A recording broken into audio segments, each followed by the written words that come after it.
The Committee of the Whole will also be considering another bill by the Leader of Majority on the Tax Appeals Tribunal, National Assembly Bill number 19 of 2021.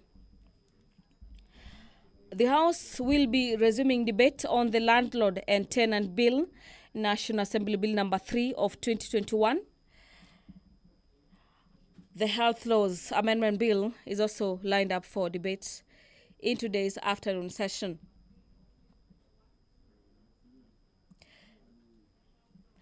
The ramifications protocols for the African Charter, this is on the human rights and the rights of the older persons, as well as rights of persons with disabilities, is a motion before the House this afternoon. The chairperson, departmental committees on matters environment and natural resources will be tabling the sessional paper number 1 of 2021 on the national water policy, that the House adopts the report that was laid on the table of the House on the August 4th and approve that particular sessional paper number 1 of 2021.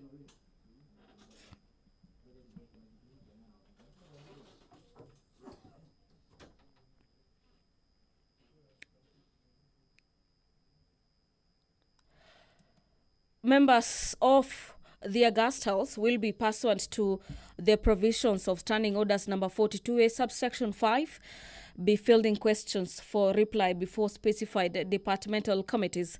Member for Homa Bay Town, that is Honorable Peter Kaluma, will be asking the Cabinet Secretary for Education to explain why Higher Education Loans Board, HELB, is yet to release funding for students joining universities as well as other higher learning institutions for the year 2021-2022 academic year, and in particular, the first years joining the University of Nairobi.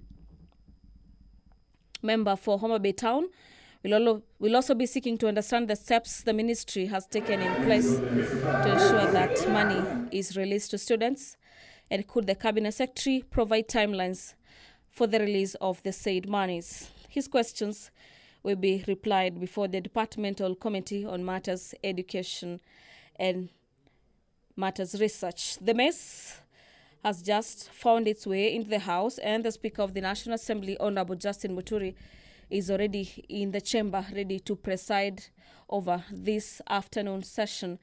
I'll now be handing you over for the live broadcast. My name is Gladys Mungai. Enjoy your viewing. Good afternoon.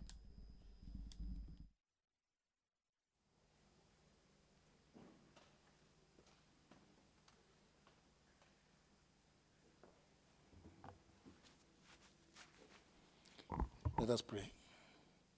Almighty God, who in wisdom and goodness have appointed the office of leaders and parliaments for the welfare of society and the just government of the people, we beseech you to behold with abundant favor us, your servants, whom you've been pleased to call to the performance of important trust in this republic. Let your blessings descend upon us here assembled, and grant that we treat and consider all matters that shall come under our deliberation in so just and faithful a manner as to promote your honor and glory, and to advance the peace, prosperity, and welfare of our country and of those whose interests we committed to our church. Amen.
Order number 1, administration of oath. Order number 2, communication from the chair. Order number 3, messages. Order number 4, petitions.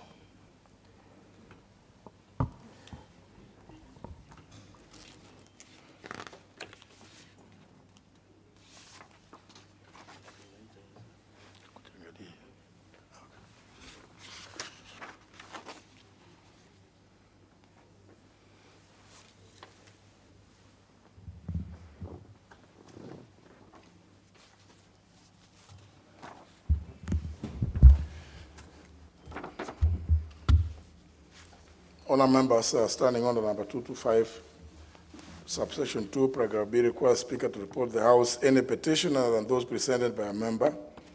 Further, Article 119 of the Constitution provides for the right of any person to petition Parliament to consider any matter within its authority, including petitioning the House to enact, amend, or repeal any legislation. In this regard, honourable members, I wish to report to the House that my office has received a petition signed by Mr. Jonah Kachuki of ID number 24631-866. The petitioner claims that whereas Articles 142 and 180 of the Constitution fixes the term of office for the President and county governors, respectively, to 2 terms, the provisions do not apply to the following other elective offices. 1, the Deputy President. 2, the Speaker of the National Assembly. 3, the Speaker of the Senate. 4, Members of Parliament. 5, Deputy Governors. 6, Members of County Assemblies. The petitioner is concerned that the above exemptions are discriminatory. Now, members, the petitioner is therefore praying that the National Assembly amends Articles 102, 148, and 180, and other related provisions so as to limit the term of office for the above listed elective positions to a maximum of 2 terms, as is the case for the President and county governors. Having determined that the matters raised by the petitioner are well within the authority of the House, I order that, pursuant to provision of Standing Order 227-1, the petition be committed to the Departmental Committee on Justice and Legal Affairs, and the committee to consider the petition and report its findings to the House and the petitioner in accordance with Standing Order 227, subsection 2.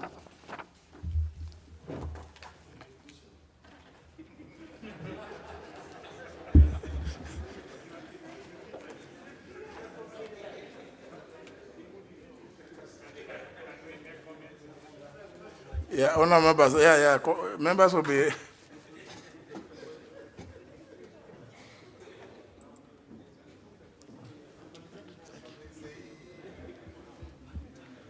Two minutes.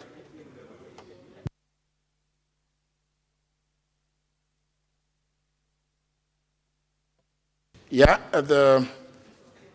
I see interventions from Honorable Wamalu. Thank you, Mr. Speaker. Mr. Speaker, it is true the Constitution allows anyone to petition this House. And looking at that petition, Mr. Speaker, I have no doubt that this House has what it takes to look at it favorably. And because it also requires public participation, it has these unique functions. Particularly the officers that he has talked of issues of discrimination, I have no doubt that Wanjiku had decided in the 2010 Constitution. But in case they want to amend, we'll take it back to the people, and I have no doubt that this House will give a favorable response, Mr. Speaker, and I thank you. Member for Endebess.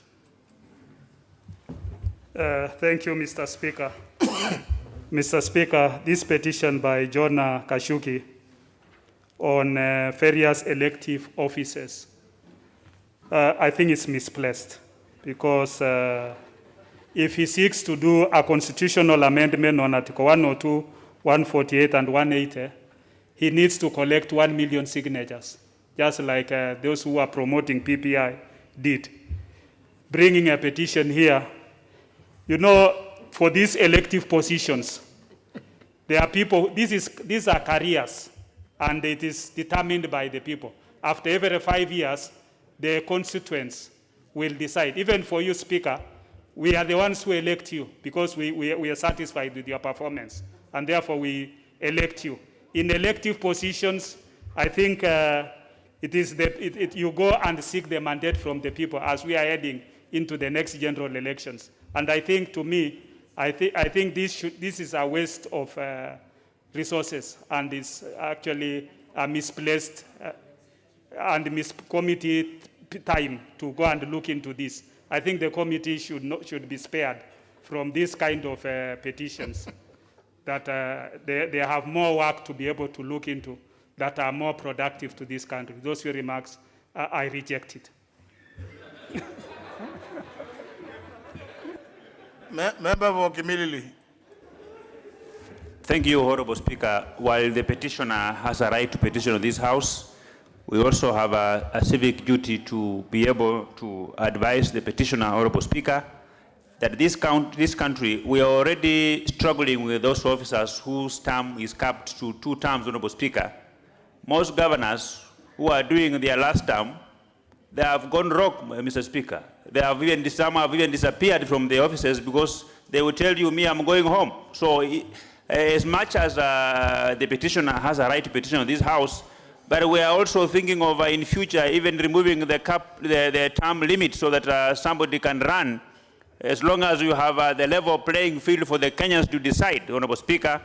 And Honorable, even this, the section that the petitioner seeks to amend falls within what the court said eternity clauses that can only be amended through a referendum. So I don't think if the committee should waste taxpayers' money going through this petition, it should be dismissed, Honorable Speaker, and the petitioner advised accordingly. I don't support this petition, Honorable Speaker. Member for Tharaka. Thank you, Mr. Speaker. This is an interesting petition, but as you've correctly observed, every Kenyan has a right to petition the House so that it can consider whatever matter that comes before it, and especially if it is of great interest. First and foremost, the reason why the terms of the president and the governors were capped was due to the fact that these are CEOs of the Republic and of the county. The rest of them, including ourselves, we are just there, hang about, and possibly without positions that are clearly defined as far as these offices are concerned. That is why nobody cared to say, limit the terms, let the people limit the terms themselves. However, properly committed to justice and legal affairs, we will consider the petition, we will consider the various sections that apply to confirm whether there are eternity clauses in this, or we can do this through a parliamentary initiative instead of going through a referendum.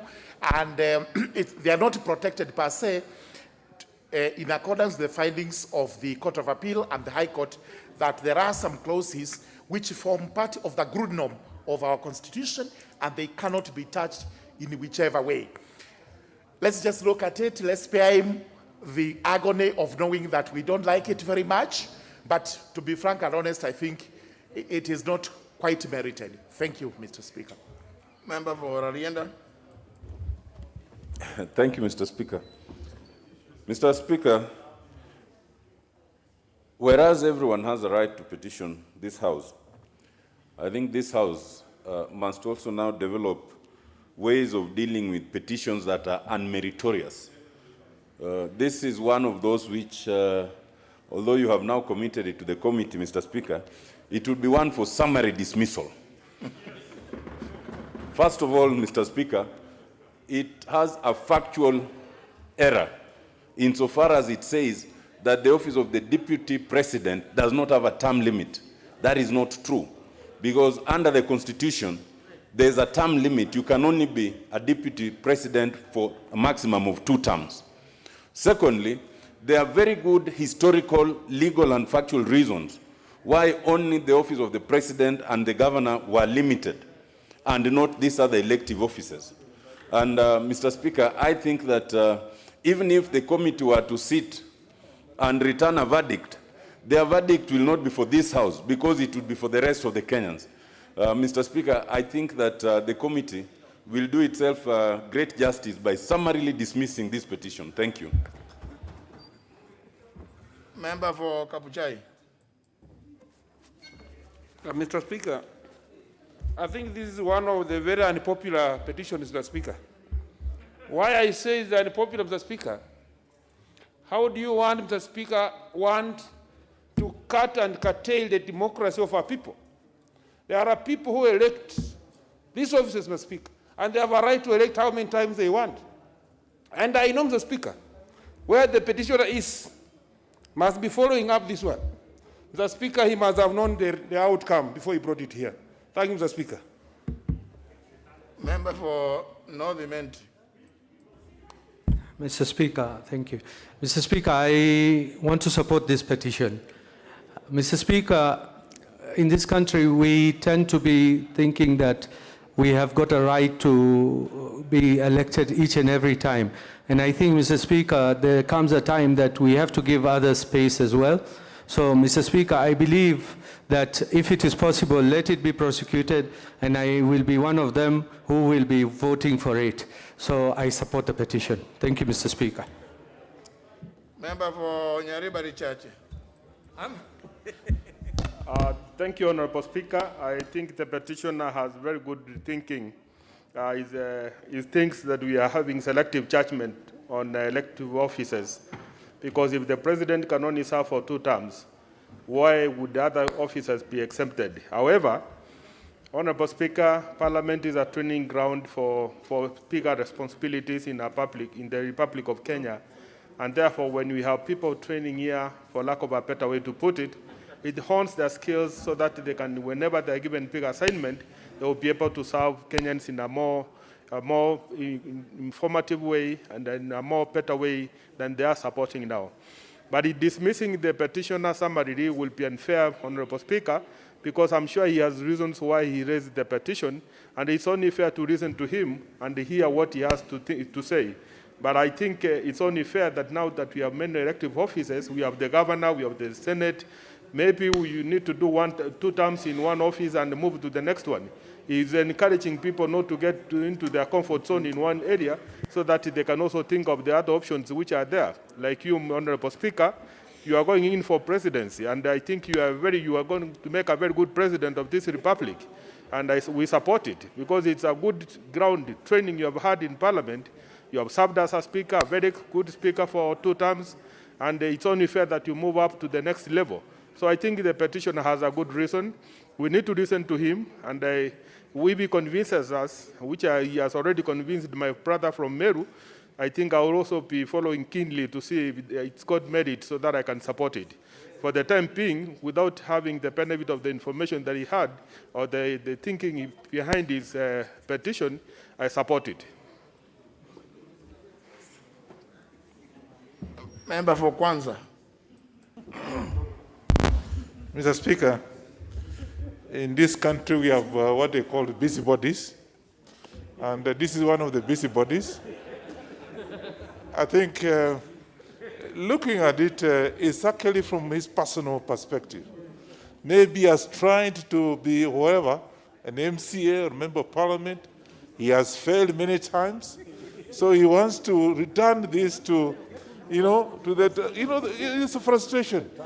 These are just, does not make sense. And I want to ask this House that the committee that which you have referred this particular petition, unless they have nothing to do, they should be dismissed right here, now.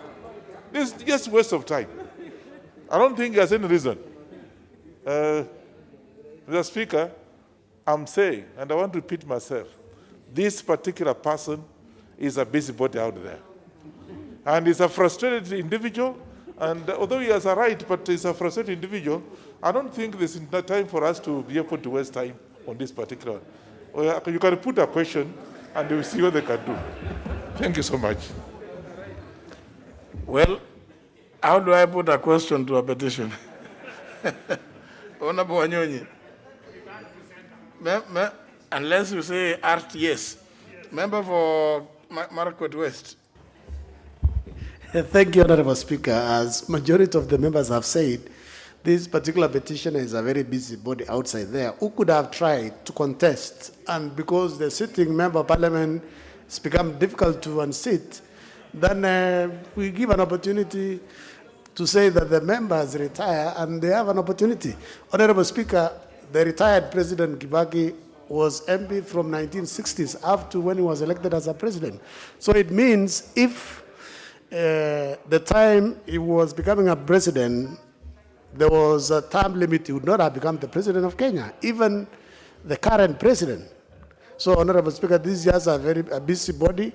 Performance on elected positions, especially member of National Assembly and Senate, it's based on your performance, not because of the time that you've served. So I think we need to dismiss it immediately. Member for Soy. Thank you, Mr. Speaker. I think the petitioner has a right, and we need to actually listen to him, because maybe he has issues with his member of parliament, and he has decided to come and attack the member. Actually, the petitioner, we would have loved him to divulge more information. Has he attempted to run for government against the member of parliament and failed?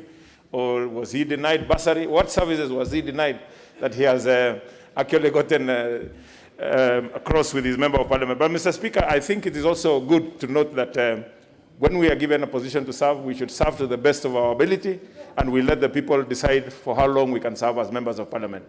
Thank you, Mr. Speaker. Member for Kajiado Central.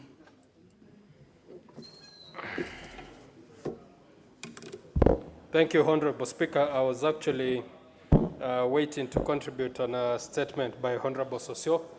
But let me just add to the voices of my colleagues, Honorable Speaker, on this petition. And let me say, Honorable Speaker, that the petitioner is within his rights.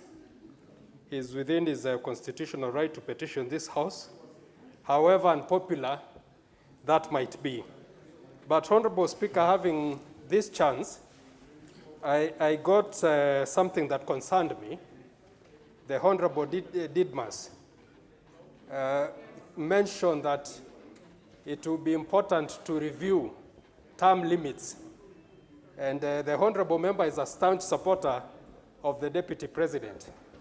I don't know if that is what they plan to do if by any chance the Deputy President becomes President, by bad luck. So that concerned me. That concerned me, Honorable Speaker, but I look forward to the committee's recommendation on the same. Thank you, Honorable Speaker. Honourable members, I think it's always advisable to avoid discussing, about issues which are not in the House to defend themselves. Member for Matayos. Thank you, Honorable Speaker. I also want to say that the petitioner is well within his rights to bring the matter to the House. And if it has been discussed by the House Business Committee, we cannot say that it should just be killed right away. Let members of Parliament in the relevant committee do their duty, and from there we shall get a report. But Mr. Speaker, I find it interesting because I don't know of any jurisdiction in the world where elected leaders like members of Parliament, those representing people, the MCS or councillors or so, have term limits. So even as it goes to the Justice and Legal Affairs Committee, I will only urge them to make sure that it dies on arrival. Thank you, Mr. Speaker. Leader of Majority. Thank you. Thank you, Honorable Speaker. I agree. Everyone has the right to petition, and I want to concur with what Honorable Omolo Tiende did mention. Indeed, it's not just the Deputy President. Even the Deputy Governor is restricted to 2 terms. So factually, the petition is actually founded on the wrong premise that it's only the President, Deputy President. But as it goes to the committee, I would like them to look at whether the petition offends the provisions of Article 38, which give everyone the right to elect a person of their choice. And the capping for the President is actually restricted to their work in the executive, rather than in terms of representation of the people. So, and perhaps agree with my colleagues that I know we open a door for ourselves to receive all manner of petitions, that perhaps we need a petitions law. I'm not sure how that will not contradict the Constitution or within our review of the standing orders to get some criteria that can then be popularized in terms of what kind of petitions we will entertain or the thresholds that we need to, so that we don't end up with lots of things. I've seen other petitions, including talking of removing harambes and all that, and they make a lot of noise that it's not being entertained. So, but I think the petitioner is within his rights, but we probably need to advise him. He's not likely to go far unless he can, because a constitutional amendment that also affects the Bill of Rights, we know where it's going. And I think it's, he has the time, let him be patient. Thank you. Well, of course, the committee can sit and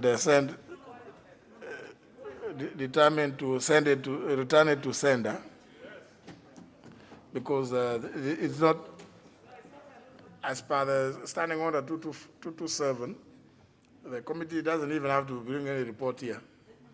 Just write back to the petitioner, advising him on what they have found. Next order. Order number 5, papers. Leader majority. Honourable Speaker, I beg to lay the following papers on the table of the House today, Tuesday, the 5th of October, 2021, afternoon sitting. The number one is legal notice number 184 of 2021 relating to the breast milk substitutes regulation and control, general regulations 2021, and the explanatory memorandum from the Ministry of Health. Number two, legal notice number 194 of 2021 relating to the Kenya Defence Forces, pensions and gratuities, officers and service members, regulations 2020, and the explanatory memorandum from the Ministry of Defence.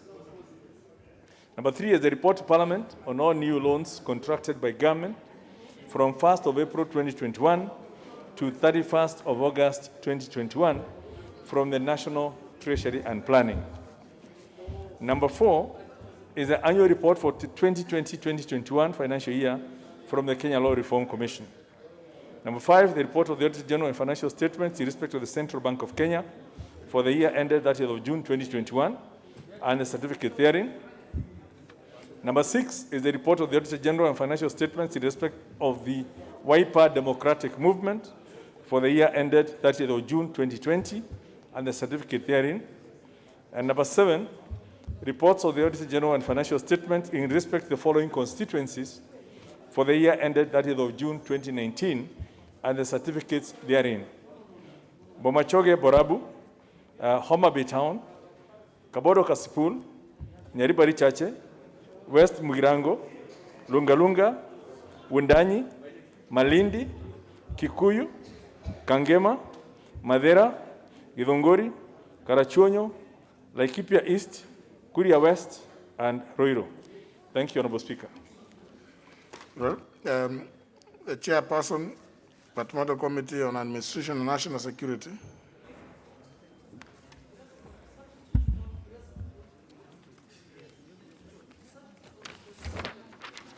Thank you, Honourable Speaker. Honourable Speaker, I beg to lay the following paper on the table of the House today, Tuesday, October 5th, 2021. Report of the Departmental Committee on Administration and National Security on its consideration of the President's Memorandum on the Refugee Bill, National Assembly Bill number 62 of 2019. I thank you. Chairperson, Committee on Lands. Thank you, Honourable Speaker. Honourable Speaker, I beg to lay the following papers on the table of the House today, Tuesday, October 5th, 2021. Reports of the Departmental Committee on Lands on its consideration of 1, the public petition number 50 of 2020 by registered owners of land parcel in Tiwi, Shimba North, Kunduzi B in Matuga constituency regarding irregular annexation and fencing of private land by Greatcom Limited. 2. The public petition number 24 of 2021 by the residents of Mtomwagodi Ward in Matate constituency regarding complaints against irregular establishment of Diaspora University. And 3. The public petition number 3 of 2021 by East Mau Forest evictees regarding resettlement of East Mau Forest evictees. Thank you, Honorable Speaker.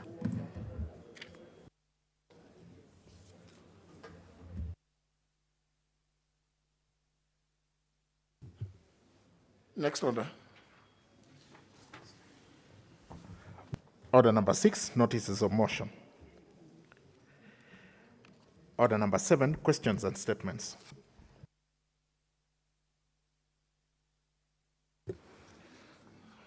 First question by the member for Homa Bay Town, Honorable Peter Kaluma. I thank you, Honorable Speaker.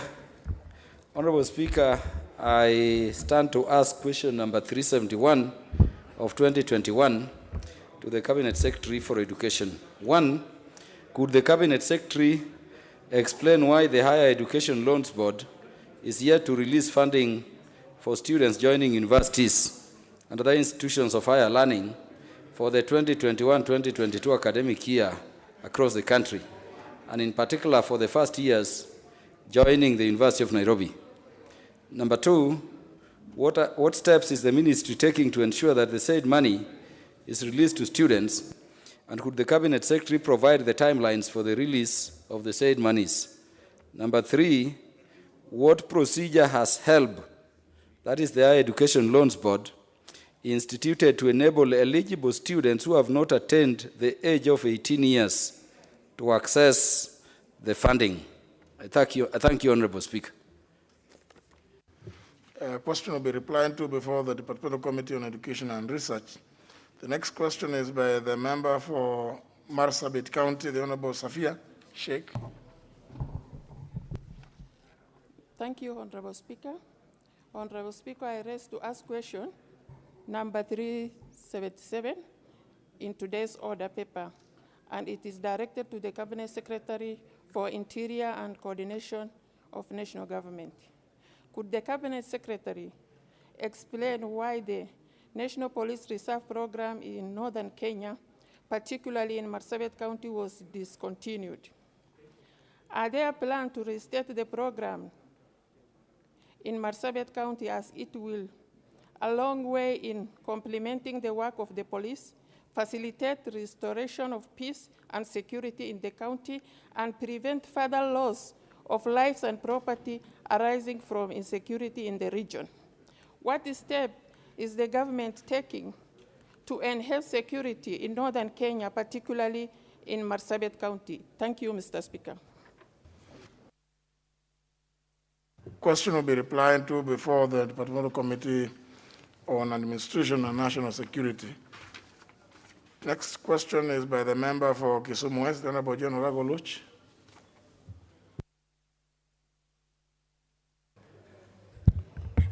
Thank you, Mr. Speaker.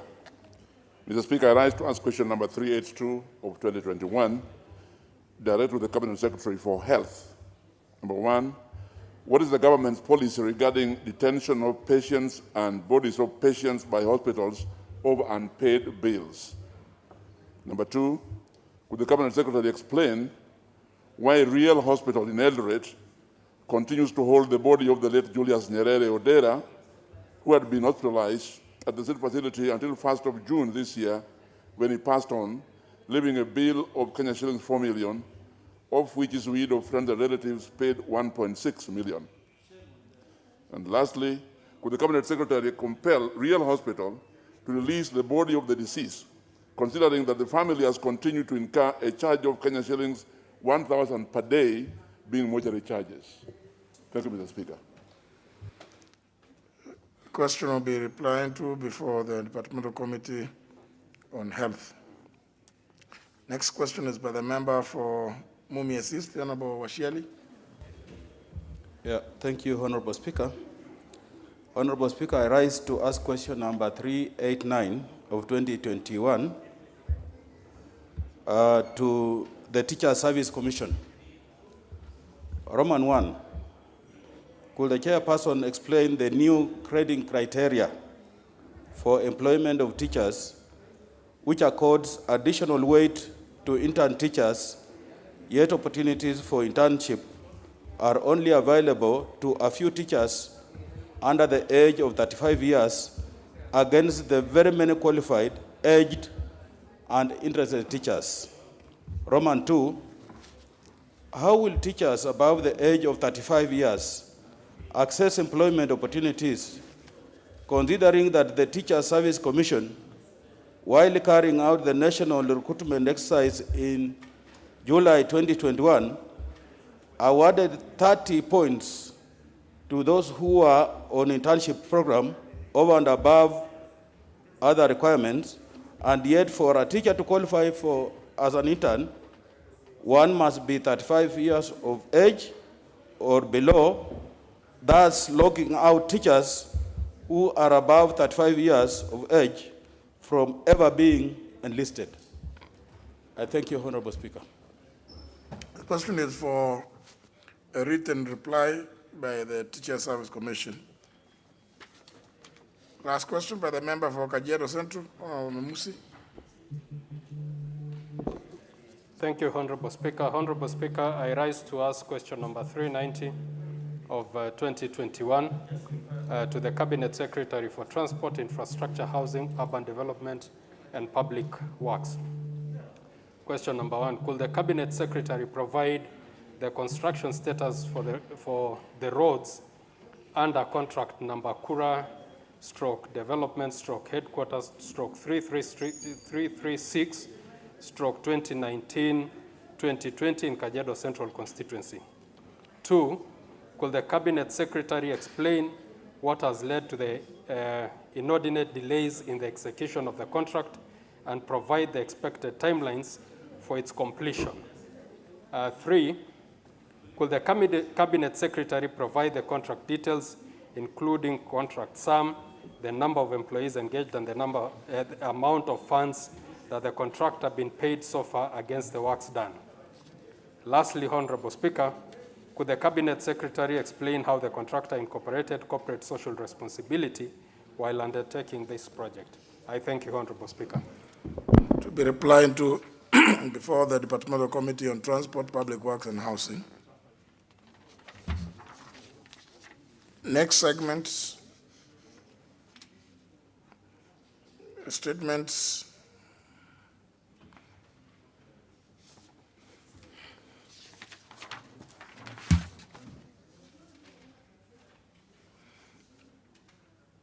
There's a request by the Honorable Owen Baya.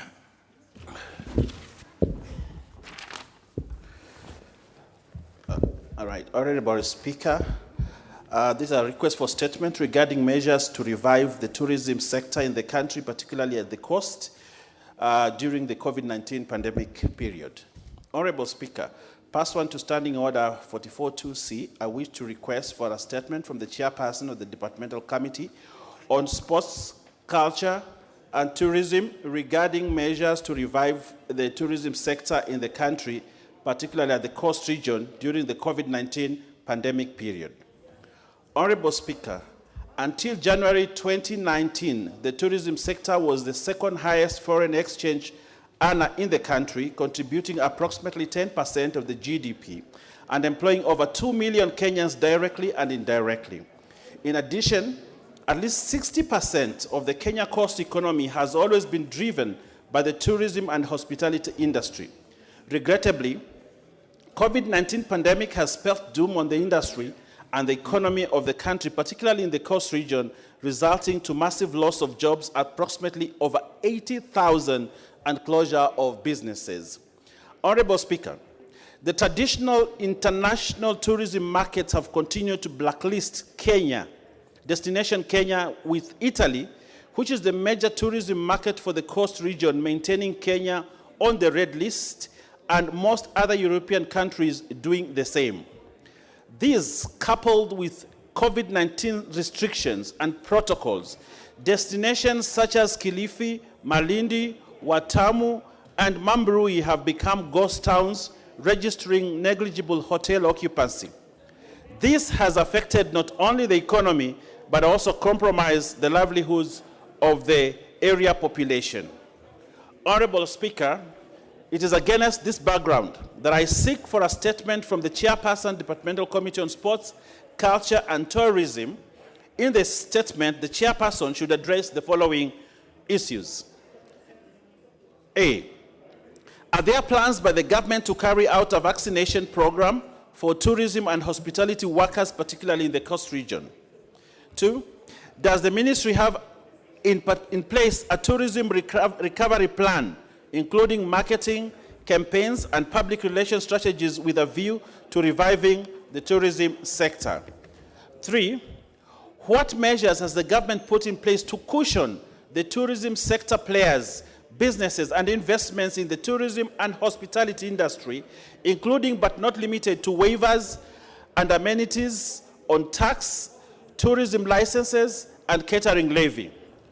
Could the government consider rolling out economic recovery support measures, including social protection measures for the local people who lost their jobs following COVID-19 to cushion them from the effects of the pandemic? 5, what measures is the government putting in place to enable fully vaccinated travelers into and out of the country in line with the set protocols without undue inconveniences? And lastly, Mr. Speaker, could the government consider subsidizing the cost of COVID-19 PCR tests on outgoing and incoming tourists to make Kenya a competitive tourism destination? I thank you, Honorable Speaker. Statement to the Chair of Tourism, Sports, Tourism and Culture. Sports, Tourism and Culture. Yes. The Honorable Macau. Yes. Honorable Macau. Thank you, Mr. Speaker. In fact, those are very weighty matters that the member has risen. As the Speaker, as you are aware, yes, COVID has really affected tourism world over, not only in Coast Province, but also in Kenya. Most tourism centers, also places have been affected. But I hear him, Mr. Speaker. If you give us 2 weeks, we'll come up with a good answer to that. Thank you.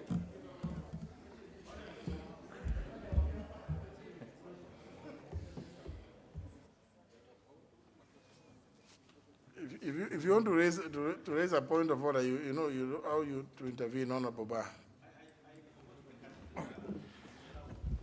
Thank you, Mr. Speaker. Mr. Speaker, there's a member who has walked in and sat where normally Honorable Millie Odhiambo sits. Mr. Speaker, I can't identify whether it's actually Honorable Millie Odhiambo. Mr. Speaker, we would want the member to identify this. I actually thought the late Honorable Orie Rogo Manduli had walked into the House, Mr. Speaker. So we need the member to identify themselves unless we have a stranger in the House, Mr. Speaker. No, the member was, I believe, sufficiently identified by the Sergeant at Arms. And given where the member is sitting, and as you can see, that must be the Honorable Millie Odhiambo Mabona. What do you mean? She has another name. Honorable Millie, you have not been provoked, have you? Thank you, Mr. Speaker, and I want to thank the honorable member for identifying me in the midst of the elegant headgear. Mr. Speaker, we have just come from the funeral service of Orie Rogo Manduli, and Mr. Speaker, it was an elegant affair. We have sent her in the style that befits Honorable Orie Rogo Manduli. It was colorful, it was loud, it was boisterous, it was everything good you can imagine, Mr. Speaker. So, Mr. Speaker, this is actually what this is all about, celebrating the life of Orie Rogo Manduli. Thank you, Mr. Speaker. But other than that, I am yours truly, Honorable Millie Odhiambo, a.k.a. Geza Geza. Now you've added another name to yourself, which is an official. Honorable Wanga. Thank you, Honorable Speaker. Honorable Speaker, you'll recall that on 21st September 2021, you referred two petitions regarding fuel prices to the Departmental Committee on Finance and National Planning for consideration and to submit a report within a period of 14 days. The period is set to expire tomorrow, Wednesday, October 6, 2021. It is worth mentioning that in the process of consideration of the petitions, the committee has made significant progress, has met over 10 stakeholders, and received several written submissions. Further, the committee has received new information regarding the matter.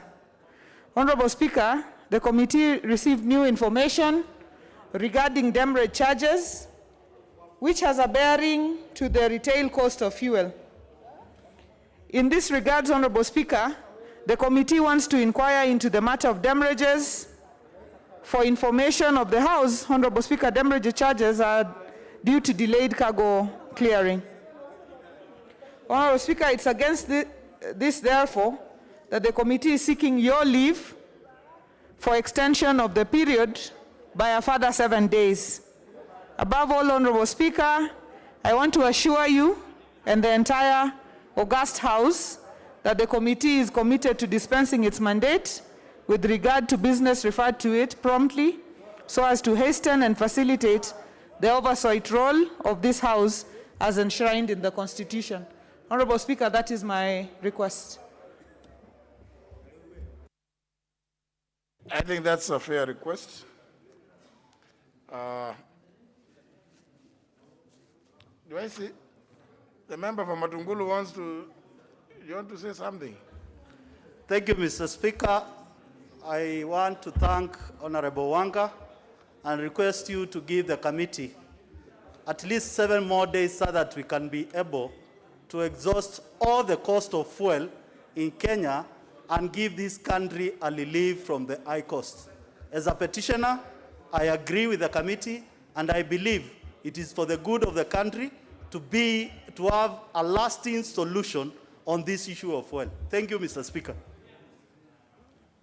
Honorable Duale on the same. Yeah, Mr. Speaker, I really want to thank the chair, but I want the chair in their deliberations, they must look at this matter. And I'm happy today the CS for Petroleum and the PS for Treasury last week came out very clearly that in July last year, the Petroleum Development Levy was at 0.4% per liter. Honorable Munyes, in a Gazette notice, Mr. Speaker, increased it to 5.4 shillings per liter. The aim and the objective of that increment was to use that resources to subsidize the oil marketers not to increase the fuel prices. Mr. Speaker, I really want to ask the Chair of Finance, using our budget office, to confirm that between July last year and September this year, 31.8 billion was collected, and only 8.5 billion was used as subsidy. The remaining, nobody knows where that money is.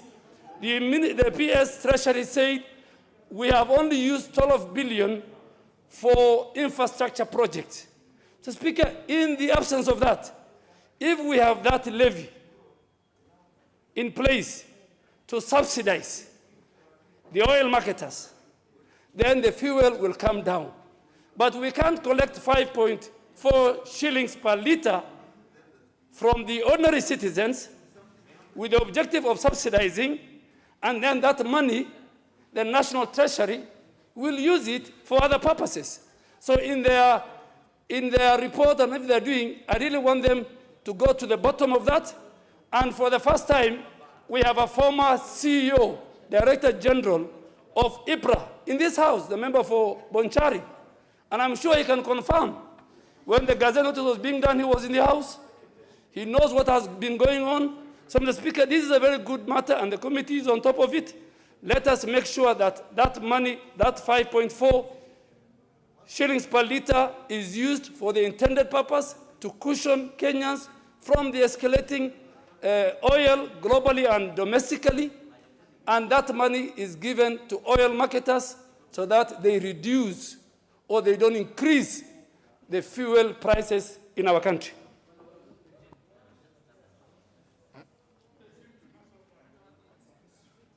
I say the chair of Energy Committee wants to say something. He's been missing in action. Thank you. Yeah, sorry, Chairman. Honorable Speaker, last week we had been given an opportunity by Cheboy to visit Ghana on some exchange program, and it was a very, very educative tour. Honorable Speaker, I want to agree with the request by my dear sister, Honorable Wanga. And as a committee also, and I thought, Speaker, you gave the right direction where, because the pricing is under-financed. But, Honorable Speaker, even as a committee, we are trying to look at the whole aspect and the concept on how we do the OTS. Of course, OTS, it's called the open tender system on petroleum product in this country, which has already been taken up by other countries. But we also now want to look at the complexity of the whole concept on how we do our businesses surrounding the petroleum sector. And it is important, Honorable Speaker, that the committee will come as much as they do on the pricing. My committee will also be engaging now the relevant ministry and the other stakeholders to be able to see how best we can be able to address, particularly also on some other legislation under the Petroleum Act that we passed in 2019. Thank you, Honorable Speaker. Honorable Junet appears to have fallen into the bad ways. I think he has been missing in action also. Yeah. Honorable Junet. Mr. Speaker, yeah, you are right. Mr. Speaker, I forgot my card. It depends where you were yesterday. But Mr. Speaker, Mr. Speaker, I want to support the Chair of Finance Committee for the request he has made on extension of time, Mr. Speaker, because this is a very serious matter that needs to be looked into properly, Mr. Speaker. But Mr. Speaker, the issue that I wanted to bring to the fore is whether I think this issue of the fuel is much bigger than even taxation, Mr. Speaker. We have to look at this thing as a country, the way it is handled holistically, Mr. Speaker, from the procurement at the OTS, and whether actually we need these price controls, Mr. Speaker. Because, Mr. Speaker, the market forces should be allowed to determine the price of fuel, Mr. Speaker. There are companies who can source for cheaper fuel, others middle prices, others high prices, Mr. Speaker. Let the market forces decide what kind of price that the country should use, Mr. Speaker, in terms of consumption of fuel, Mr. Speaker. These controls, Mr. Speaker, is the only way of fixing things, Mr. Speaker, in my view. Mr. Speaker, why it was brought, I think, initially, is because the dealers of petrol were few, and they were behaving like cartel, where they could sit somewhere and fix the price the way they want. But now, Mr. Speaker, that sector of the economy has been liberalized. There are many, many, many players, Mr. Speaker, and I think that should benefit the country, Mr. Speaker, in terms of government should not fix price. Government should create an environment that is conducive for doing the business. Otherwise, why are they not fixing the price of food? Why can't they fix the price of ugali at 50 shillings, Mr. Speaker, or 40 shillings, or the price of unga, for ugali? So, Mr. Speaker, this matter, this time the House must come up with a comprehensive way of handling this matter properly, and that's why I'm supporting the Finance Committee for the extension of time they have requested, Mr. Speaker. Thank you. Member for Nyando. I thank you very much, Honorable Speaker. And on the same breath, as you have said, this is a worthy request by the Chair of Finance. Honorable Speaker, this is a matter that has taken acreage and acres of spaces in our media. And this House has been hit so badly by the press, including certain members of the cabinet have come out to say that it is not their problem, but it is problem emanating from Parliament, because it is this House that passed those punitive tax regime. Honorable Speaker, just a few days ago, and that is why we think this matter needs to be put to rest as soon as is feasibly possible, some members of the cabinet gave promises that within this week, something good will come out of it. The same members of cabinet are out again trying to castigate this House for passing those very laws. They are creating confusion to the Kenyan people who would want to hear nothing but this matter addressed and the prices dropped. So I think the Committee of Finance needs to put this matter so quickly to conclusion so that we move together as one unitary society. And finally, Honorable Speaker, just last week, you gave a ruling that, that fed on complementarity and reciprocity.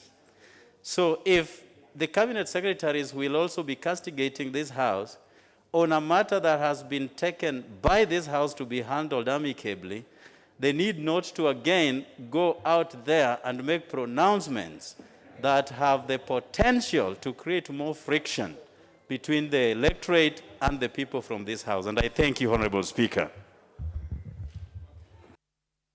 Majority Whip. Thank you, Honorable Speaker. Honorable Speaker, I want to thank Honorable Gladys Wanga for the time she is seeking to extend, and it's appropriate, Honorable Speaker. I remember when this matter came on the floor, Honorable Speaker, I did ask that let the committee deeply look into the formula, the applicable formula. And now, Honorable Speaker, now that the committee is now looking at the demurrage, which is just part of the formula, I want also to seek that let the committee look at the losses, Honorable Speaker. The issue of losses, and it has to come in two ways, Honorable Speaker, that let them bring to us how much losses are they realizing, both at the jetty in Mombasa and the throughput losses in the pipeline along the depots, Honorable Speaker. Once we have that one analyzed by the committee, we will also be able to make a huge sum of amounts that is plowed back into the cost of price, which is otherwise really unimagined pricing, Honorable Speaker. Thank you. Member for Kibwezi West. Thank you, Speaker, for this opportunity. Well, I rise to support the committee's endeavor to look into this fuel pricing. But, Speaker, it draws bigger attention towards the principles of taxation, which is fairness, equity to the populace. And one of the things I would be asking the committee to also look at and play special attention to is the issue to do with the highest corporate band in Kenya for corporates. It's 32%, even for the highest individuals. We can't have commodities in Kenya which are being taxed over and above, 30%, 32%, 60%. And in this case of fuel, as an enabler to the economy, this is one of those instances. So that as we are getting tax measures, being proposed through the Finance Act, we need to have a principle which is set that ensures that individuals are not being encumbered by individual commodities of their own partaking through their tastes and preferences, that what they're paying in terms of indirect taxes is actually overwhelming what they are contributing in the form of direct taxes to the country. I think this needs to be a principle so that we know the drivers to our economy is savings, and savings equals to investments. And Mr. Speaker, a lot of people are ending up working purely to pay bills, for their own living. And we are not seeing that mobilization of savings. I think this would be a very big pointer to the committee to address, and we see how we can be able to propel this country forward. I thank you, Speaker. Member for Tharaka. Thank you, Mr. Speaker. Speaker, when the petroleum levy order came before the committee on delegated legislation, we were convinced to approve the increment from 5 cents to 5 shillings and 40 cents for 2 reasons. Number one, we were actually told that the 5 cents that was in existence in the legislation was passed in 1972. And therefore, going by inflation mathematics, 5 shillings 40 cents was almost commensurate. So we agreed on that. We were also told that, in fact, the petroleum industry had enforced the order even before it was ratified by Parliament, such that the 5 shillings 40 cents was already incorporated into the prices of petroleum, and as such, there were billions of shillings lying somewhere in an account meant to cushion just in case there was inflation. We were convinced and we actually agreed to this. But that was in July. Recently, prices go up and nobody mentions what happens to those billions which were raised before July and after July. Therefore, the Committee on Finance should actually investigate thoroughly to establish where that money went. Because if it is applied as the law says, prices of petroleum products in Kenya would go down. Absolutely important. Thank you, Mr. Speaker. Member for Endebess. Thank you, Honorable Speaker. Honorable Speaker, the time sought by the Chair of Finance,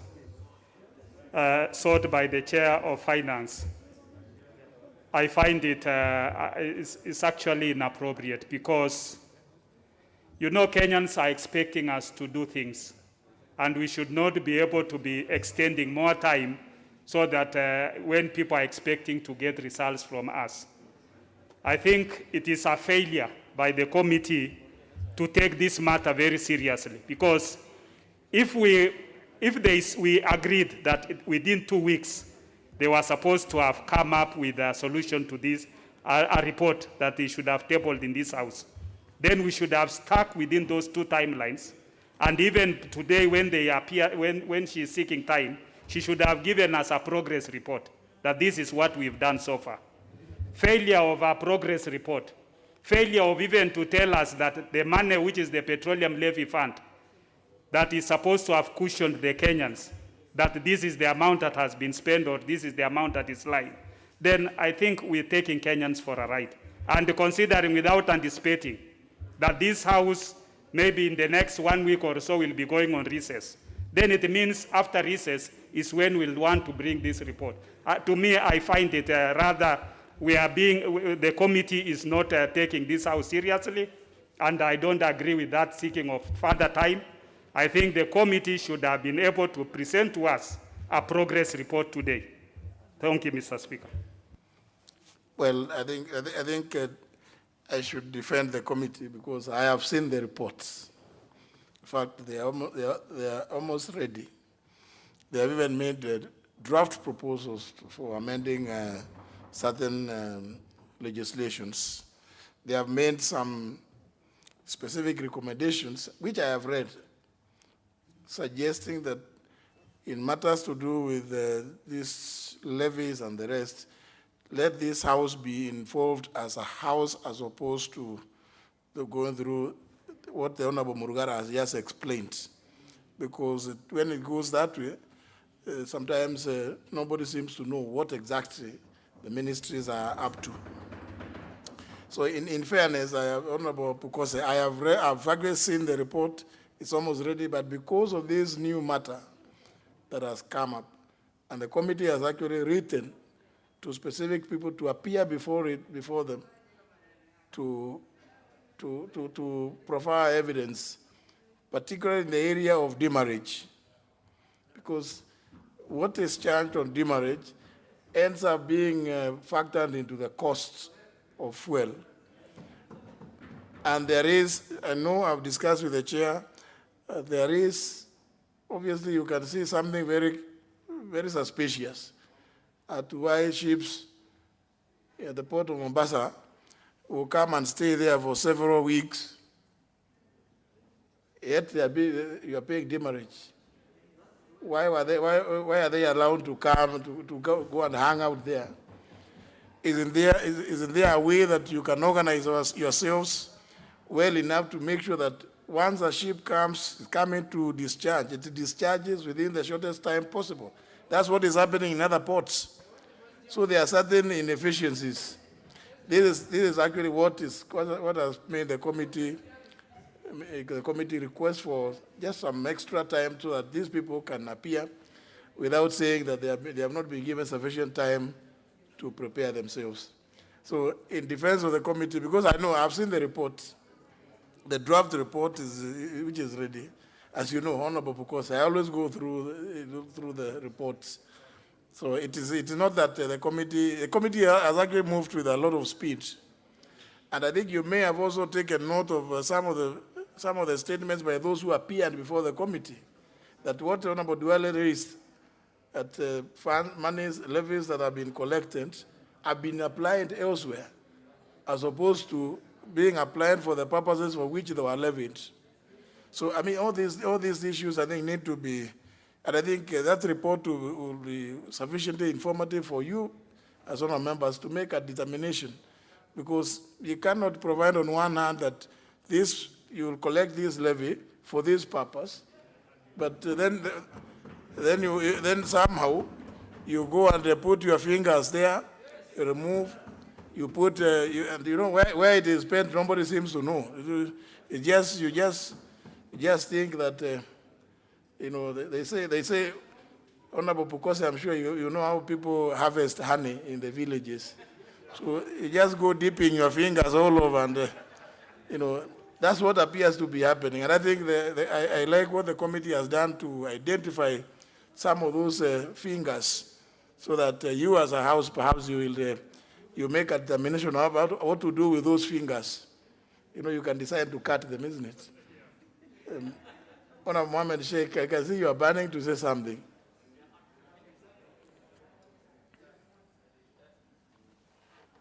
You also don't seem to have a... Now. Yeah, thank you. Sorry, Mr. Speaker, yeah, in the beginning, just before you spoke, I felt a bit irritated by saying that the committee had the opportunity to deliver it on time, but actually you defended us, and you have said all that I really wanted to say. But I only want to add one point. One point is that we visited the port of Mombasa, and we have realized the reason as to why these challenges are happening, particularly the demurrages. The demurrages are quite extensive in billions, actually. And therefore, unless we do thorough investigations and come into the point that this is the reason as to why we are losing this amount of billions of shillings, we cannot bring a half-baked report to the table. So that's the whole reason. But anyway, defending ourselves, you have already done that for us. And so I stop there. Thank you. Very well. I think let us allow the committee that that extra 7 days. I think I'm persuaded they are doing a good job. Let's just give them the extra 7 days. The Honorable Sosion, you have a general statement understanding under 43. Yeah, thank you, Honorable Speaker. I rise pursuant to Standing Order number 43 to make a general statement regarding the World Teachers' Day and status of teachers in the wake of coronavirus 2019 pandemic. Honorable Speaker, the World Teachers' Day, which was proclaimed by UNESCO on October 5th, 1994, to celebrate the great steps which were made for teachers on October 5th, 1966, when a special intergovernmental conference convened by UNESCO in Paris adopted the UNESCO ILO recommendation concerning the status of teachers. Honorable Speaker, on the Teachers' Day, the services of teachers and their contributions to education sector are acknowledged, and teachers' role and importance for the development of students and society are appreciated.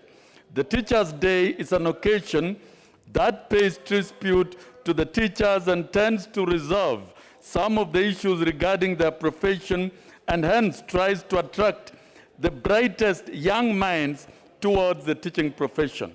Honorable Speaker, the 1966 ILO UNESCO recommendation concerning the status of teachers covered all school-level teachers from pre-primary through to secondary level, whether in public or private institutions. In 1966, the 1966 recommendation set international standards for a wide range of issues which relate to professionalism, social, ethical, initial and continuing training, recruitment, professional freedom, participation in education decision-making, negotiations, conditions for effective teaching and learning, social security, among many others. Honorable Speaker, the recommendation form the basis on which Education for All and lately Education 2030, Adjournment Declaration of May 15, 2015, adopted by UNESCO in Paris on 3rd November 2015 as a framework for action effort towards inclusive and equitable quality education and lifelong learning for all were made. In the Adjournment Declaration, Kenyan government committed to offer quality education and improve learning outcomes, which requires strengthening of inputs, processes, and evaluation of outcomes and mechanisms to measure the progress. Our government is dedicated to ensure that teachers and educators are well trained, professionally qualified, empowered, adequately recruited, motivated, and supported within well-resourced, efficient, and effective governance systems. The 2021 World Teachers' Day, with a befitting theme, Teachers at the Heart of Education Recovery, comes at a time when Kenyan teachers are disoriented, demotivated, feel abandoned by the state, especially at the period when COVID-19 scourge is exacerbating education inequalities across the country. For Kenya's already fragile education system, the coronavirus pandemic has generated unprecedented challenges for teachers, learners, and parents. These have already exposed some of the cracks in the country's education system, particularly on poor infrastructure development strategy, low budgetary allocations, teacher shortage, inadequate teaching and learning resources, and worst of it all, hurried implementation of the competency-based education without any plausible research data. Honorable Speaker, education is the most important productive asset most people will ever own. Apart from its economic effects, education is intimately linked to socio-cultural and political inequalities. It is important to note that education is at the heart of the UN 2030 Agenda for Sustainable Development and essential for the success of all the 17 Sustainable Development Goals. While recognizing the important role of education, UN 2030 Agenda highlights education as a standalone goal, number 4. In the same spirit, the Adjournment Declaration observes that teachers are the key to achieving all the targets in Education 2030 Agenda. Hence, in the wake of COVID-19, teachers need to be fully supported since they are at the heart of education recovery. Teachers need to be empowered, adequately recruited and remunerated, motivated and supported with the adequate teaching resources. I call on the government of Kenya to avail adequate resources to hire all qualified teachers on permanent and pensionable terms who have stayed out of employment for over 5 years after training as an urgent action towards protecting the profession. Immediate engagement of teachers after training makes them good teachers. Honorable Speaker, since teachers are central to teaching and learning, they should be continuously encouraged to play a critical role in policy reforms. More so, teachers have actively participated in crafting legally binding instruments such as treaties, conventions, memorandums of understanding, protocols, as well as international recommendations and declarations on the right to education through the Global Voice Education International. This alone is enough to honor the role of the role the teachers play to ensure successful education policy reforms. Honorable Speaker, it should be appreciated that where important progress has been made in education, especially in terms of adequate coverage of curriculum, better constructed schools, and increased supply of teaching tools, that is textbooks, guides, and other resources, at least a teacher has been involved in one way or the other. Therefore, in the midst of COVID-19 pandemic, it should be realized that tutors can equally play a significant role to ensure successful education policy reforms. Honorable Speaker, I wish all teachers in the world a happy World Teachers' Day. I wish Susan Hopgood, the President, and David Edwards, the General Secretary, all the very best as they rally teachers worldwide towards the delivery of quality public education within the SDG framework. For teachers in Kenya, Mr. Speaker, it is a luta continua through one united front. May I humbly ask this House to rise to the occasion and support all legislative, policy, and budgetary reforms towards strengthening the teaching profession. And thank you, Honorable Speaker.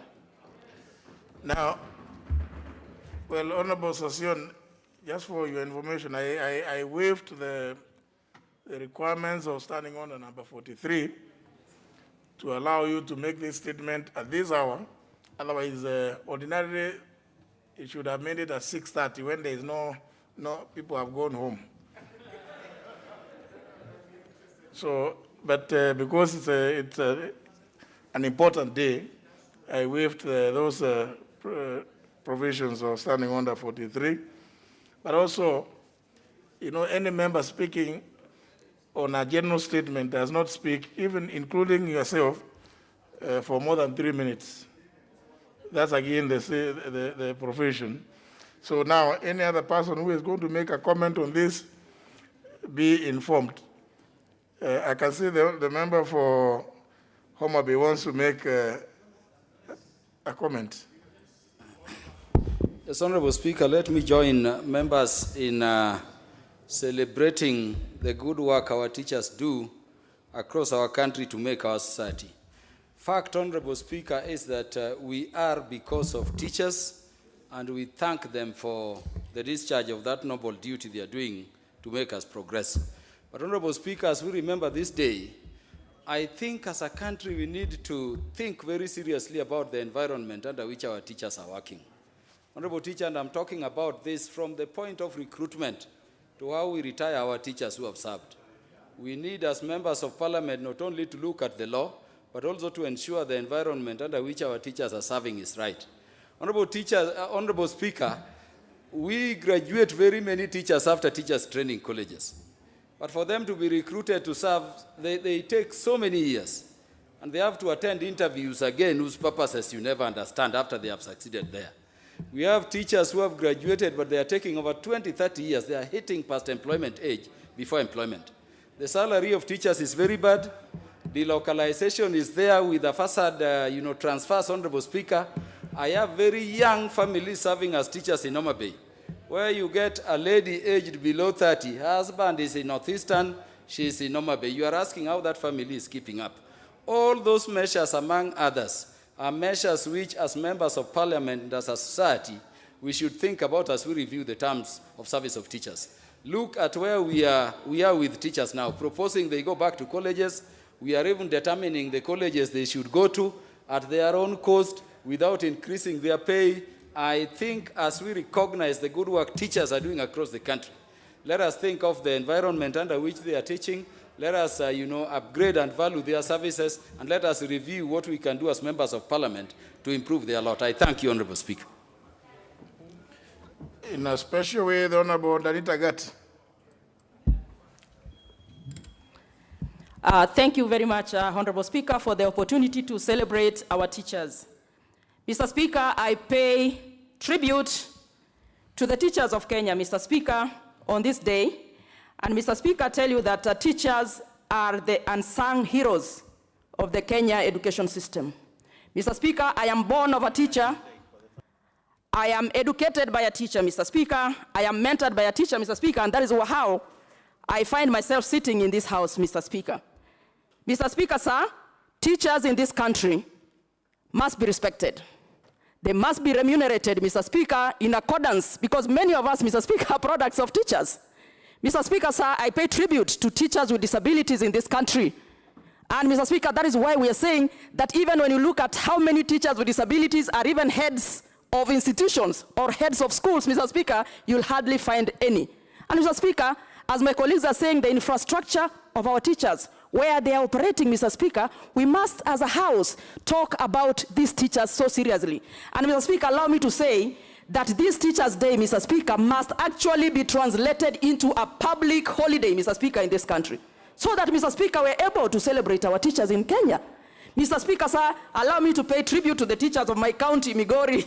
Mr. Speaker, I also pay tribute to the teachers of my community, Mr. Speaker, the teachers of Kurialand, Mr. Speaker, for all that they have put to educate our children, Mr. Speaker. And on this specific day, Mr. Speaker, allow me to say that teachers are selfless. Mr. Speaker, sir, we must look at the legislations and the various legislative proposals that come into this House, Mr. Speaker, to advance the welfare of our teachers. Mr. Speaker, we have graduates, Mr. Speaker, who finish universities, they get TSC numbers, but Mr. Speaker, they hardly even get to be posted. And we have thousands of our candidates, Mr. Speaker, and graduates who have TSC numbers, or it takes even forever. Mr. Speaker, we must remunerate well our teachers in this country so that, Mr. Speaker, they are able to do their work in this country. Mr. Speaker, allow me to celebrate our teachers and say they are the most unsung heroes of the education system, Mr. Speaker, and they are selfless. I thank you, Mr. Speaker. Member for Tharaka. Thank you, Mr. Speaker. Mr. Speaker, allow me also to pay my unremitting tribute to the teachers in the country, in my constituency, and every other constituency. For sure, teachers actually belong to the noble profession, and not those of us who have claimed that or whatever profession it is actually noble. Teaching is a calling. It is not a trade. It is where you have to go and just do it under whatever conditions and circumstances. It's a professional professions. Allow me also to say that it does pain a lot to see the government not treating teachers well. They do practice under very difficult circumstances. Today, as we go to our constituencies, you find not the Kenya National Union of Teachers. It's a pale shadow of what it used to be, because the government simply walked in, interfered with their own union, and reduced it to a shell. This is not fair, and especially knowing for sure that these teachers are not particularly well remunerated. When they retire, they earn very paltry pensions. You will see teachers, retired teachers, working in the villages as paupers, engaging in that life of ordinary mortals, which cannot be celebrated. Knowing who teachers are, let us please get into the law. Let us make their lives better. Let's pay them better. Let's make their conditions better so that they are able to educate our children. I pay great tribute to the teachers of Tharaka constituency because this is a hardship area. I'm glad that the TSC actually pays them a hardship in Tharaka, in spite of the fact that they teach under very strenuous circumstances with very poor school infrastructure. There is no electricity, very scarce of it, and poor roads. But in spite of this, Tharaka shines as an education center, a constituency that actually does very well when it comes to exams. TSC should not in any manner try to remove hardship allowance in the Tharaka constituency and the neighboring Bangombe, as I'm being told, because we need to take care of these teachers in these areas. Thank you very much, Mr. Speaker. Member for Community. Thank you, Mr. Speaker. Mr. Speaker, I want to take this opportunity to salute all the teachers on this World Teachers' Day, Mr. Speaker. And the theme, Mr. Speaker, of this year's Teachers' Day, World Teachers' Day, Mr. Speaker, is teachers at the heart of education recovery. Mr. Speaker, we are undergoing very extraordinary circumstances under the challenges of COVID-19, Mr. Speaker, but our teachers have worked tirelessly, Mr. Speaker, to ensure that the education calendar, Mr. Speaker, is achieved as per the plan. Mr. Speaker, there's a Swahili saying which says that uchungu wa mwana ajuaye ni mzazi. But Mr. Speaker, uchungu wa mwanafunzi ajuaye ni mwalimu. We're here today, Mr. Speaker, including yourself, Mr. Speaker. If it were not a teacher, you'll not be sitting in that coveted seat, Mr. Speaker. We salute our teachers, particularly, Mr. Speaker, when it comes to Trans Nzoia County, where we've lagged behind in many aspects. It's only when it comes to matters of education, Mr. Speaker, where we've had Trans Nzoia County shining, and this is because of the teachers of Trans Nzoia County, whom I want to salute today, Mr. Speaker, recognizing the TSC, Mr. Speaker, for the role they have played, recognize the NEC, Mr. Speaker, recognizing the NAT, KUPPET, KEPSHA, and KESHA, Mr. Speaker, for the holistic role they have played, Mr. Speaker, to improve the education standard in this school. Mr. Speaker, as my colleagues have mentioned, the teachers are working under very difficult conditions, Mr. Speaker. When you look at the the rule of thumb in terms of the ratio of a teacher to a pupil. Right now, we have seen teachers struggling, one with the ratio of even 200. And with the competence-based education program, Mr. Speaker, you find that TSC must increase the number so that they can be able to cope with these changes as far as the competence-based program, Mr. Speaker, is concerned. As we move forward, Mr. Speaker, we also salute the Minister of Health and the Minister of Education for the efforts they have put together to put our teachers where we are. We want to tell our teachers, we love you, we respect you, and we are where we are because of you, the teachers. We want to thank you for the good work that you are doing. I thank you, Mr. Speaker. Member for Endebess. Honorable Speaker, thank you for allowing me on this World Teachers' Day to congratulate our teachers on what they have done. A teacher we can say that for us doctors, when your patient heals, you feel good. Teachers, when the student excels and passes with distinctions, you will find that the teacher will walk with pride there. Teachers are the only people who will never feel jealous of any child performing well. And in fact, they will take time for a child who is not even improving in class to sit down with that child and empower that child to be able to do well. So I think teachers are people who are gifted with a good heart, with good intentions, and for all that, that is where our morals are built. Teachers, Honorable Speaker, spend more time with our children. They're actually the next parent to our children. And therefore, I think it's important that on this day, I take this time to salute them, especially teachers in my constituency of Endebess, for the good work which they've done.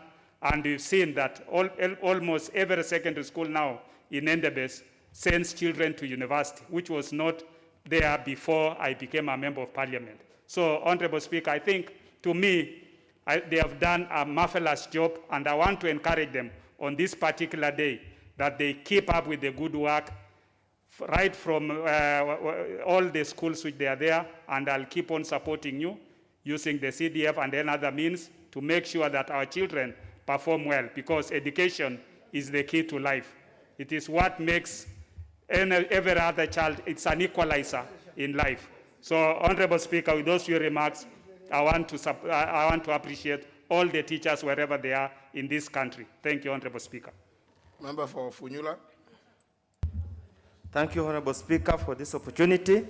I also join my colleagues and the rest of the people in this globe of this world in congratulating or joining to celebrate the Teachers' Day today.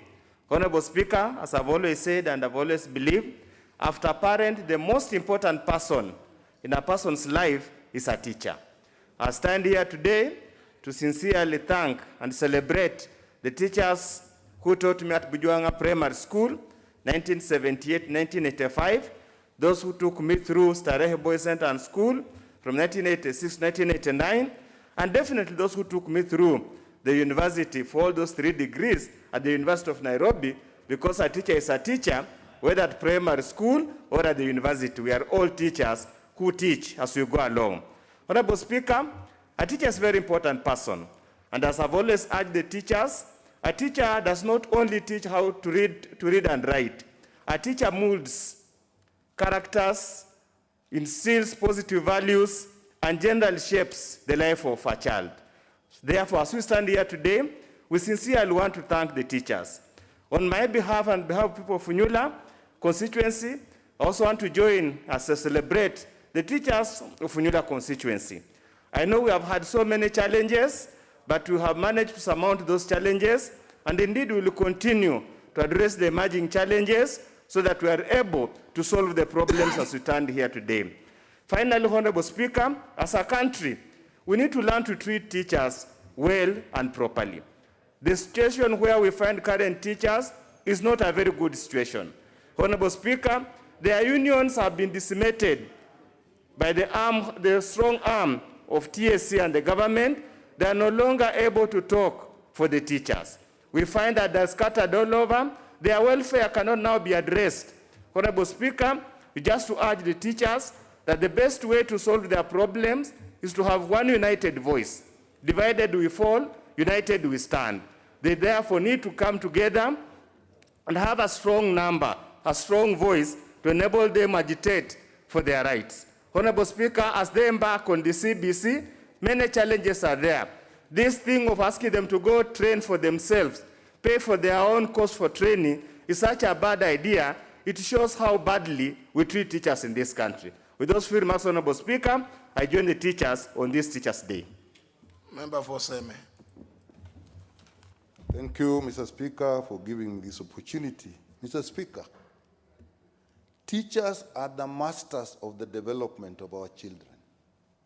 Mr. Speaker, teachers spend more time of the working hour with our children during their working hours than the parents, all the time. And it is not only the academic work that they impart on the students, on our children, but even character as well. Mr. Speaker, during COVID, when the children were sent home to be with their parents, we all saw what happens. Then we realized that the teachers are not only teaching, but they're the guardians of our children.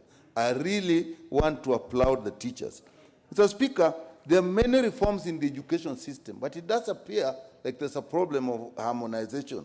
There is delocalization, you have 100% transition, you have a curriculum-based, competence-based curriculum, and all are actually happening at the same time. And I do not get the impression that the teachers are as fully involved as they should be, going by what we have seen happening in their unions, where I reached the point that the teachers actually were being persuaded through coercive means to leave some unions so that they could even get promotion. I think we should protect our teachers from such issues. Mr. Speaker, there's a lot of unemployment amongst teachers.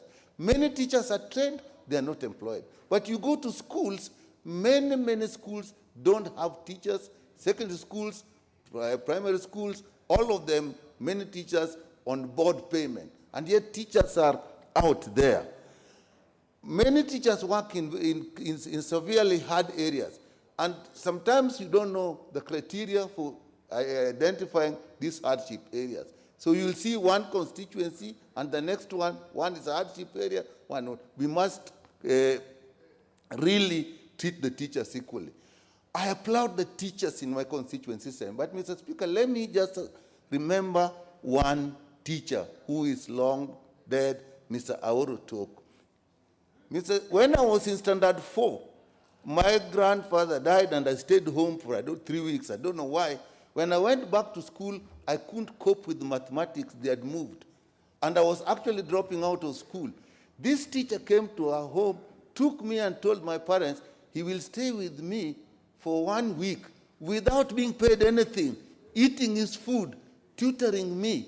And when I went back to school, I was number 1 in maths until I went to university. That is how important the teachers are. I applaud the teachers of this country. Member for Limuru. Thank you, Honorable Speaker. And Honorable Speaker, let me start by appreciating all teachers worldwide here in our country, Kiambu County, and specifically Limuru sub-county, where I have seen dedicated lot of teachers who have been doing very great work despite their meager pay.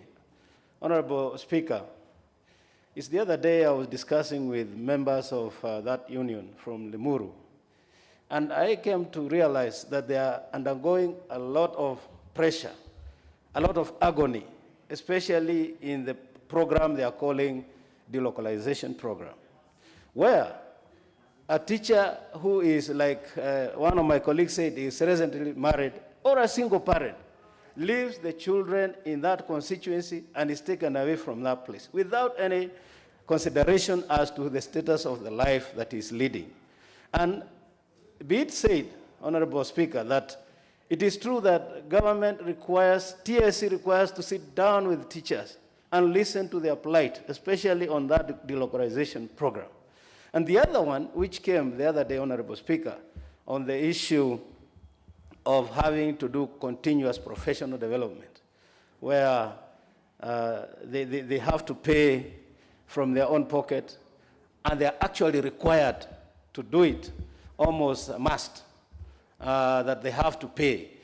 But the government is the same one knows that these people are getting meager pay. So I propose, and I can see the chair, education is here. Listen to our teachers. They are getting the same amount. They are supposed to pay 6,000 per semester. Get a kitty. Let the government subsidize that.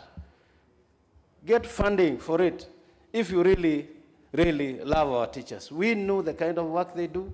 We know the kind of output that we get from our teachers. We can only be fair if we can assist them to do those courses, if they must, because it's continuous development. Then just budget for it and get that agony from our teachers. Otherwise, I want to pay tribute to all the teachers and say, out there, you're doing good work, continue doing the same, and we shall stand with you where we can.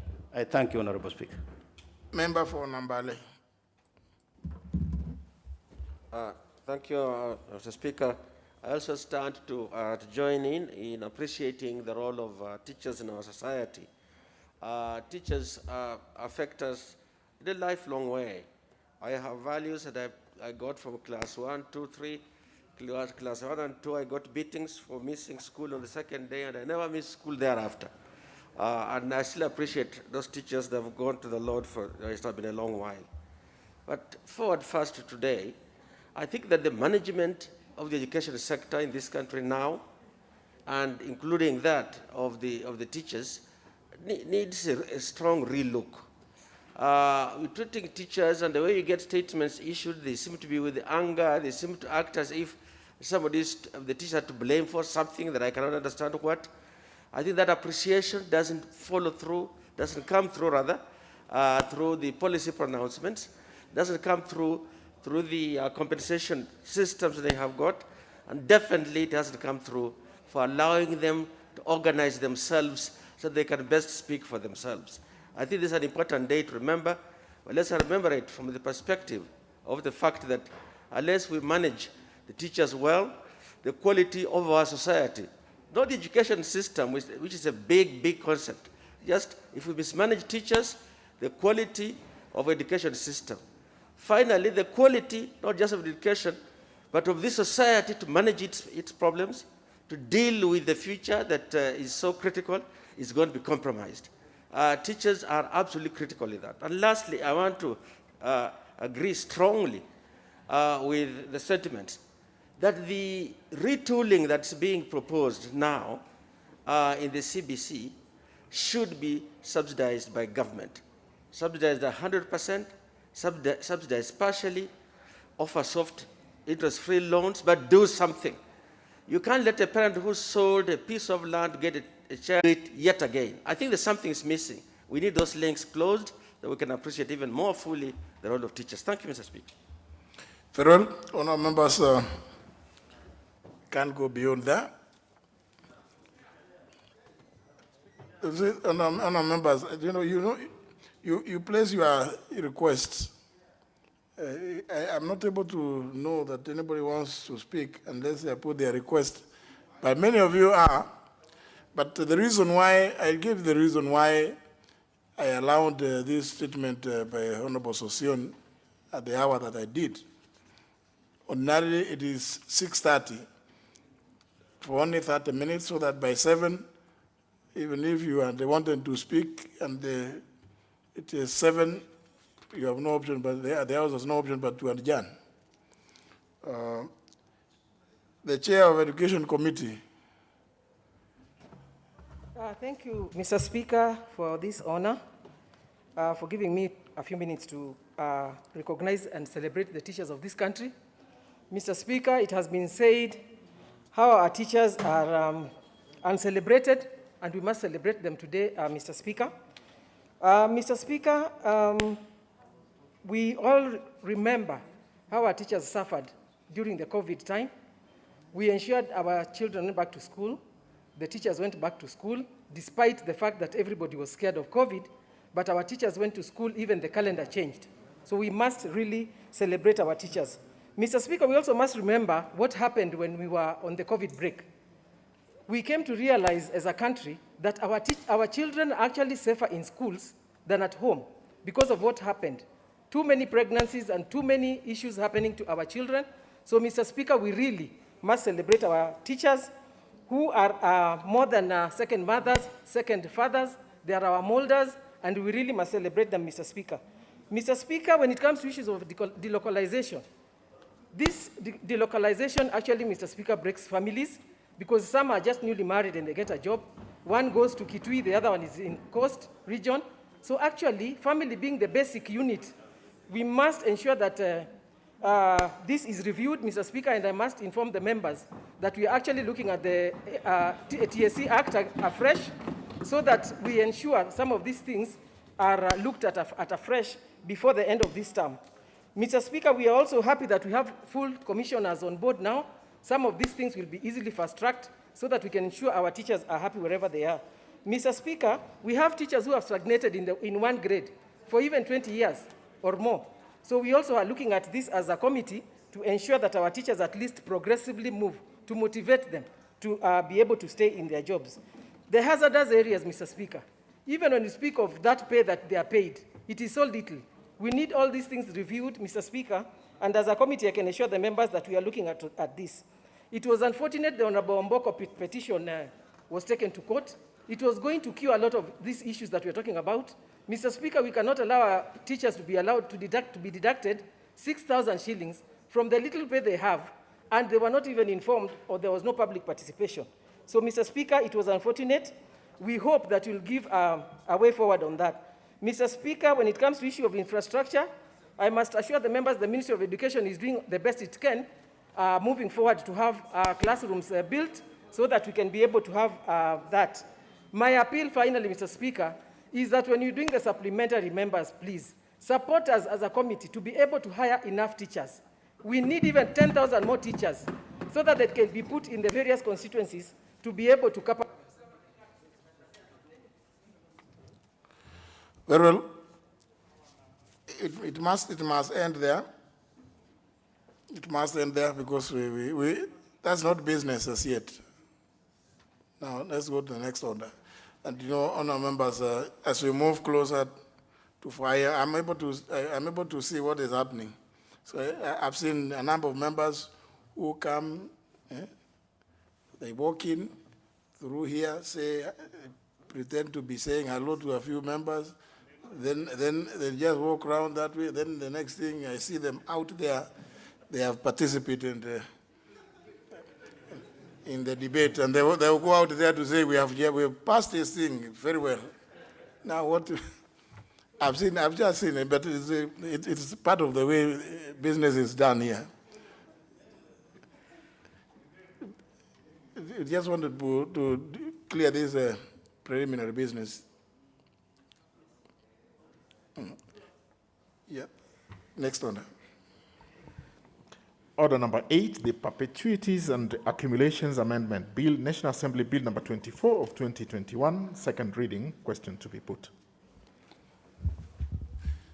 Members, let me proceed to put the question, which is that the Perpetuities and Accumulation Amendment Bill, National Assembly Bill number 24 of 2021, be now read a second time. As many as that opinion say aye. As many as contrary opinion say nay. The ayes have it. A bill for an act of parliament to amend the Perpetuities and Accumulations Act and for connected purposes. Next order. Order number 9, motion, ratification of various protocols under the Maritime Labour Convention and the International Labour Organization and the amendments therein. Question to be put. Honourable members, debate also on this motion was concluded.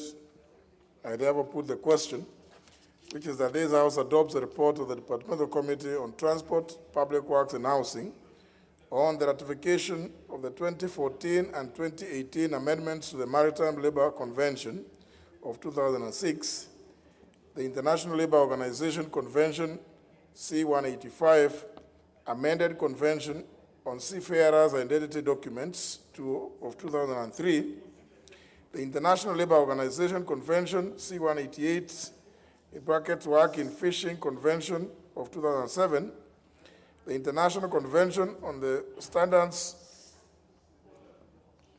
Member for Kibwezi, please. You get excited every time you sit next to a member for Busia.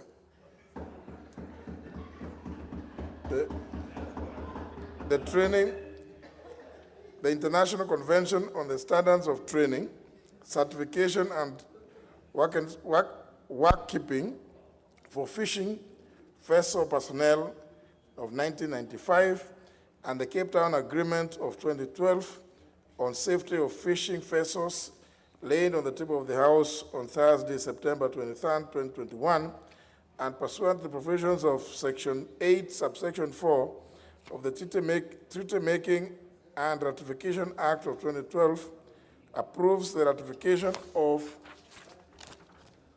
1, the amendments to the Maritime Labor Convention of 2006, 2014, and 2018 amendments. 2, the International Labour Organization Convention C-185, amended Convention on Seafarers and Related Documents of 2013, 2003. Number 3, the International Labour Organization Convention C-188, Work in Fishing Vessel of Convention of 2007. 4, the International Convention on the Standards of Training, Certification, and Work-Keeping for Fishing Vessel Personnel of 1995. And 5, the Cape Town Agreement of 2012 on Safety of Fishing Vessels. Will as many as of that opinion say aye? Aye. As many as of contrary opinion say nay? The ayes have it. Next. Order number 10, motion, report on a public petition regarding recognition of the Pemba people of Kenya as citizens of the Republic of Kenya. Question to be put.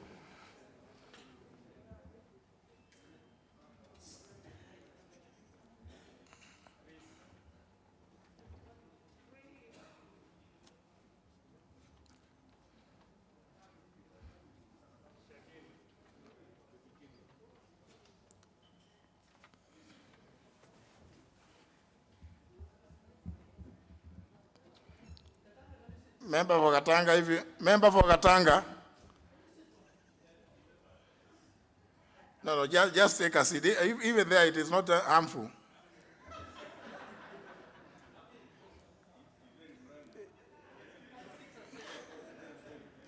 It is very easy to walk out from there, you know. I always take note of the people who like sitting at that corner. And that other corner there, because they have a way of exiting the chamber. Is this the Honorable? Very well, honorable members, this last one. I put the question that this House adopts a report of the Departmental Committee on Administration and National Security on its consideration of a public petition regarding recognition of the Pemba people of Kenya as citizens of the Republic of Kenya, laid on the table of the House on Wednesday, August 11, 2021. Will as many as of that opinion say aye? Aye. As many as of contrary opinion say nay? No. The ayes have it. Now, yeah?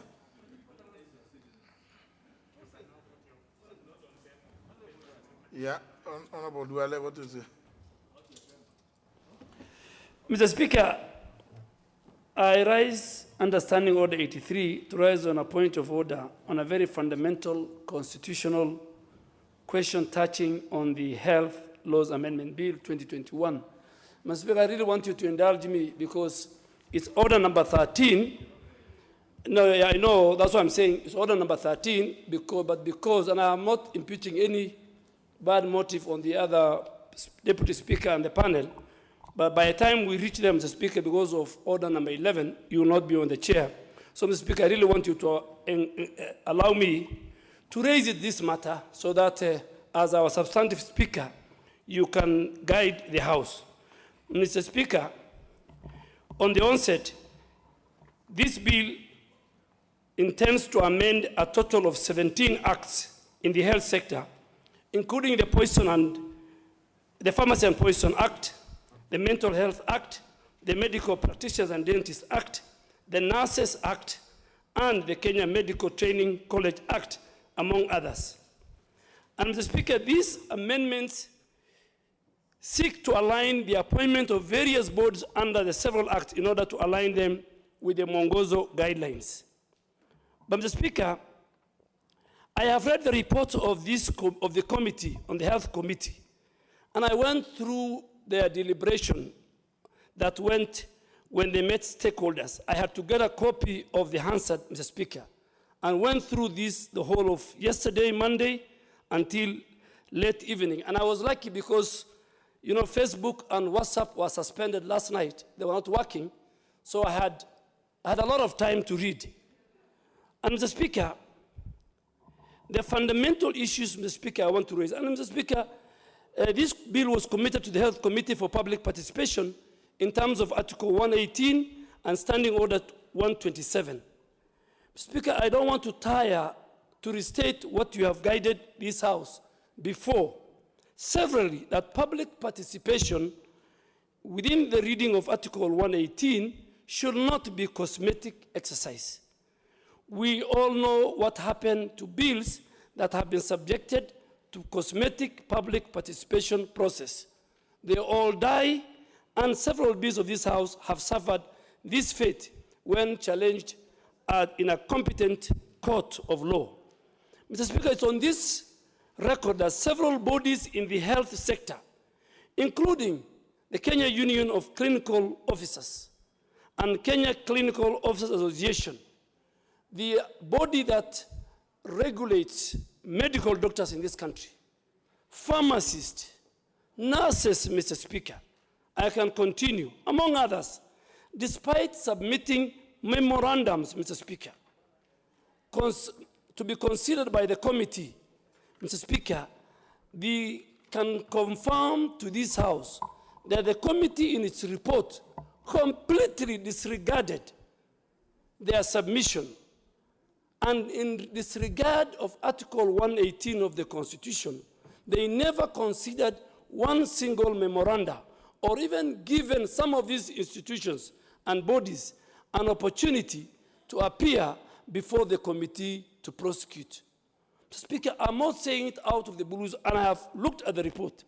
Speaker, in this regard, the question that begs this House is, to what extent can this bill proceed for second reading when the committee had not properly conducted public participation as required by the Constitution and as required by our own Standing Order 127. Speaker, you have ruled a number of times that a bill without public participation is as dead as the dodo. The bill before this House, Mr. Speaker, has made several proposals, Mr. Speaker, to various boards of parastatals in the health sector to be fully represented by government without any representative from the private sector or professional bodies, and not even the medical practitioners. Mr. Speaker, without checks and balances, to what extent shall the national values and principles, Speaker, the hallmark, the basis of these boards is anchored on good governance. Even Mwongozo is based on good governance. That government shall be running boards without any check and balance. This, Mr. Speaker, in my opinion, is a total negation of Article 10 of the Constitution. Mr. Speaker, this will become a government body. Will this amendment not throw out accountability and transparency, Mr. Speaker? Indeed, where there is no second voice, Mr. Speaker, in anything, tyranny and impunity sets in, Mr. Speaker. Who represents the private sector interests in such boards?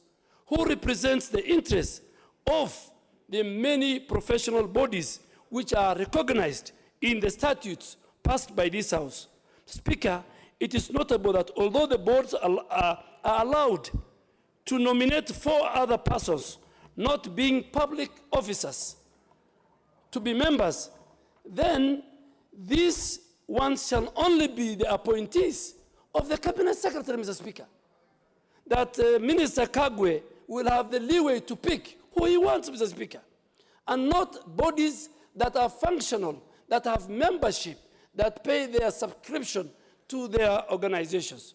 And Mr. Speaker, if we go this route, then this House will set a very bad precedent. It's the same House that even established, and I was the leader of majority, Mr. Speaker, the Law Society of Kenya Act, that you are a member. And Mr. Speaker, that the Cabinet Secretary can dictate to whoever he wants to appoint. Mr. Speaker, these amendments are therefore untenable. They negate the realization of the national values and principles as provided in Article 10 of the Constitution. And Mr. Speaker, I really want that this House, as people were speaking for teachers, Mr. Speaker, I didn't raise my hand because I wanted us also to speak for the nurses, for the clinical officers, for the pharmacists, for the doctors, who as members of parliament, we represent their interests, Mr. Speaker. So, Mr. Speaker, I really want you to give us guidance on this matter. And I seek your guidance on the constitutionality of the Health Laws Amendment Bill 2021 in view and in as far as the requirements of Article 10 and Article 18 of the Constitution and Standing Order 127 is concerned. I thank you, Mr. Speaker.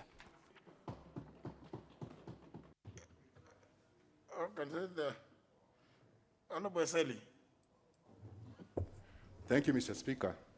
Mr. Speaker, I would like to state from the outset that I'm a member of the Health Committee, but I'm aggrieved because, in fact, I would say that this report of the committee is before this House fraudulently.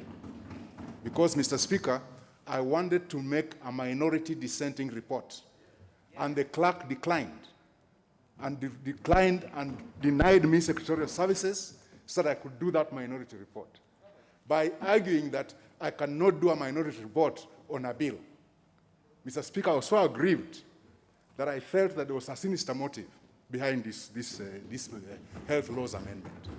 So, Mr. Speaker, I agree with the Honorable Duale that you look at it carefully before you allow any debate on these amendments to go on. Because, Mr. Speaker, as a professional myself, a highly qualified doctor, if I were to be regulated by the Medical and Dentist Council, I pay my subscriptions. That is the money that runs the council. That's the money that has built that magnificent building next to DOD. How can I be told that I cannot be part of the regulation, that I cannot be on that board, that I cannot be on that council? Somebody else will put on that council to regulate me. I think it's, for lack of a better word, it's madness. It's madness. Mr. Speaker, as a professional yourself, a lawyer of high standing in this country, you know how self-regulation is supposed to be. Mr. Speaker, I beg you, look at this amendment bill properly before you allow the House to continue debating on it. Thank you, Mr. Speaker. Honorable TJ. Mr. Speaker, sir, they are coming for the nurses and the doctors. Next, they will come for the lawyers. And if they get the lawyers, I suppose they are going to come for the Council of Former Speakers.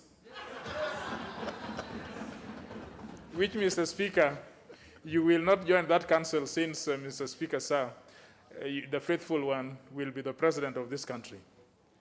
But allow me to say this, Mr. Speaker. This mwongozo that is being touted all over, I sat on the delegated committee.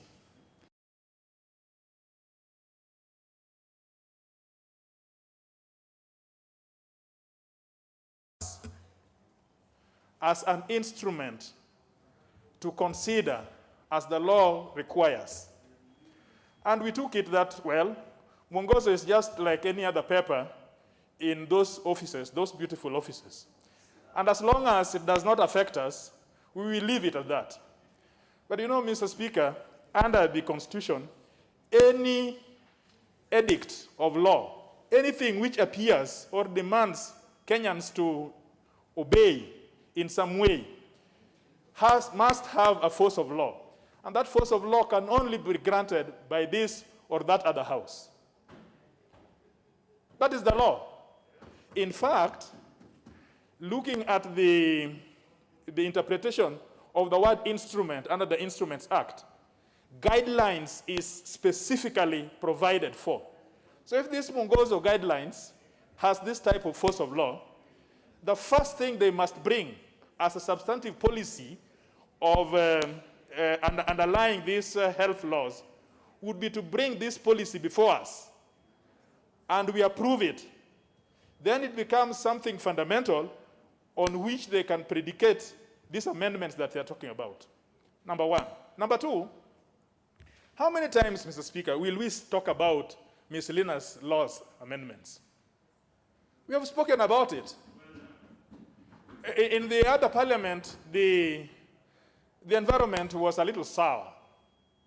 But in this parliament, we have agreed on so many things, including the fact that if there are issues which demand substantive legislation, must come as a result of standalone bills or amendment bills to be considered on their own merit. I have been with the leader of majority in several forums, and he agrees that you cannot bring issues which are fundamental and call them miscellaneous amendments. He knows that. I do not know at what point there is a disconnect between this House and those other people sitting in palatial offices. I am sure they are not taking instructions from the leader of majority. If they were, he would have quickly told them that, look, this is not how legislation is done. Give me small things which merely cure the gaps or the lacuna in law, but not issues weighty as such as this. Number two. Number three, and the last one, Mr. Speaker. Kenya, by dint of the Constitution, is bound by international convention. The International Convention is about freedom of professional practice. And so you find that doctors are governed and regulated by peer regulation. They must regulate themselves. All over, all literature suggests that when professionals are, when they regulate themselves, there is better value because they are the professionals and they want to make things much better for their professions. Anytime world over, when government has had to intrude into self-management of internal organizations, they fail. Now think of a situation, Mr. Speaker, that maybe the Attorney General or maybe the solicitor or somebody wants to come and regulate how LSK must function, including who and who not to give practice certificates in the legal fraternity. Now, we all know brief for being professionals. We are because that is what God made us to be. But allow Kenyans to get best services for professionals. Now, if you want to rein, and I know they have reined, in fact, I've seen a bill, which has been published, by the way, Mr. Speaker, which is targeting lawyers. We will speak on it when that time comes. But the point is that I do not know where this appetite is on foraging on professionals. Today they are on lawyers, the next day they are on architects, another day they are on engineers, the other day they were in accountants. I mean, it can only be that there is an interior motive which is not advised or which is not coming from a point of reasoning or a point of professional discussion.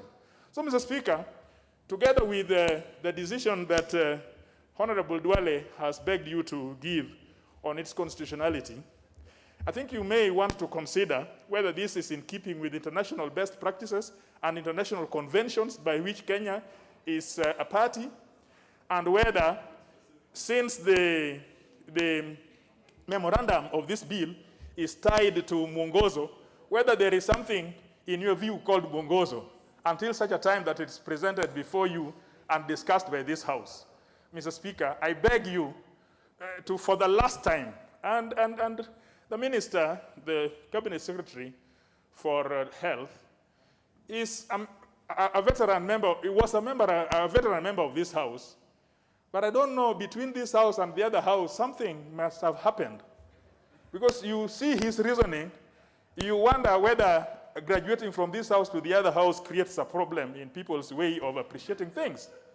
So for the last time, please show by way of a detailed ruling that during your tenure, this is how miscellaneous legislation should look like, and this is how substantive legislation should look, for avoidance of doubt, so that in future we don't have these running battles about miscellaneous regulations or legislation or substantive legislation. I thank you, Mr. Speaker. Member for Kitutu Masaba.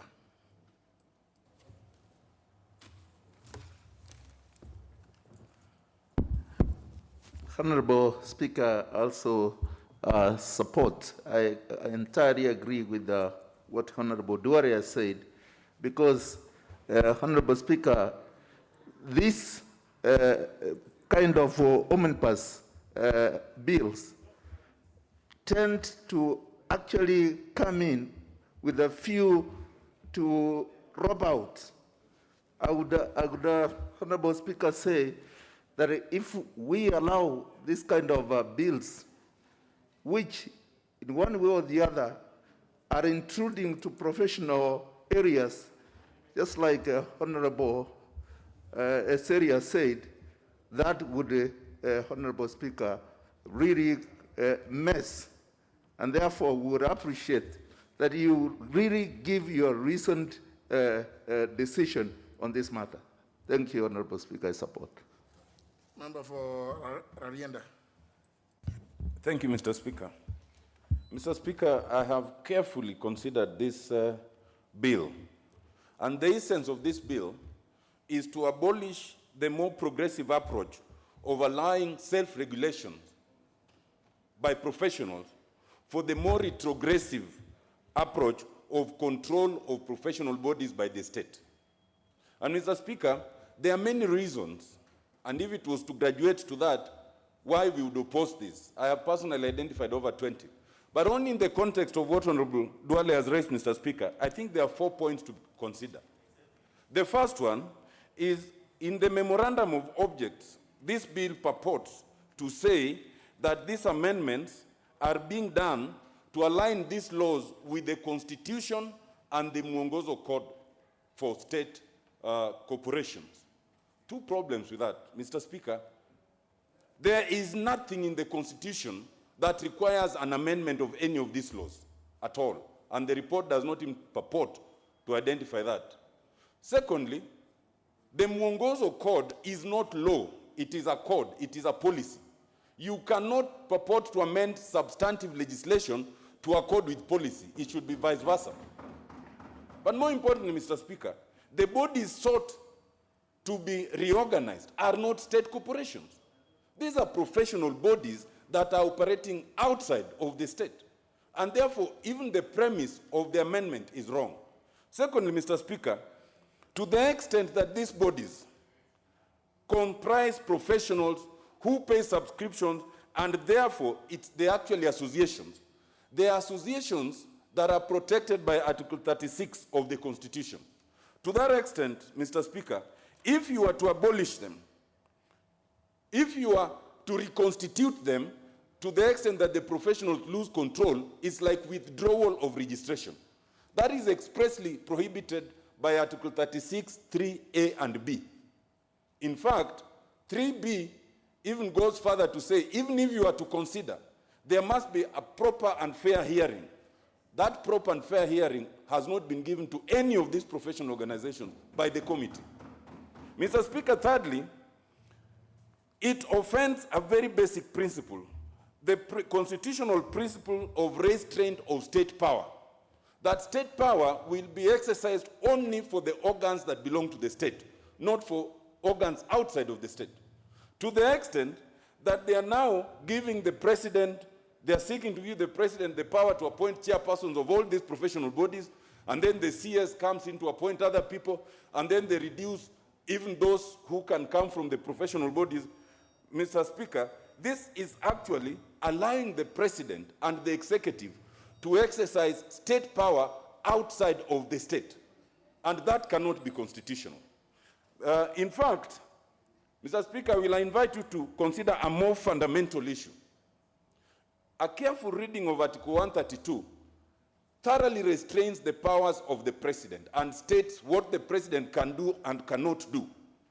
And the only leeway it allows is now under 132 4A, where it allows the president to establish a public office.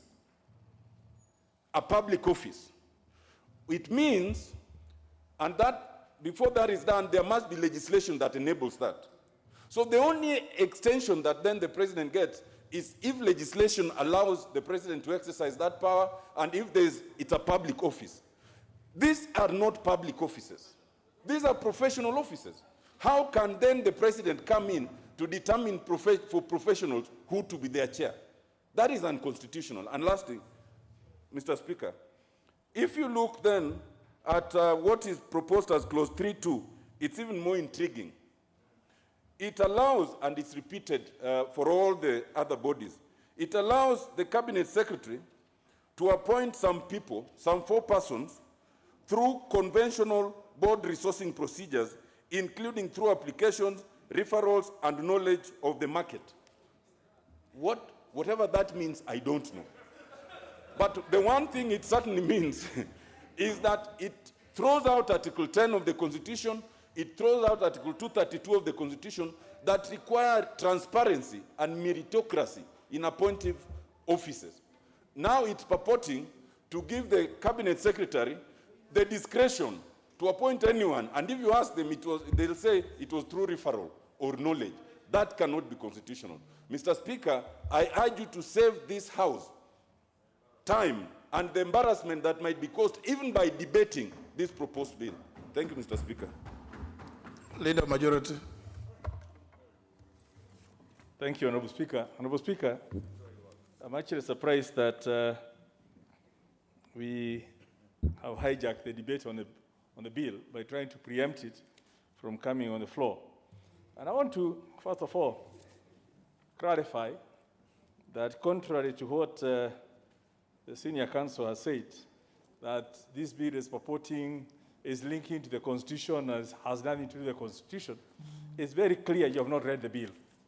Because if you had, you would see that part of the bill, there's a whole reference of it, page 9, is about changing the nomenclature for ministers to cabinet secretary in line with the new Constitution. And that goes on across many other laws. So it's actually true that the bill is premised on aligning laws, the various laws in the health sector, to the Constitution. The bill is also looking at some, it's not based on only the professional bodies. KEMSA is not a professional body, but it's being affected. NHIF is not a professional body, it's affected. It's several laws within the health sector. And this is not the first time it's happening. We did it in 2017, and we've done it with the tax laws amendment, where we look at all laws to do with tax and amend them within one omnibus law. Because the thread that's running across all this is the management bodies of all those institutions under the health sector. And whether you bring it as a standalone, 27 bills, or one bill, and I remember we had this discussion just last week in the Committee of the Whole, where members said, instead of keeping on changing within each bill, why don't we have one omnibus law that basically says, change every reference in all the laws from minister to cabinet secretary. We had this discussion last week. So it's actually not true to then say that this is a miscellaneous amendment bill. This is specific to laws within the health sector and covering the various bodies. Now, I know there's been a bit talked about on the Mwongozo Code and harmonizing.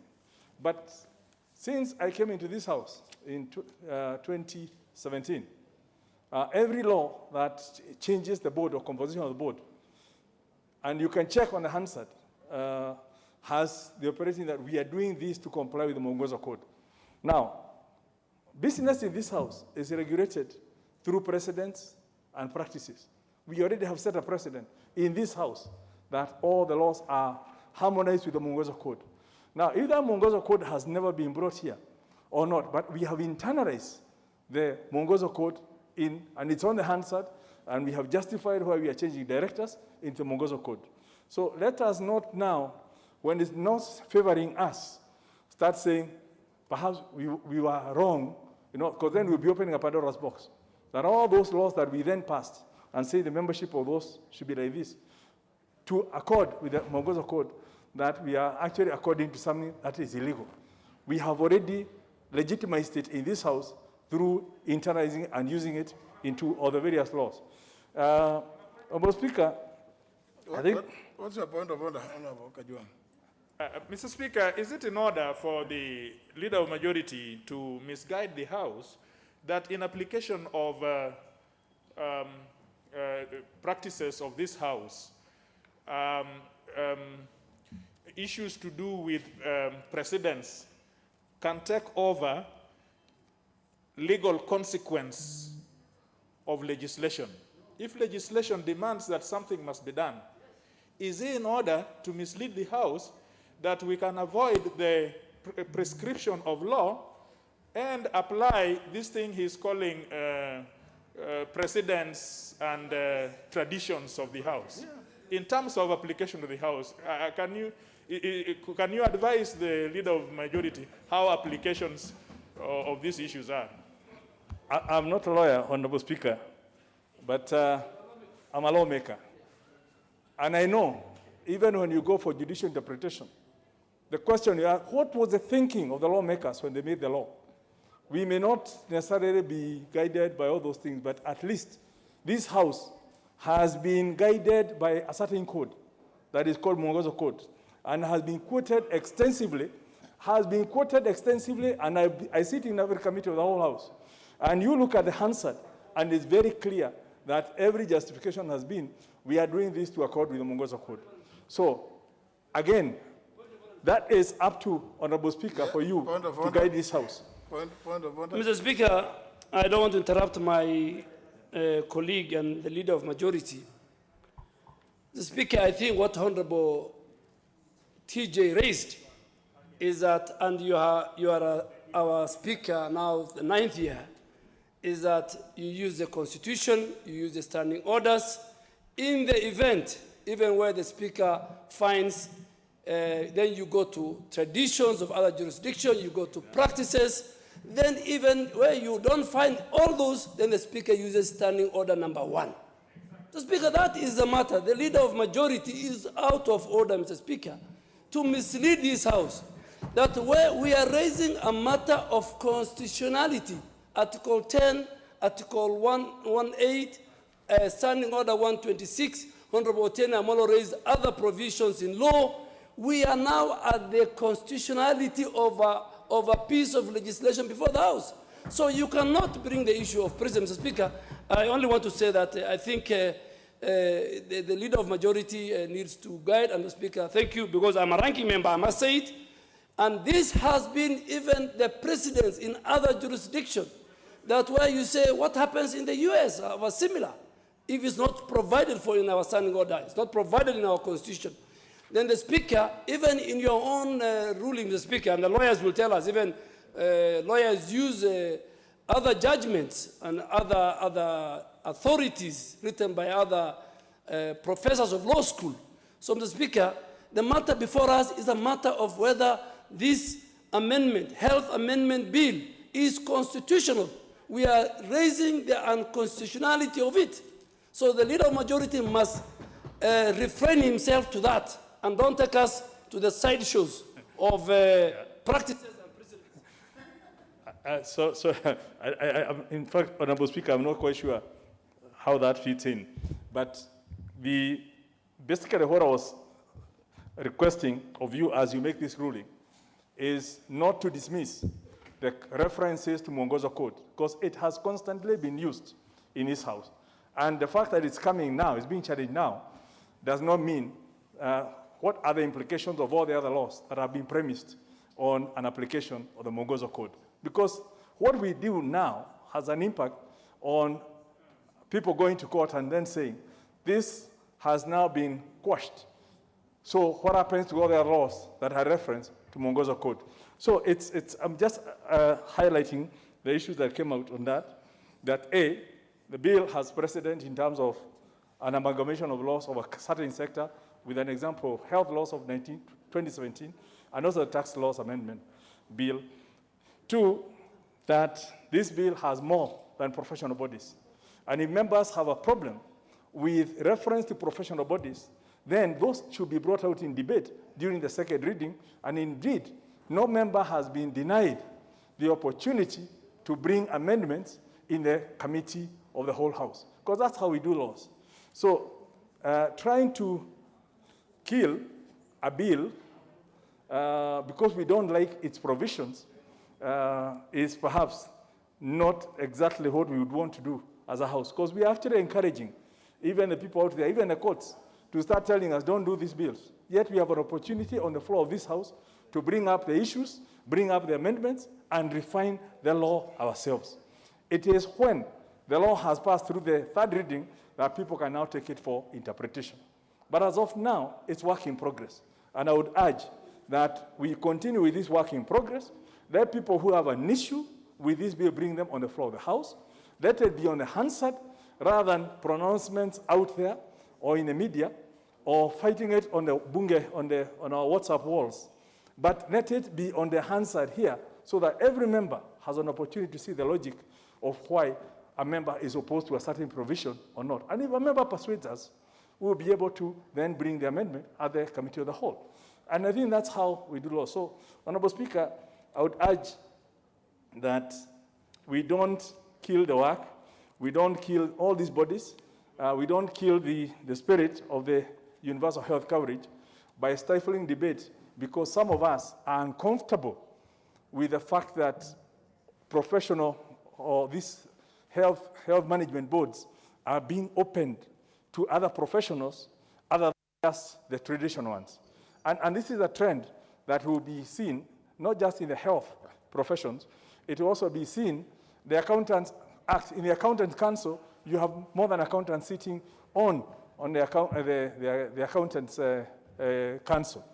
And the Engineers Board will have more than engineers sitting on that, because you have lawyers there, you have accountants, and that's what you want to open to ensure that there's a whole expertise and skill base in each of the boards so that they can enrich the decision making rather than people blocking themselves in silos. But we'll be getting through this when we get to actual debate. And we don't need to kill it until we have had an opportunity for the membership to debate for as long as we can and to convince one another. So, Honorable Speaker, I urge you to, as you look through the constitutionality, also to look at whether, at what point, Parliament can actually be stopped from carrying out its constitutional work, which is to legislate. Thank you, Honorable Speaker. Honorable Kaluma. Yes, I thank you, Honorable Speaker. Honorable Speaker, I've listened to Honorable Duale, our ranking member, and those who have spoken in his support, and they appear to be very persuasive. But, Honorable Speaker, we have also listened to the mover of the bill, or the person under whose name this bill is. Honorable Speaker, while at least I may agree with what Honorable Duale and those speaking in support have said, Honorable Speaker, I don't appear to agree with them in terms of the manner they are proposing that we deal with the matter. Honorable Speaker, this bill is at Order 13. It has not yet been called. A number of us members here, including myself, came possibly to debate it. We are being told that there are unconstitutional provisions within the bill. We are not being told whether it is the entire bill or just some of them. In fairness, Honorable Speaker, I was going to propose for your determination as you determine the issue that we allow this matter to be moved. Then Honorable Duale and those of them who are of the views that there are unconstitutional provisions or provisions which, though constitutionally may appear not to be properly merited, to bring up those issues so that the House makes a decision on this matter once and for all. Honorable Speaker, I fear that if we were to be pushing all these matters to the chair, then we will have a situation where we'll put the chair under a very awkward position, where people or persons initiating bills are blaming the chair of this House instead of the House for killing bills. I therefore wanted to reserve my positions on the matters, and they are very sensitive matters raised. And the lack, Honorable Speaker, is that through their representations, we already know there could be problems. Let this matter be moved, unless the mover or the person under whose hand this bill is will persuade us on those issues. Let question be put and we kill it with alacrity at the second reading. The luck is that they have raised our antennas on it. But Honorable Speaker, I don't think we would be doing justice to your seat to be seen on a bill which appears to be touching all these sectors, that you made that determination on it there without reference to the House. Let the House as an institution make some ultimate decisions on some of these things. Honorable Speaker, with those few, I thank you, and I beg. Well, I can see a few more requests. Honorable Pukose. Thank you, Honorable Speaker. Having listened very keenly to Honorable Duale, one of the key issues which he raised is the issue about public participation, Honorable Speaker. Because if the medical professionals, nurses, doctors, pharmacists, were not accorded an opportunity to be able to appear before this committee and make their contribution, then public participation means it was not done. So how do we debate something that did not have full public participation? And looking at the ruling by both the High Court and the Court of Appeal in the PPI case, public participation is actually not just to be seen to be done, but it must have been done properly. Honorable Speaker, listening to what the Leader of Majority said about Mwongozo, the Mwongozo, what we've been borrowing is good governance. It is not just a question of the numbers and everything. The code, what we've been borrowing from Mwongozo is good governance. What this bill is intending to do is bring bad governance into professional bodies. When you say you want to open up professional bodies, people form professional bodies for their own interests. If we form a professional bodies for doctors, or there is a professional body for lawyers, at what stage do we need somebody else to come and participate? Instead of having somebody else being put to us that you want this person to be part and parcel of that team. How will you appoint a doctor to say, go and sit now in the board of Law Society of Kenya and deliberate on matters pertaining to Law Society of Kenya? It doesn't happen like that. I'm a member of the Kenya Medical Practitioners and Dentists Board. I'm a member of the Kenya Medical Association. These are professional associations that we sit to do professional development. Once every other time when we have CMEs, continuous medical education, how will you want to have somebody who is not part of you to be in the governing council?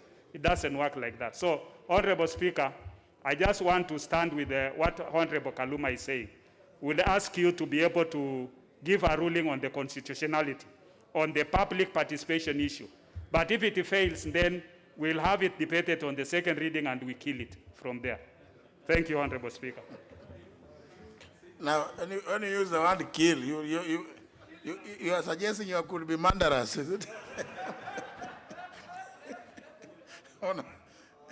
Honorable Pukose. Honorable Speaker, what I meant by killing is that we shall reject it by voting nay. Honorable Member for Matungulu. Thank you very much, Mr. Speaker. Mr. Speaker, I want to agree with Honorable Kaluma and also Honorable Duale. Mr. Speaker, coming from the medical professional, it is a bit not very clear the intentions of this bill. Mr. Speaker, I want to give you a very simple example. You can imagine we change the rules governing KOTU, whereby the Minister for Labor will be guiding the labor organization to elect Atwoli. Mr. Speaker, all these things which are in this bill are squarely professional.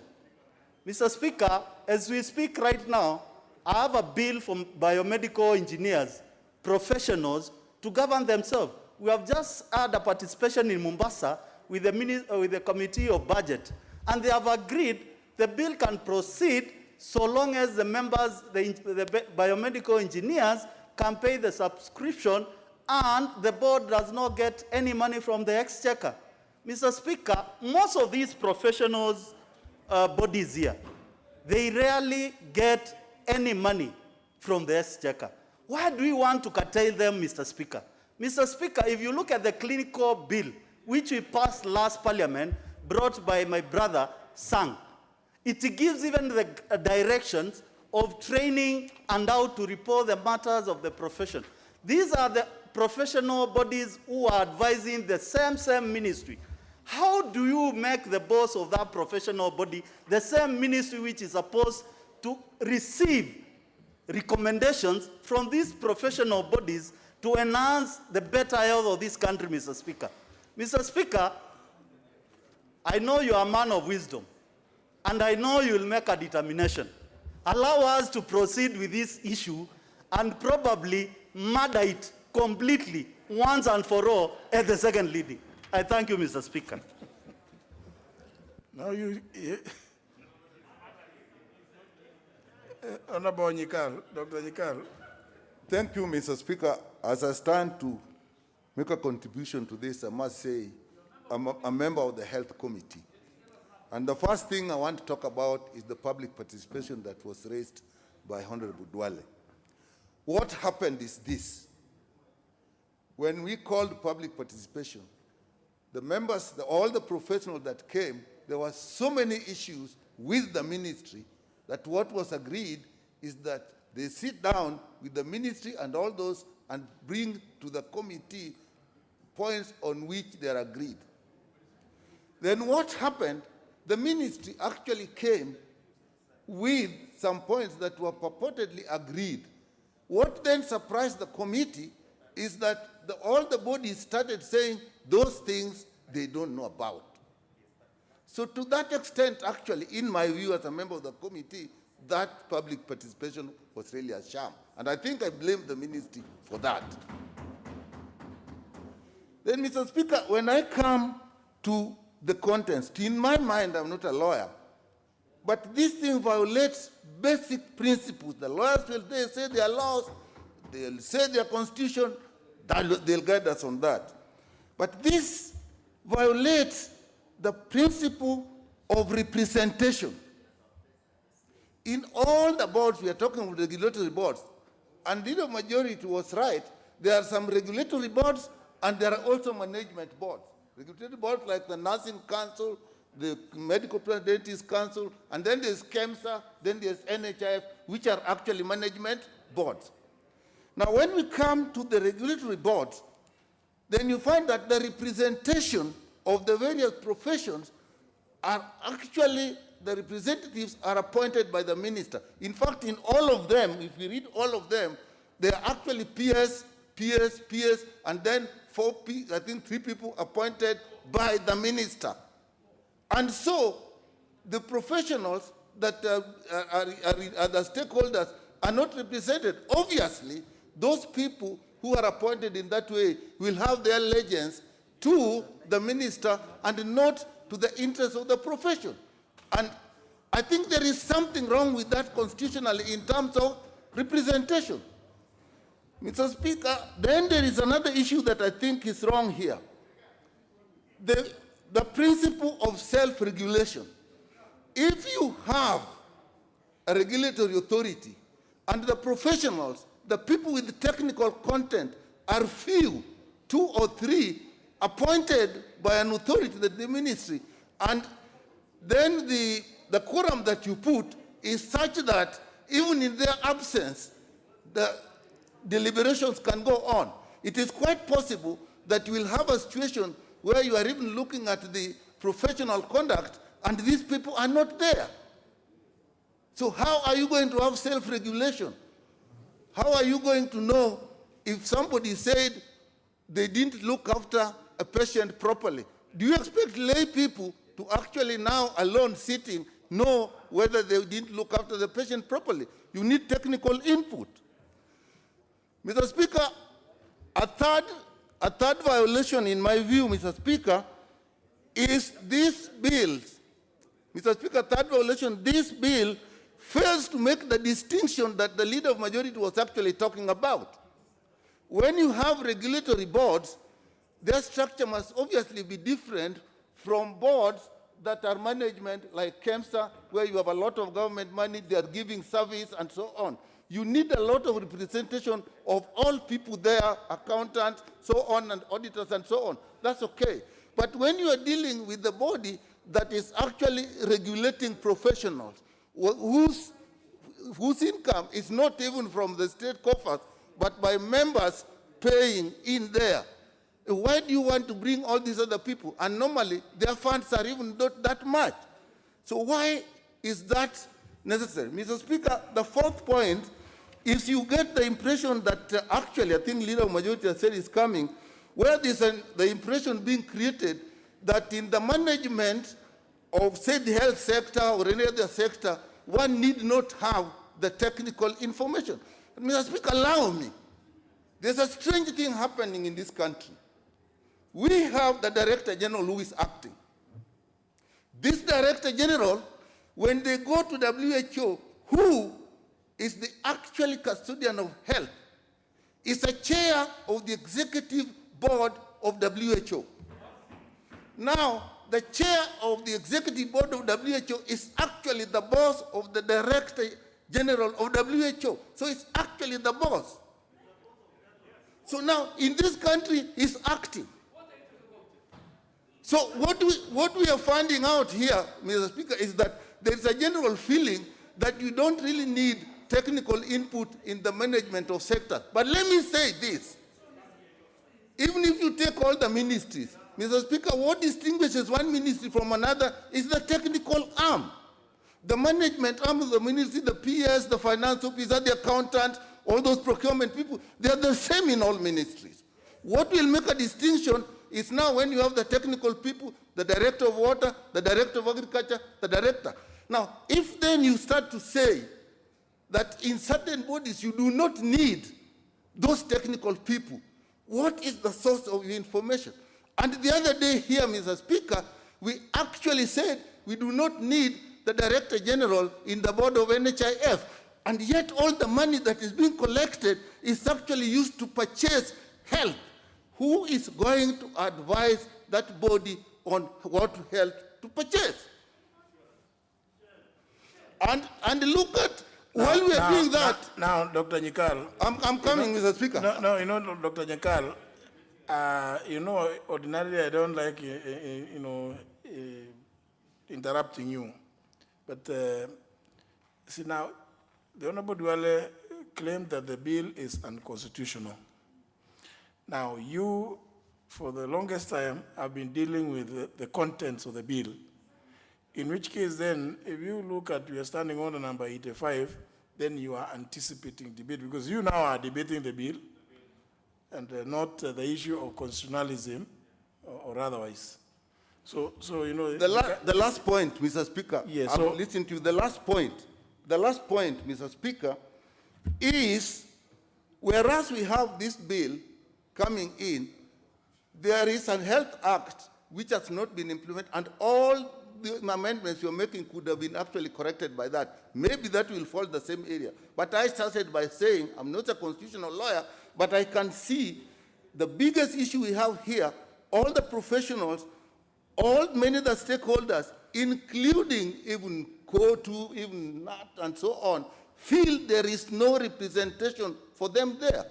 So, Mr. Speaker, I may have gone beyond that, but whatever we do, whether we bring it and kill it, as Kaluma says, or whether we murder it, I think what is important for this House is that we should not go into a debate when we already are assured that actually what we are going to get is actually not going to serve the country. Mr. Speaker, that is my point. Thank you very much. I think we shouldn't spend too much time going to discuss what will not actually be productive for us. The rest are for the lawyers and you to decide. Thank you, Mr. Speaker.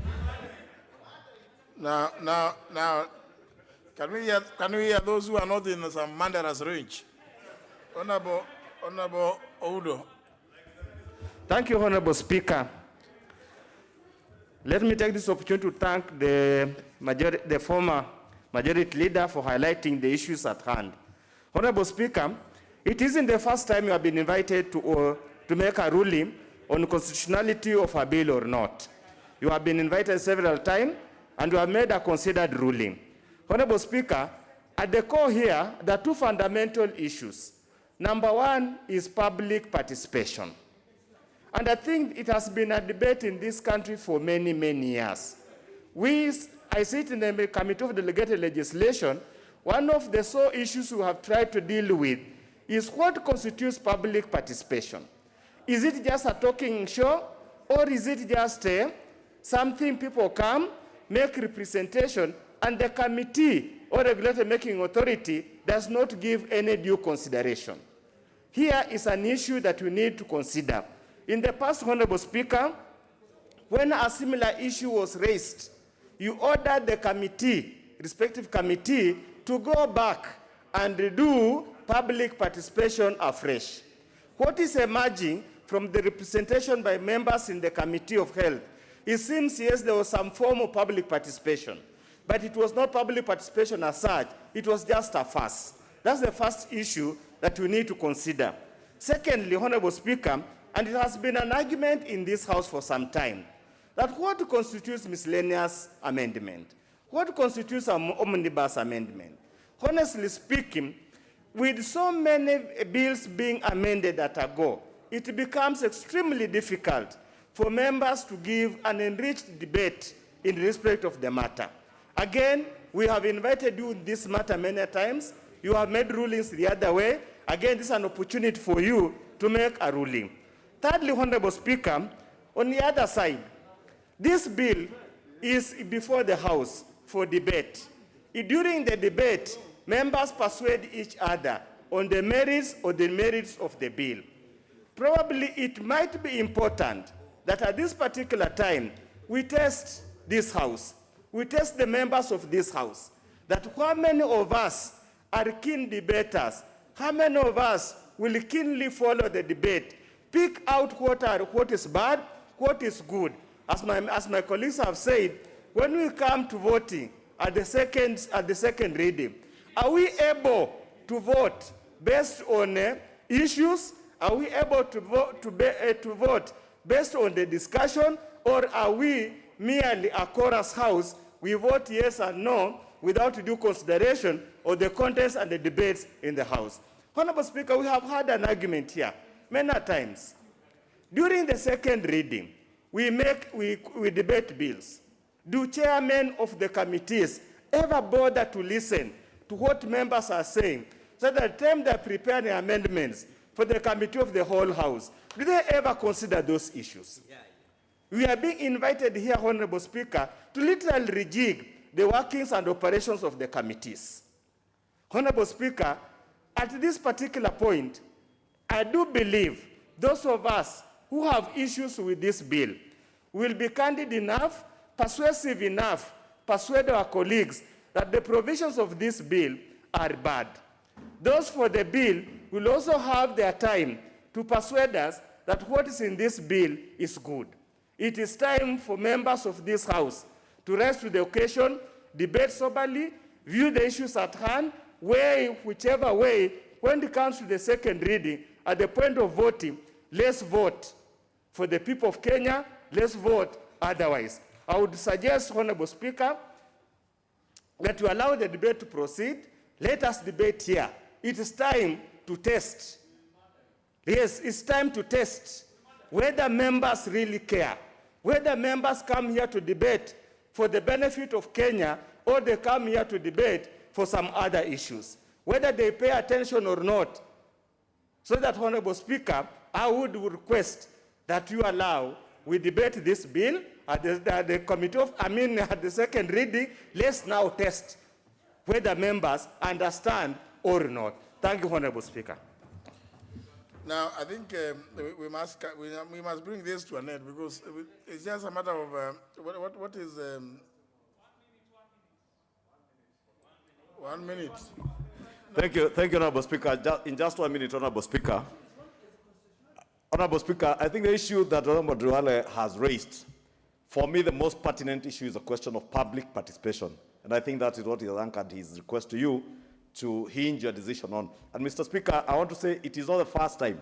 You remember during the aviation bill, the National Aviation Bill, you seized debate on that bill, principally on the question of public participation. And all you did was to ask the committee to go back and ensure that they have done proper public participation. Honorable Speaker, what we are asking you and what Honorable Duale is asking you is probably to give the committee an opportunity to go and conduct proper and actual public participation so that we do not run the risk of spending time, taxpayers' time, and you know, Mr. Speaker, will be paid to sit here and debate that bill in second reading, only to end up being trashed in court because of the issue for public participation. Therefore, Honorable Speaker, because the minute is over, I just want to ask you that it is only fair to Kenyans that you accord the committee time to go back and carry out actual public participation. The other issues we can debate. I want to agree with Oudo. Member for Dagoretti South. Thank you very much, Mr. Speaker, for this 1 minute. And what you're being invited to do, Mr. Speaker, is not something strange, and it will not be a first. Mr. Speaker, at this preliminary stage, you're being invited to make a decision on a matter of constitutionality, on a matter that touches on Article 10, on the principles that the Constitution does dictate, and then you're also being invited to make a ruling on whether public participation, sufficient public participation, actually happened on this bill. Mr. Speaker, proceeding without looking at this preliminary issue is inviting this House to participate in an illegality, Mr. Speaker, because it is required by even our laws in this parliament, Mr. Speaker, for us to ensure that everything that is debated here is debated constitutionally, Mr. Speaker. So what you're being invited is not to do is not something. Member for Nyando. I thank you, Honorable Speaker. A clear reading of the entire Constitution, all the articles, points to something that ought to have been rectified. You look at a tendency of dictatorship, and the new Constitution came in to provide a panacea to that effect, Honorable Speaker. If indeed a proper public participation was not undertaken on this particular health amendment bill, then it should be annulled ab initio, Honorable Speaker. And I know you have created that platform before. You have come up with the traditional rulings that pay much credence to public participation. Our courts of law have stood firmly for the Constitution, and that also includes providing an enabling environment for public participation to occur. But I also remember in part of your rulings you have said that it is very difficult to determine with certainty what amounts to public participation. Does it mean Majority Whip.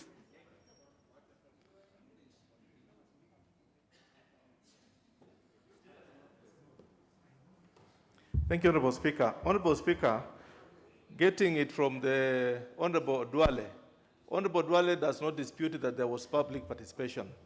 He says there was, but what was submitted to the committee was not utilized properly.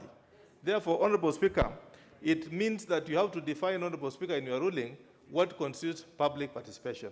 Number two, Honorable Speaker, yourself, you've ruled that a matter of constitutionality can be raised at any time during the debate or whatever time a member wants.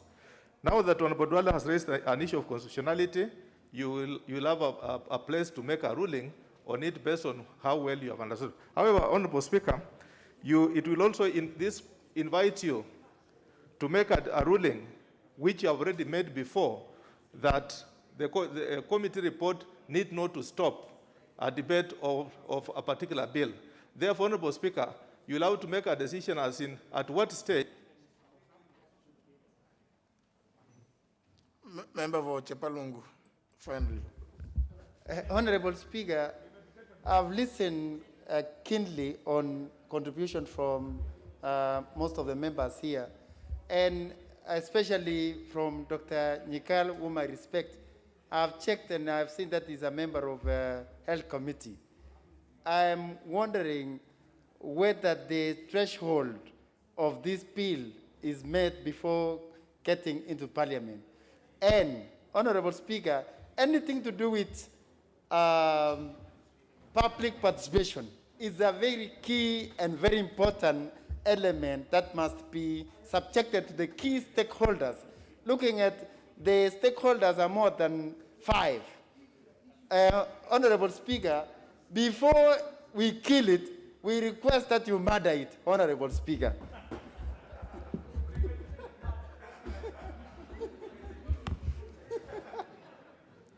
So before you kill it, you request that it be murdered. Anyway, honour members, there are a number of issues that have been raised, and I think to the extent that the issue on Articles 10, 118, 232 have been raised. There may be need for me to look at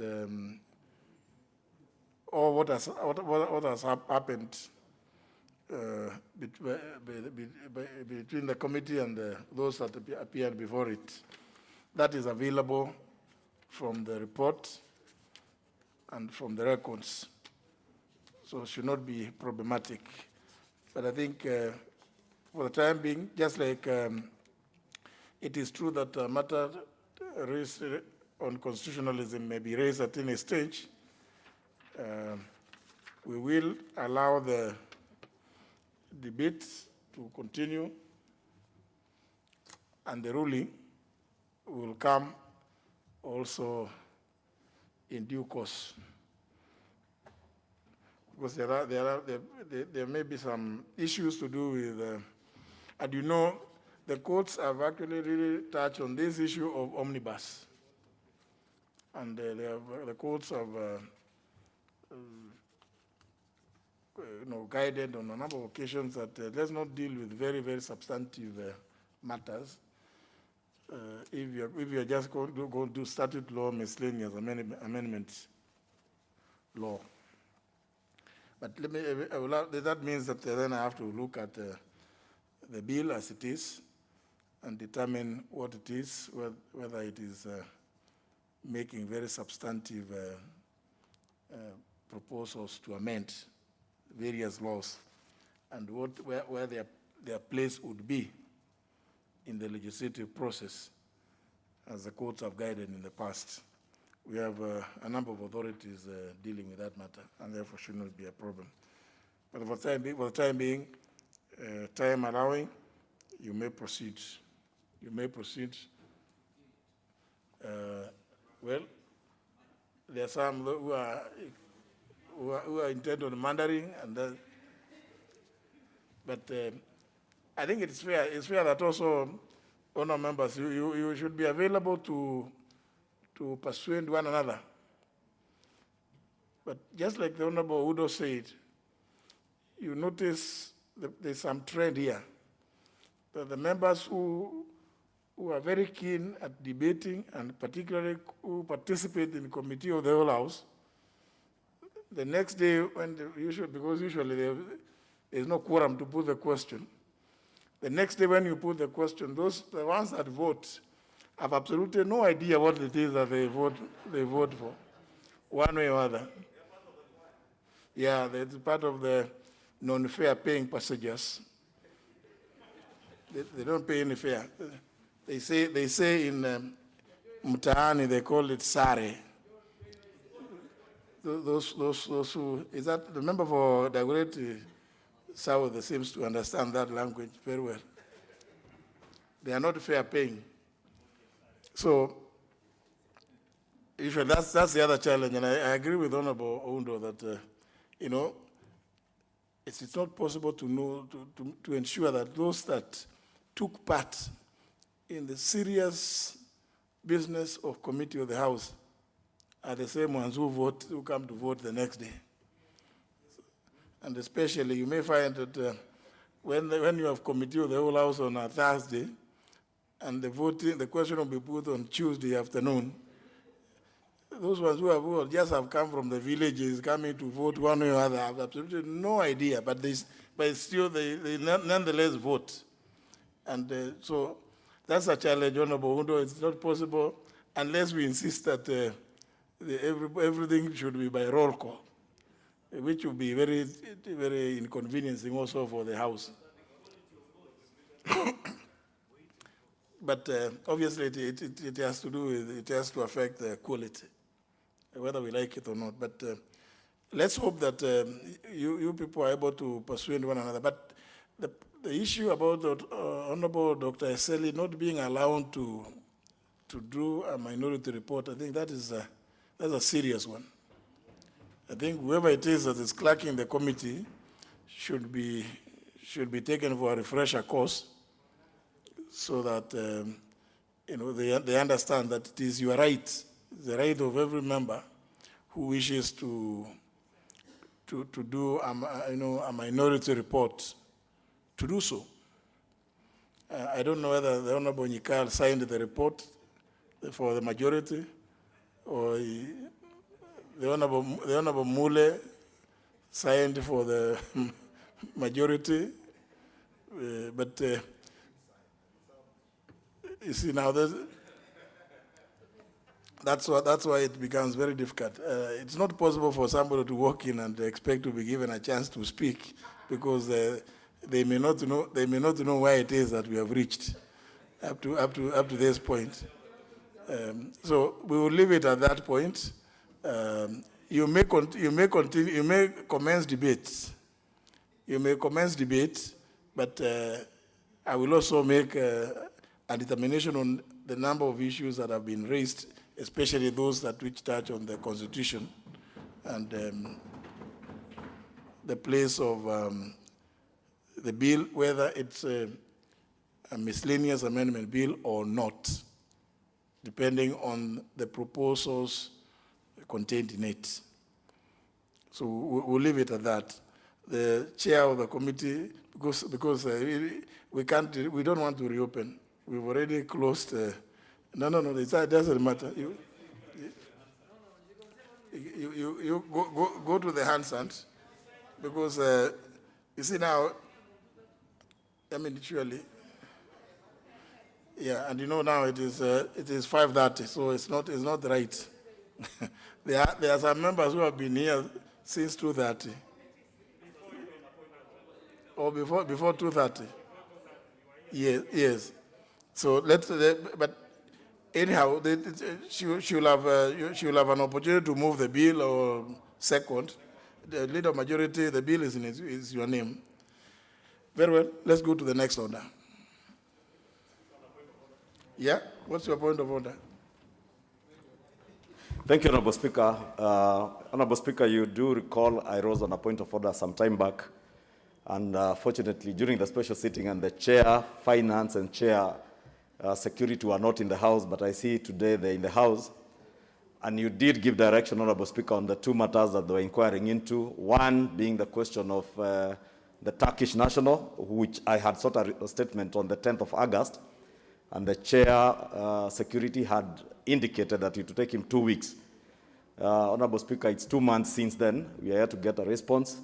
The Honorable Wanga was inquiring onto something that we saw before the committee, and you did direct, Honorable Speaker, from your chair, that it is expected that the two committees would indeed table a report on the inquiry that the Committee on Finance was making on its own motion. You remember, Honorable Speaker, and that's the issue, substantive issue that had risen on.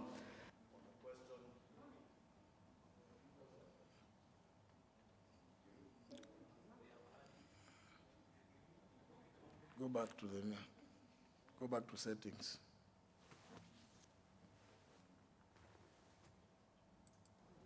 Thank you, Honorable Speaker. These communication gadgets.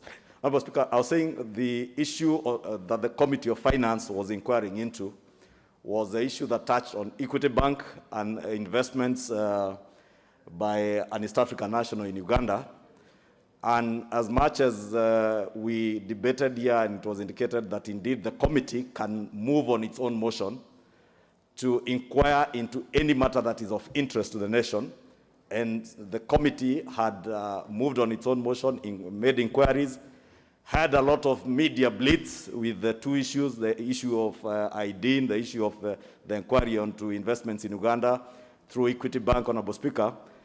You indicated that the two committees must indeed table a report before this House. And Honorable Speaker, up to date, neither the Committee of Finance, neither has the Committee on Security.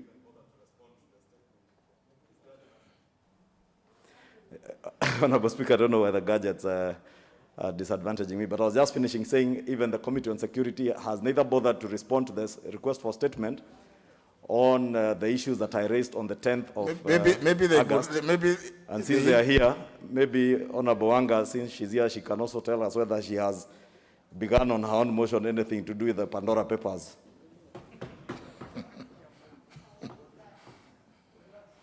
Pandora Papers, the Honorable Wanga would be more appraised than the Chair Health, who is asking what is that.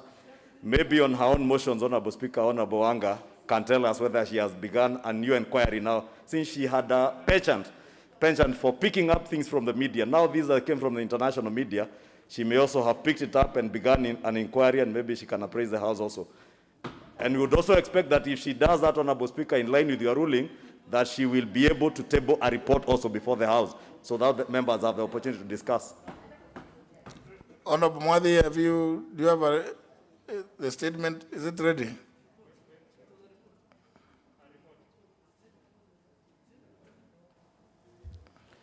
Well, Honorable Speaker, we indeed held a session with the CS, and apart from the answer that it brought, we also requested that we get a written response. We have a preliminary report on what he said, but we need that statement to come so that we can attach to the same. The report of the issue that the Honorable that is on the Turkish national. On some Turkish national, is it? Food. A fruit vendor. Honorable Speaker, that statement was sought on one Harun Aydin, who is a Turkish national, and who was purportedly deported by government from here to back to the country. And that is, I think that's a matter he's speaking to. That's the one, Honorable Ishungwa, you sought a statement on here. Yeah, that is the one. In respect to yourself. No, it is him who sought the statement. He sought a statement.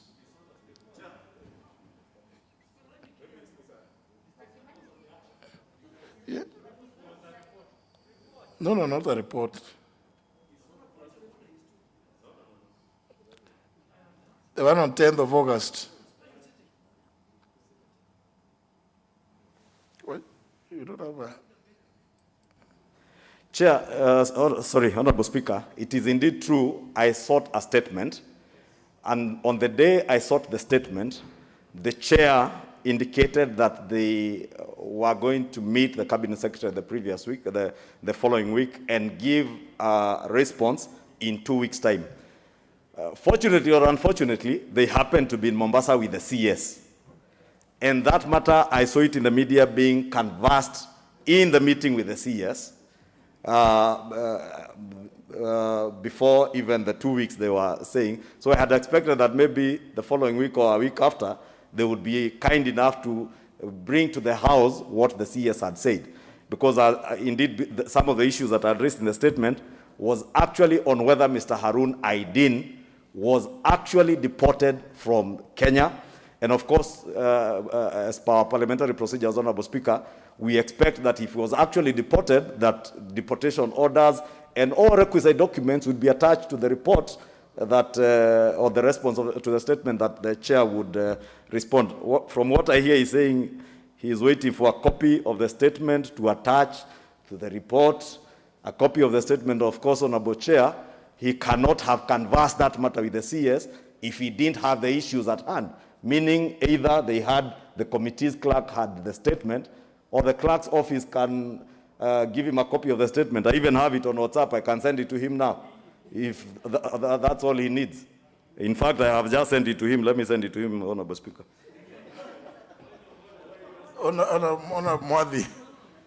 Honorable Speaker, I don't know whether he's purporting to be the chair of the committee, but I said here, and if you care to listen, the honorable member, that indeed, before a week was going to be over, we were going to meet with the cabinet secretary and we were going to ask about that matter. That is one thing that he came and orally did a submission. The other issue was that he sought for a statement, and that statement must be brought in the normal way that it comes through the secretariat, and then it is delivered here in the House.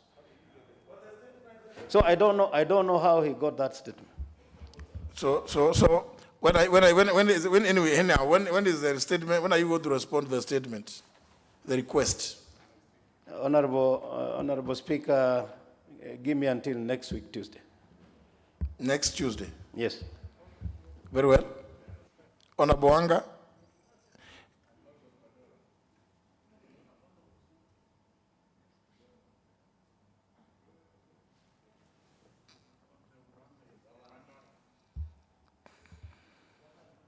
Can you give her? You don't have a card, apparently. You see,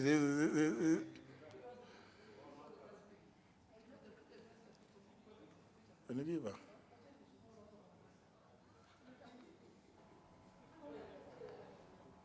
No. Down there.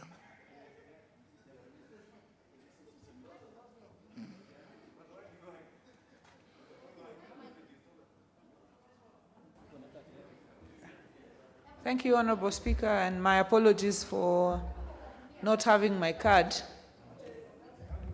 Honorable Speaker, Honorable Ishungwa did raise the issue of my committee looking into purported 15 billion shillings that was loaned by Equity Bank, that was purportedly loaned by Equity Bank to a certain businessman. Honorable Speaker, being the committee responsible for financial institutions in this country and their stability, we felt that this was an important matter, because if a phone call can result in loaning of 15 billion shillings, then it means that we had a cause to worry. And Honorable Speaker, the committee is in the process of inviting other people, including KRA, including the Central Bank of Kenya, and we will get to the very bottom of this matter. And we will not be intimidated, neither will we be rushed, neither will we work on timelines of anybody else. The committee has its timelines, the committee has its schedules, and therefore at the point at which we are ready, we shall present our report on the floor of this House. Honorable Speaker, and that is the way it is. Honorable Speaker, if there are specific timelines, for example, on a petition, we know it's 60 days within which we must bring our report.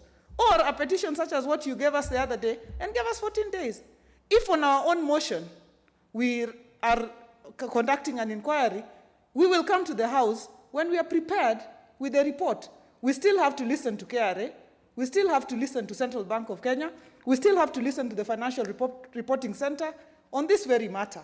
So, Honorable Speaker, we are on track.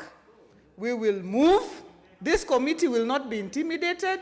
Neither will we listen to sideshows. We will bring a report to this House that is worthy of the floor of this House.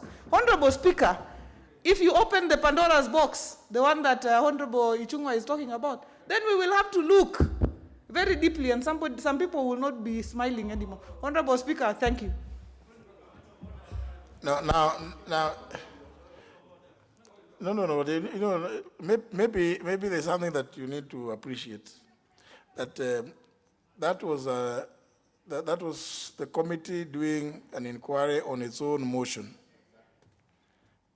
So the Honorable Wanga is actually right, because they were not moved by a motion here. It was the committee on its own volition.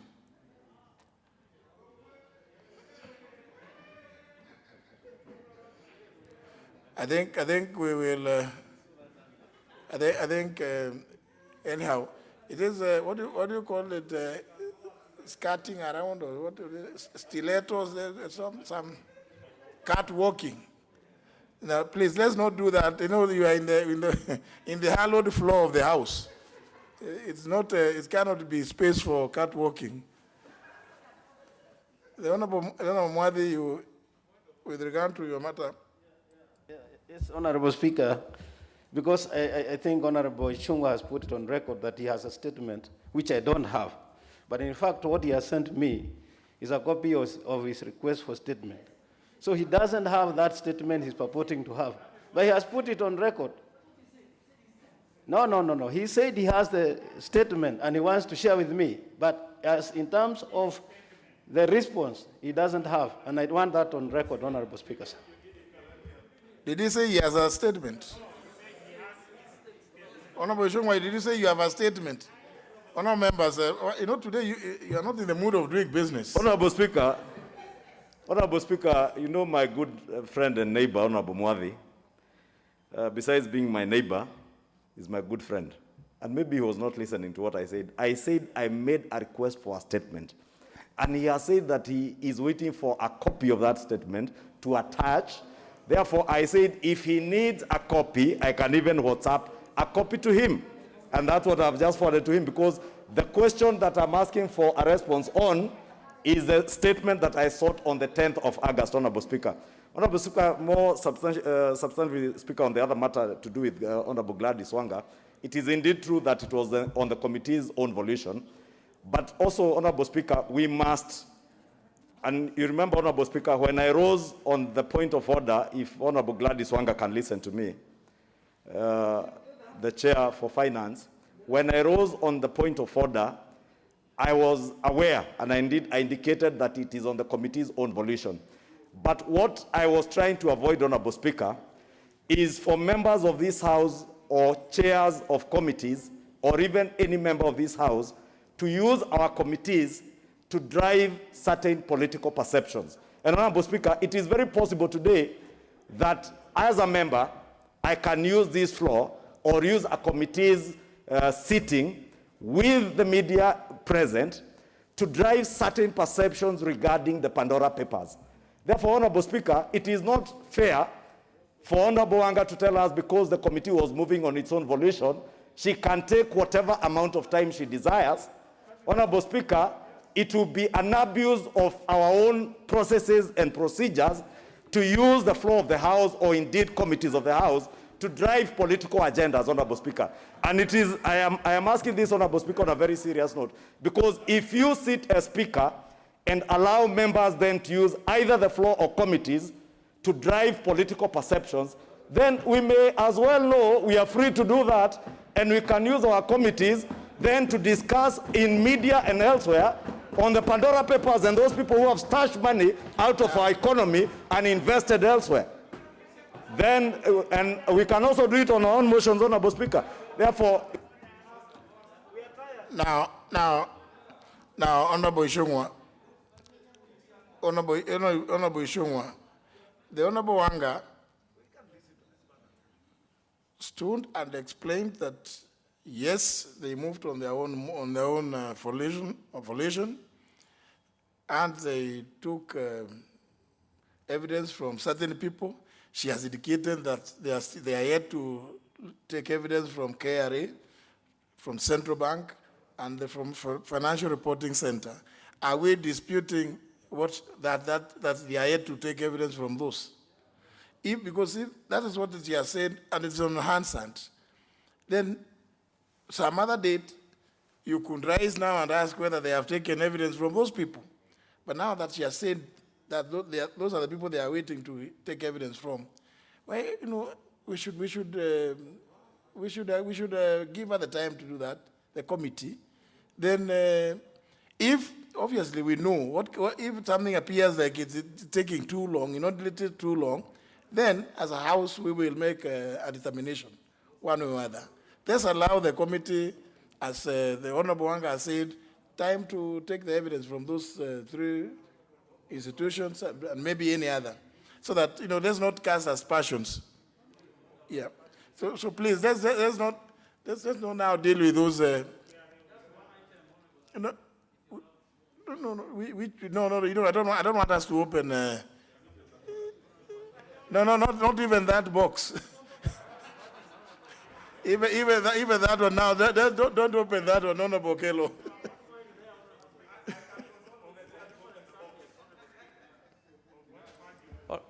I thank you very much, Honorable Speaker. Honorable Speaker, you have already given a direction on that matter. But I want to invite the House to Article 1 and Article 95 of the Constitution on representation. And we are here to represent the plight of the Kenyan people. Honorable Speaker, a point at which we have to represent the interest of foreigners. I think it is incumbent upon every person to come out with full disclosure so that we don't just engage in exercises here in futility, Honorable Speaker. If such a thing would have happened to a Kenyan citizen in Turkey, I can assure you it will not invite the attention of the Turkish parliament, Honorable Speaker. Just 2 years ago, a media personality was killed in the same Turkey, and it was never discussed in their parliament. Why would then a member of parliament of great reputation, such as my friend Honorable Kimani Ichung'wah, engage us in a charade of a foreigner whose interests have not been declared here to date? And Honorable Kimani Ichung'wah hasn't told us in specific terms why he's very much interested in this particular individual, Honorable Speaker, and I thank you. Well, he sought a statement, and the Honorable Mwadi has said he's going to give the statement by next week. So now, Honorable members, let's now relax. Let's relax. Let's go to the next order. Order number 11, Committee of the Whole House.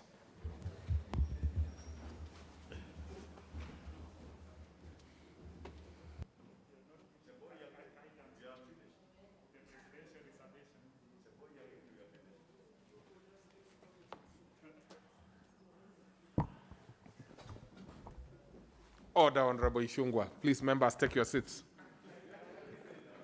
Honorable Ichung'wah, you will keep your peace.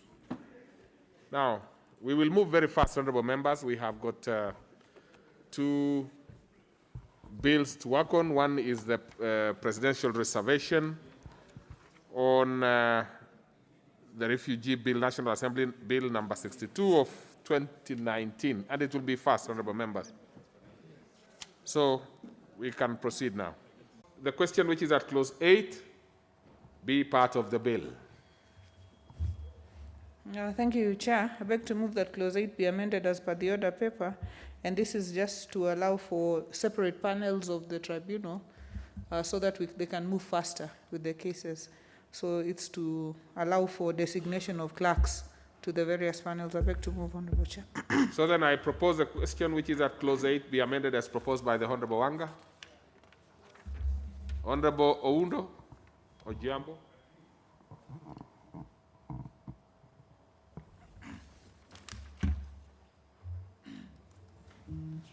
Chair, yes, for sure I agree to the extent that to speed up the process, but I thought this purely administrative matter, does it really need to be legislated? Just wondering, purely administrative, because once the tribunal is in place, they should be allowed to organize their ways. Is it really necessary for it to be put in legislation. Just wondering, probably they can just explain for us to understand. Well, let's hear Honorable Wanga, though of course. If you don't outline it, then they might not feel the need to operate in those panels. And that is why we currently have 500 cases pending before the Tax Appeals Tribunal. The other idea is to ensure that through this we are able to deal as quickly as possible with all these tribunals, because you're dealing with money here. The more they stays, the more, and if they haven't found the need so far, this is just to push them in that direction. I thank you, Honorable Chair. So then what is it, Honorable Kaluma?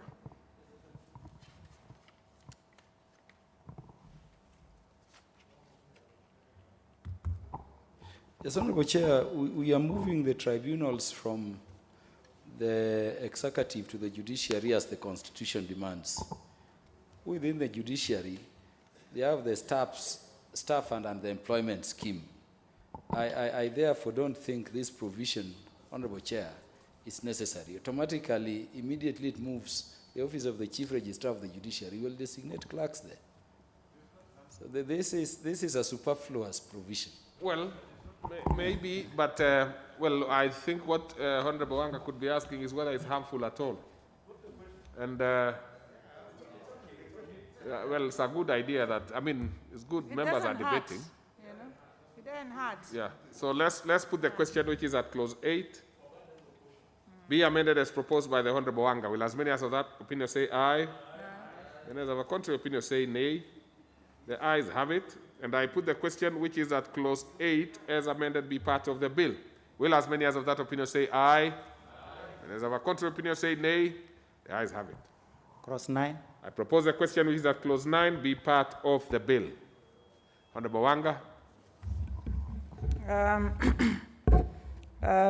I thank you, Honorable Chair. I beg to move that clause 9 be amended as per the order paper in line with the amendment we have just made earlier to provide for room for the panels. I thank you, Honorable Chair. So then I propose the question which is at clause 9 be amended as proposed by the Honorable Wanga. I put the question which is at clause 9 be amended as proposed by the Honorable Wanga. Will as many as of that opinion say aye? Aye. And as our contrary opinion say nay? The ayes have it. I put the question which is at clause 9 as amended be part of the bill. Will as many as of that opinion say aye? And as our contrary opinion say nay? The ayes have it. Clause 10, clause 11, clause 12, clause 13. I propose the question which is at clause 10, 11, 12, and 13 be part of the bill. And I put the question which is at clause 10, 11, 12, and 13 be part of the bill. Will as many as of that opinion say aye? Many as of our contrary opinion say nay? The ayes have it. Clause 14. I propose the question which is at clause 14 be part of the bill. Honorable Wanga. Order. Order. Honorable Chair, I beg to move that clause 14. There are 3 members up there. Order, members. Huh? Clause 14 be amended as per the order paper, and this is to put the member for Larry. The member for Larry and your team. Please maintain some peace and consult in lower tones.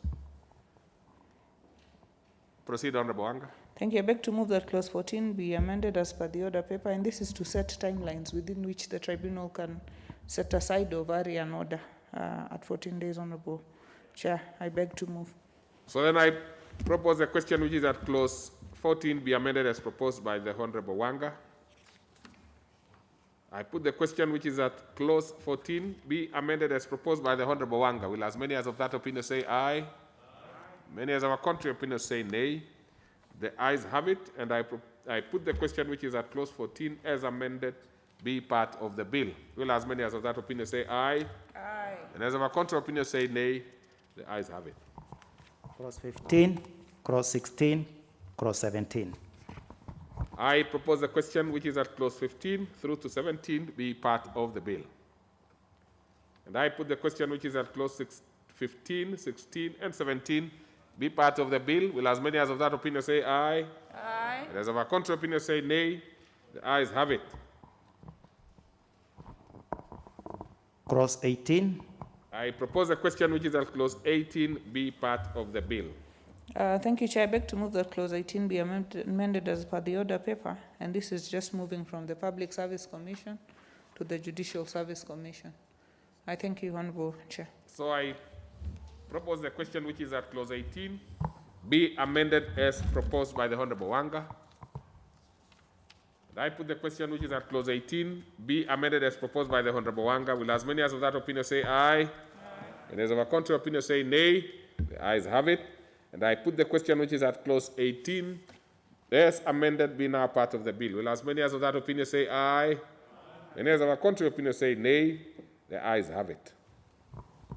New Cross 7A. 1A. Let us have the chair moving second reading of the new clause. Thank you, Honourable Chair. I beg to move that new Clause 7A be now read a second time. Honourable Chair, this is to remove reporting, the annual report for the tribunal from reporting to the Cabinet Secretary to reporting to the Chief Justice. Very good. I beg to move. So I propose a question which is that new clause 7A be now read a second time. I put the question which is that new clause 7A be now read a second time. Will as many as of that opinion say aye? Aye. Many as of a contrary opinion say nay? The ayes have it. And I propose the question which is that new clause 7A be now part of the bill. I put the question which is that new clause 7A be now part of the bill. Will as many as of that opinion say aye? Aye. And as of a contrary opinion say nay? The ayes have it. New Cross 10A. The mover, please move second reading of the new clause. I thank you, Honourable Chair. I beg to move that new Clause 10A be now read a second time.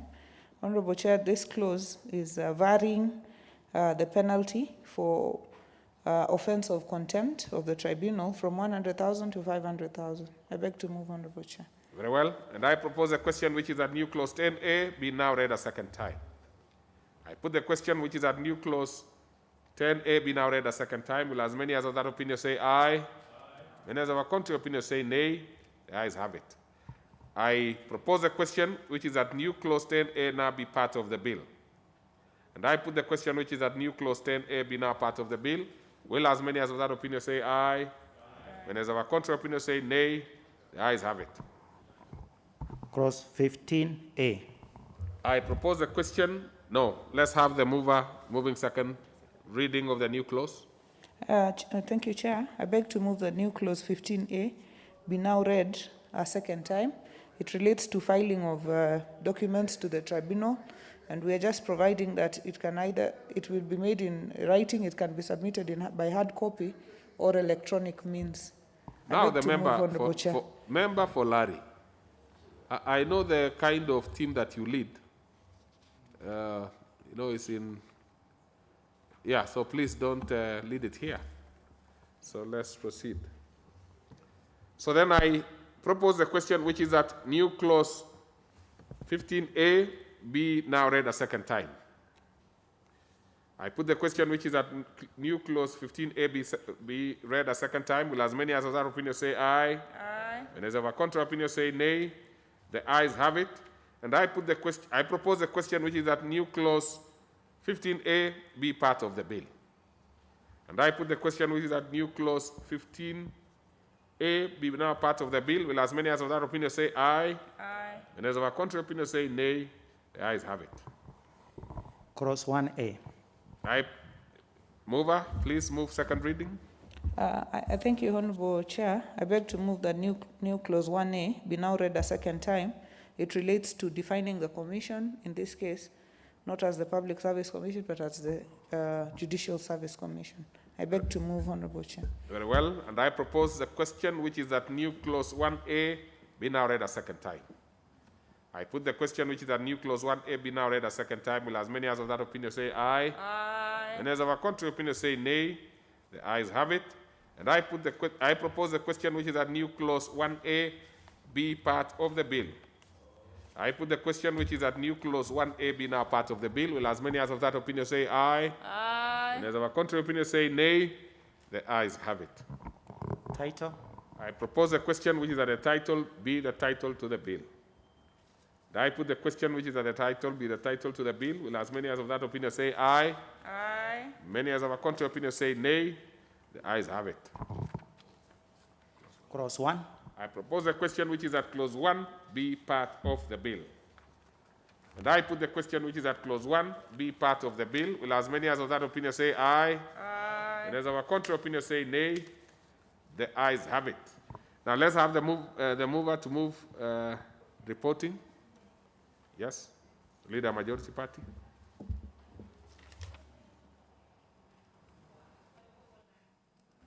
Honorable Chairperson, I beg to move that the committee do report to the House its consideration of the Tax Appeals Tribunal Amendment, National Assembly Bill number 19 of 2021, and its approval thereof with amendments. Very well. And so I put the question, which is that the committee do report to the House. Sorry. I put the question, which is that the committee do report to the House its consideration of the Tax Appeal Tribunal Amendment, National Assembly Bill number 19 of 2021, and its approval thereof with amendments. Will as many as of that opinion say aye? Aye. Many as of a contrary opinion say nay? The ayes have it. Honorable members, Mr. Speaker.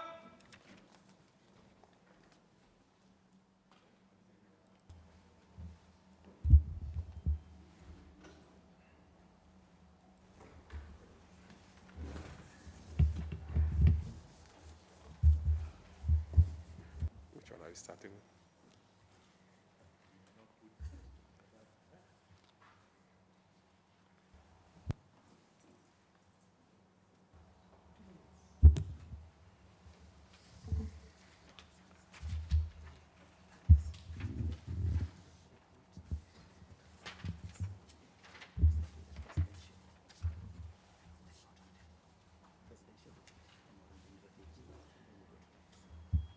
We shall start with the report of the Committee of the Whole House on the President's recommendations to the Refugees Bill. Chair. I thank you, Mr. Speaker. Honorable Speaker, I beg to report that the Committee of the Whole House has considered the President's recommendation to the Refugee Bill, National Assembly Bill number 62 of 2019, and its approval thereof without amendments. The mover. Leader Majority.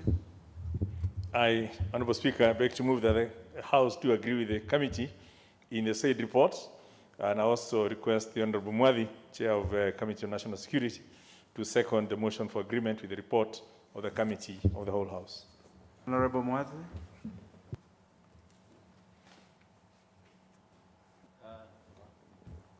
Thank you, Honorable Speaker. Honorable Speaker, I second, and this is basically to pave way for recognition, protection, and management of refugees to accord with the various international protocols.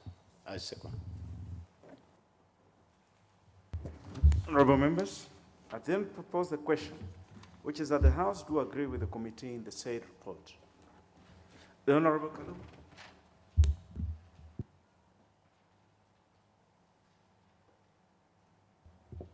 The Honorable Kaluma, you have something to say to this.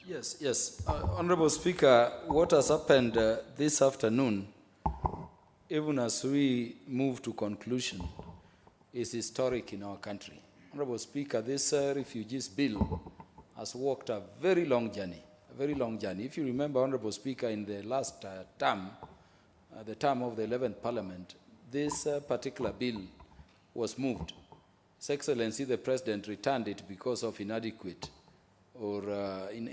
public participation. Honorable Speaker, this time around, we engaged in a lot of public participation with the United Nations High Commission for Refugees, Refugee Consortium of Kenya, and various other agencies. Honorable Speaker, why I stand to speak at this time is that for the first time in the history of this Parliament, for the two parliaments have been in this Parliament, Honorable Speaker, the President has referred a bill back to Parliament with provisions we totally agree with, and I think it is something we needed to say in signature. The President has not only improved the bill which we had passed as Parliament and sent to him for assent, but, Honorable Speaker, the President has brought provisions which are going to better the welfare of refugees. The refugees in Kenya, whether they be Dadaab, whether they be in Kakuma, whether integrated, can now not only work within Kenya because of this intervention by the President, but also across the East African community. Honorable Speaker, this is a great one. But two, we are saying in terms of the purchases, in terms of sustaining the refugees, Honorable Speaker, it is going to be focused on our goods. It's a great thing. I would pray that we expedite the remaining processes. And my pleasure, Honorable Speaker, is that following the passage of this, which I would urge my colleagues to support, I think we are going to occupy a very special place in matters human rights and refugees protection, both within the region and across the country. And I congratulate the President for a well-thought intervention by way of this memorandum. I thank you, Honorable Speaker. And the Chair. The Chair is doing great. And the Majority Leader has the move. The Honorable Undo. Honorable Speaker, allow me to make a comment on the tax appeal. The Honorable Undo, we are not there. Oh, okay, thank you. We are not there. The Honorable Pukose? He's not in, but he had shown interest. The Honorable member at the back there, is that the Honorable Masara? Yeah, the Honorable Masara, proceed. Thank you, Mr. Speaker. Mr. Speaker, I'm a very happy man today. For the first time in the history since I joined this parliament, my committee has done a real job. I'm a member of the Committee of Administration and Security and National Administration. Chairman, we went through the journey. We went to the refugees camp. We met them in Kakuma, Dadaab, Nakuru. And this bill is going to put Kenya internationally as one of the countries which the President has done a well-researched memorandum, Mr. Speaker. Reasons to, why I'm saying this is that for the first time in this country and this region, refugees are going to get opportunity to live like any other person, because they'll get opportunity to do business, to work, and to earn a living. But above all, for the country which hosts refugees are not going to take refugees as a burden. Because as things stand now, Mr. Speaker, refugees really becomes a burden of the hosting country. But with passing this bill, Mr. Speaker, will allow them to do business and operate and work. Because when we went to Dadaab, some people came there, some young people came there before attaining any academic qualification. But by the time we went there, you'll find that they are able to do something which can enable them to earn a living. But the previous law was not allowing them to do the same. Therefore, I want to congratulate the chairman, our able chairman, because he has steered as well, the committee members, but above all, the wisdom His Excellency Honorable Uhuru Kenyatta has, because this is it was also a very controversial bill, Mr. Speaker.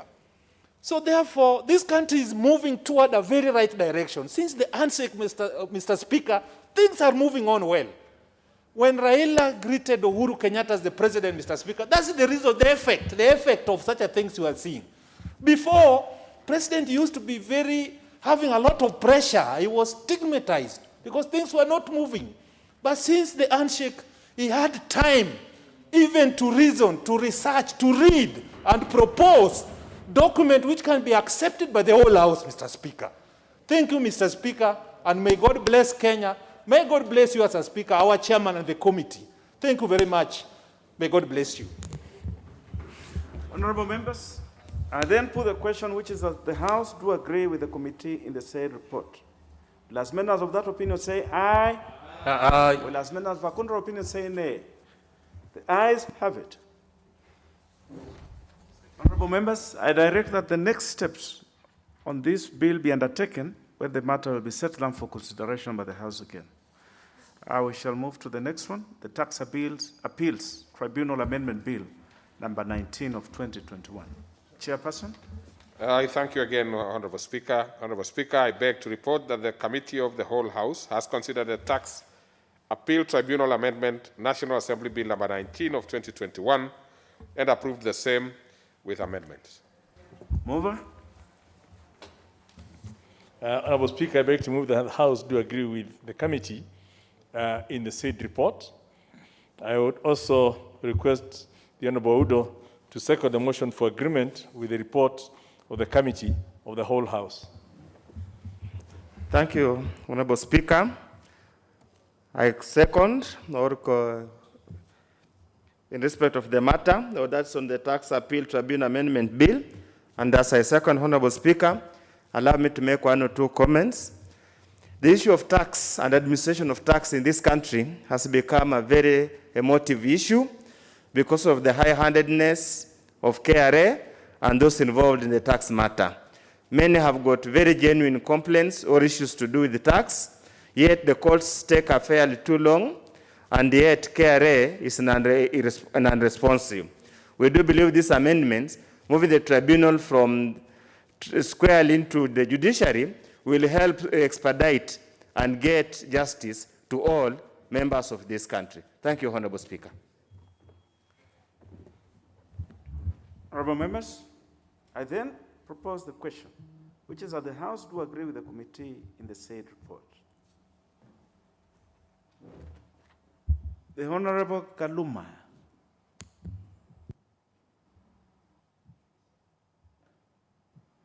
I thank you, Honourable Speaker. Honourable Speaker, again, let me thank the committee in charge of finance for transacting this bill. Honourable Speaker, we passed the Constitution in 2010, and within it we said all judicial functions will be by the judiciary, and all tribunals would move to the judiciary. And this has overstayed. The fact of the matter is that we want some judicial independence in the decisions being made by such tribunals. So that even if it is dealing with taxes, we don't want a tribunal which is under the executive choosing who to favor and who not to favor, who to pursue and who not to pursue. With this thing going to the judiciary, I know there will be impartial, dispute resolution around taxes in a manner that will save these monies we possibly could have been losing. But Honourable Speaker, while appreciating the majority leader for bringing this particular bill, to bring this critical tribunal under the judiciary as the others are, Honourable Speaker, may I request the majority leader also to look at the system of courts we call the court-martial. Because, Honourable Speaker, previously that was a peer review mechanism. Despite our constitution saying that the court-martial is one of the three subordinate courts we have, Honourable Speaker, you still have officers, non-judicial officers presiding over the court, and the person, Honourable Speaker, called judge advocate, merely advising them as they decide, and they decide as they want. So that we have a lot of injustices still being pervaded but our court-martials across the country. Honourable Speaker, as we commend, the majority leader would request him to look at that also, and we support that this one progresses to the next level. I thank you, Honourable Speaker. The Honourable Kaluma, very well spoken. We must have a very clear system where decisions can be made and the principles of stare decisis can be developed in this jurisprudence for tax matters in this country. The Honourable Shadrach Mose, member for Kitutu Masaba.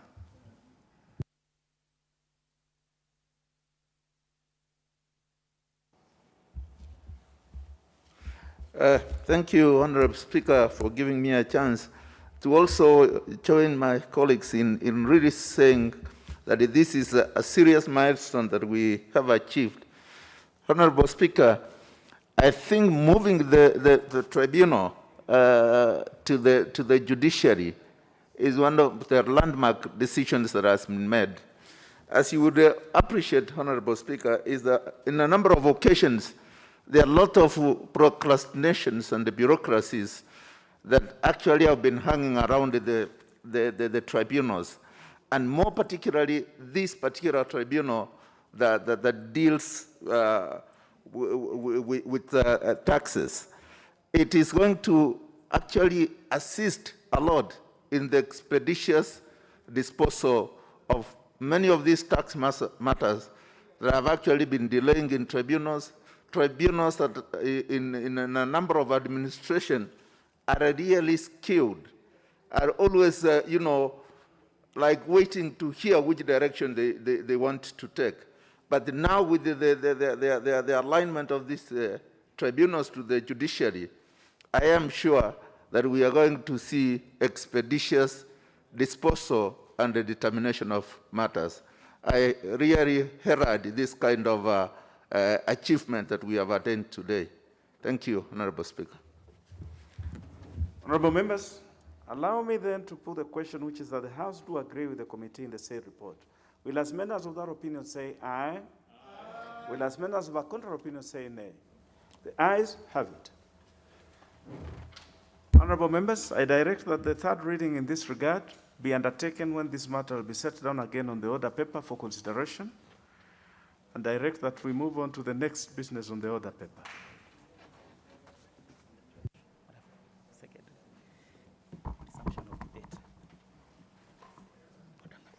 Order number 12, motion. The Landlord and Tenant Bill, National Assembly Bill number 3 of 2021, second reading. Resumption of debate interrupted on Wednesday, September 29, 2021. It's okay, but you just say resumption of debate.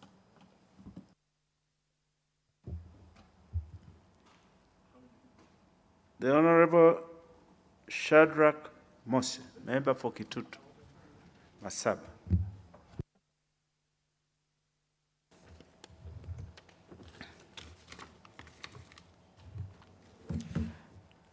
Thank you, Honorable Speaker.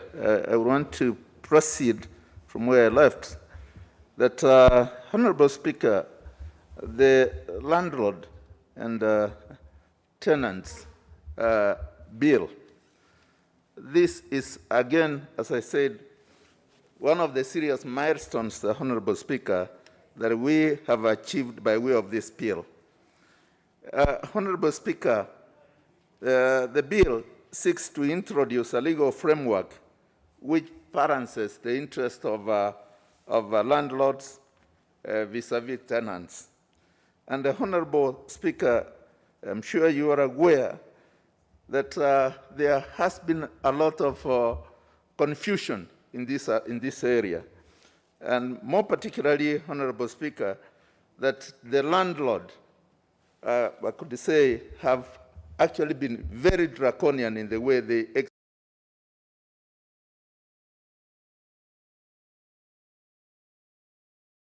the tenants have also been cunning in trying to avoid their obligation. But this particular bill, Honorable Speaker, balances the interest of both parties. And in so doing, the landlord will be able to earn a just living out of the investment that they have invested in putting up their buildings. In most cases, the Honorable Speaker, you find that maybe a landlord has taken a facility and put up premises. But because the tenants are also cunning, you find that they are not able to earn a just and fair earning from their investment. But this bill, Honorable Speaker, balances the rights, the obligations of both parties. And Honorable Speaker, one of the things that is really a serious improvement of this is that because the aspect of rent is actually supposed to be mutual, but in a number of occasions that is not done. What is normally done is that the landlord arbitrarily increases the rent because that is they contend that the property is theirs, and that really undermines the rights of the tenant. But this bill, Honorable Speaker, gives the tribunal an opportunity to balance both rights. And it's on this score, Honorable Speaker, that also this bill gives the Chief Justice the right to establish tribunals across the country. And I would be saying that this is really a step in the right direction, because establishment of tribunals across, more particularly the 47 counties, will also ensure that the landlord and the tenant are able to access those tribunals, and that there will be proper adjudication of their matters. Honorable Speaker, I have also seen in the Act that the tribunal has been empowered to deal with the issues of illegal and arbitrary evictions.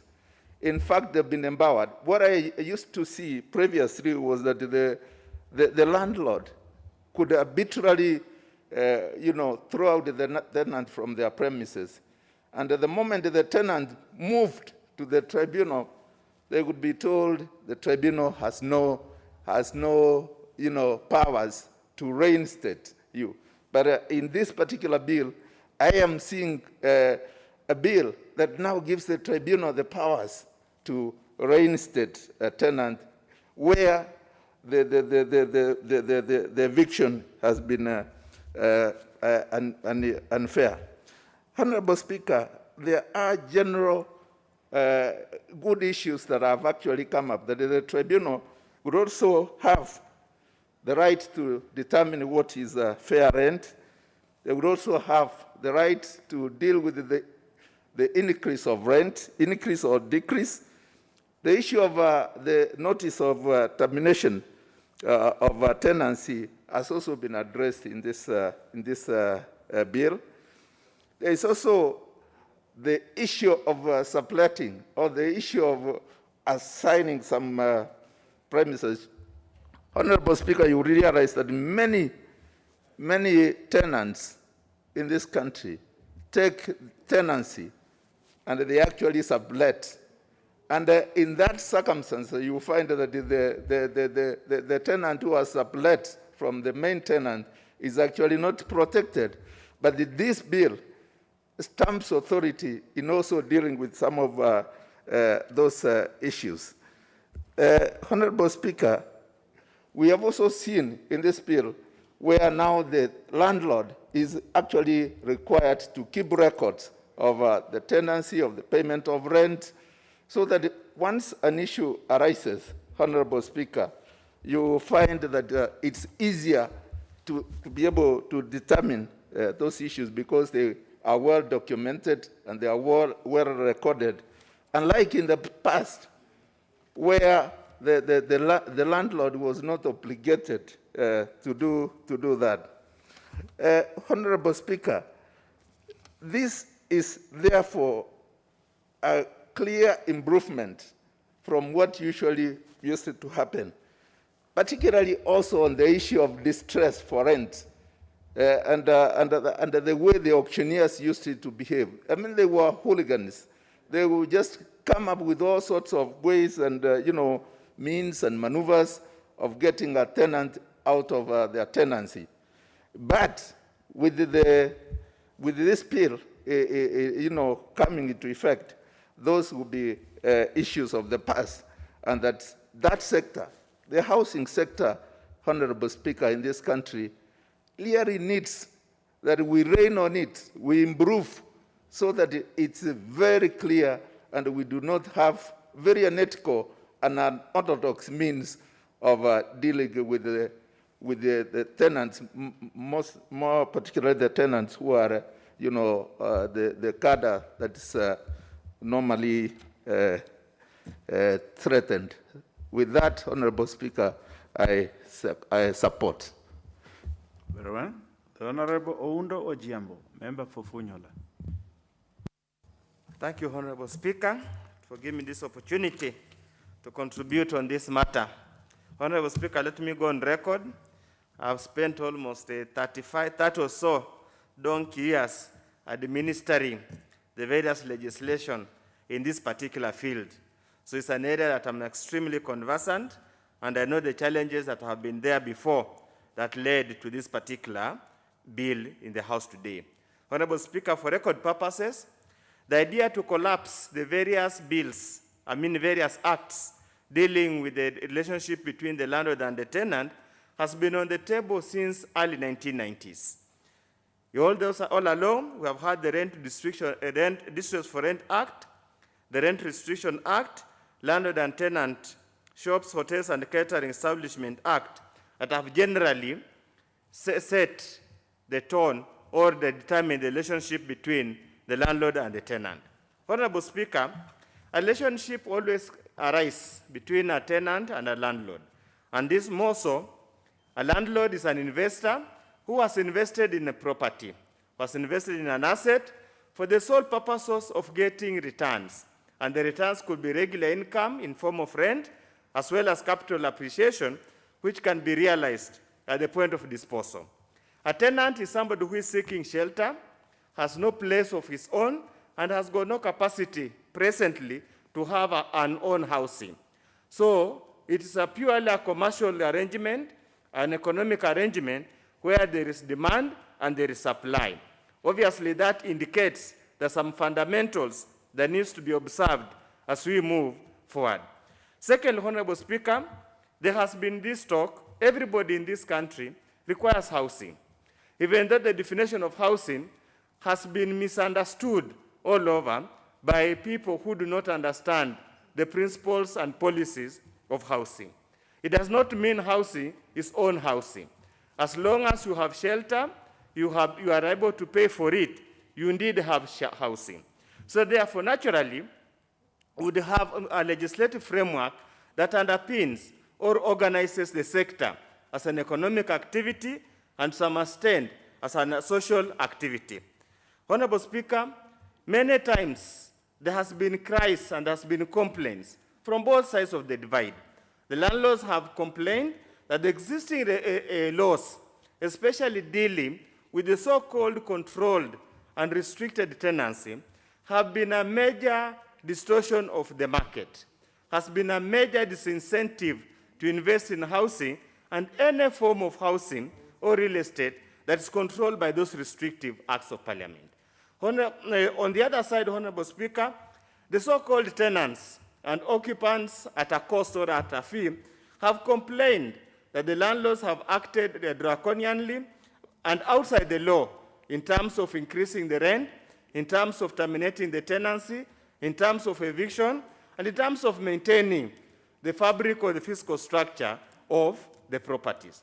And that's why this journey began when I was a member of the Executive Council Committee of the Institution of Surveyors of Kenya, and we started this journey with the Ministry of Lands, Housing, and Urban Development that it was then. I'm happy we have culminated into a combined bill that seeks, in clause 65, to repeal the various bills I've referred to, but luckily enough, they preserve all the matters before the relevant tribunals for the purpose, for the time being.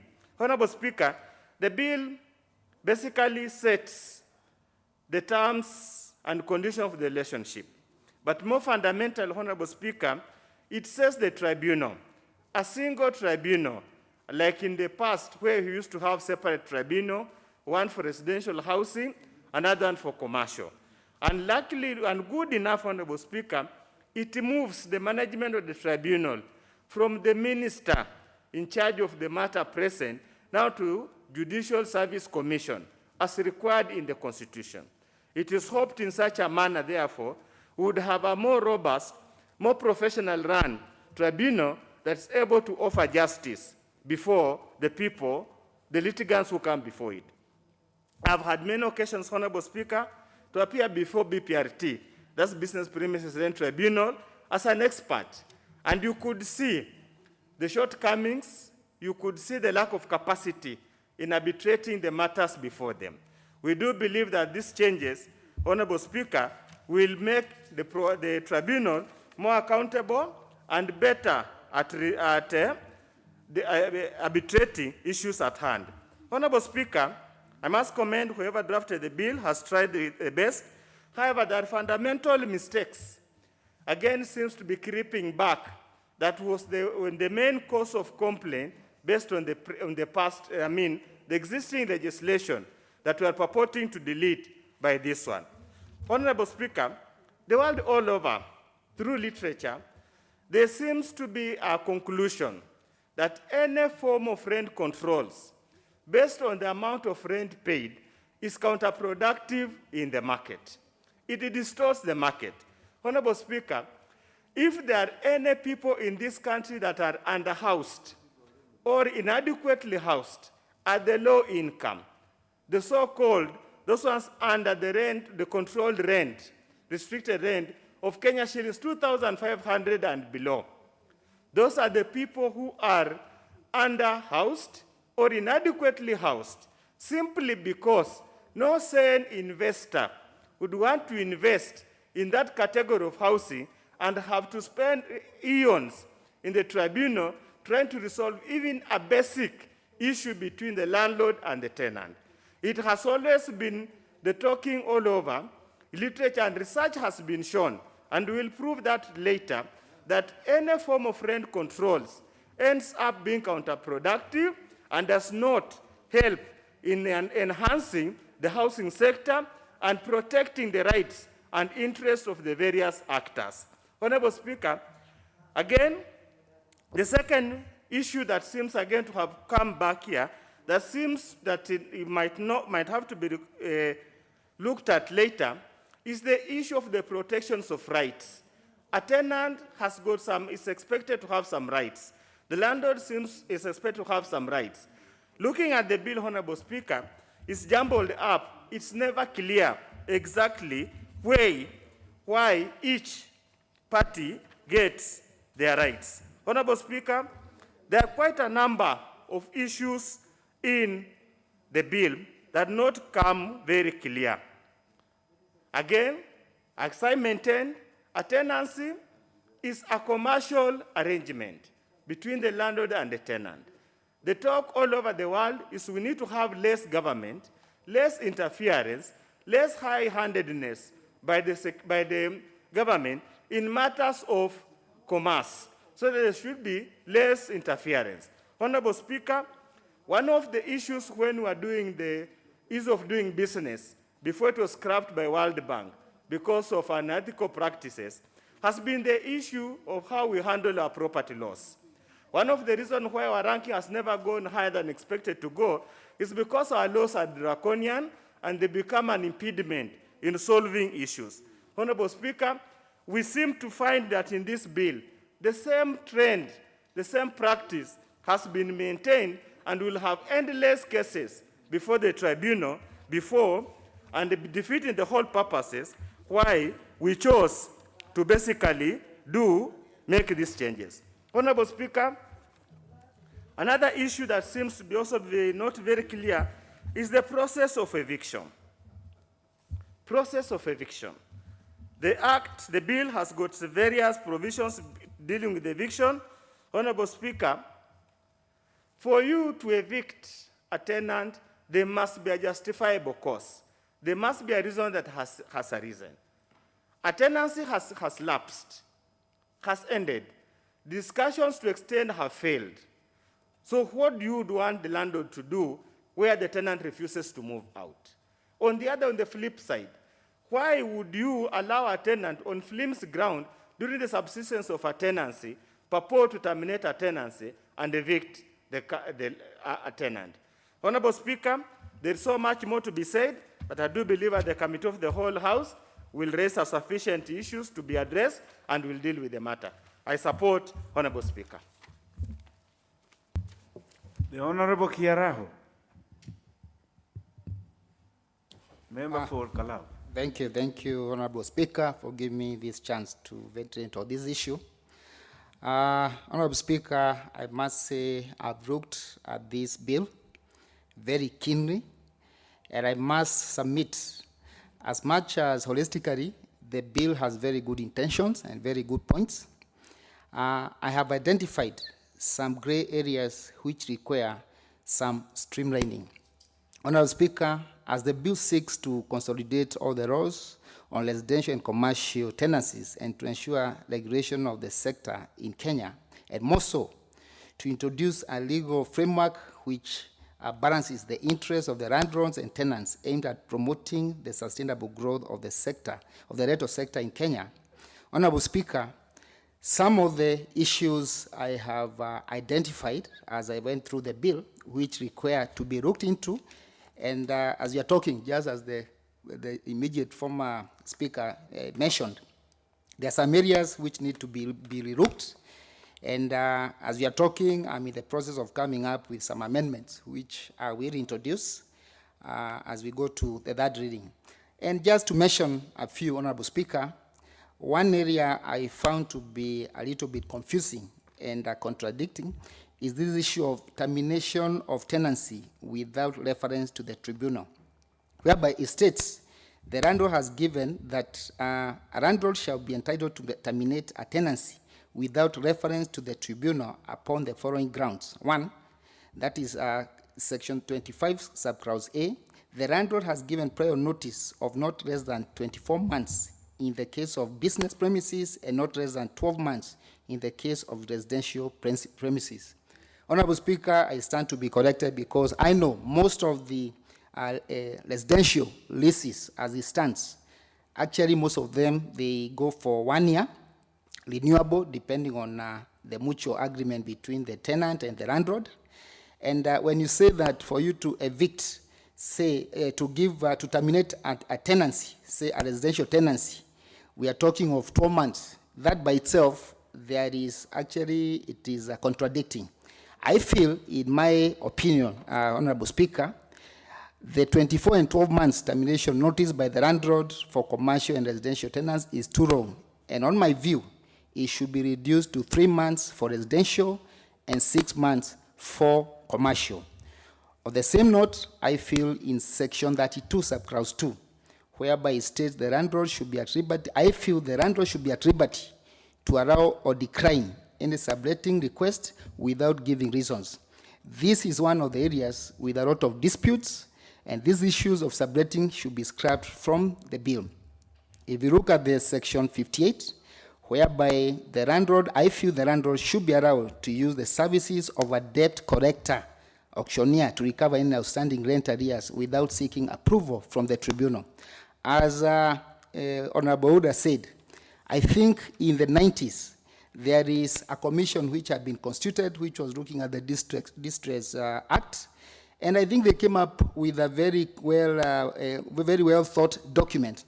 And in my view, Honorable Speaker, for us, even at committee level, and the other people who have contributed as we are coming up with this bill, I feel we should not water down what has been achieved their area. This is one very sensitive area, and since the main objective is actually to come up with a well-harmonized document which will protect both the landlords and the tenants, I do feel some of these issues, they need to be looked at in a very sober manner.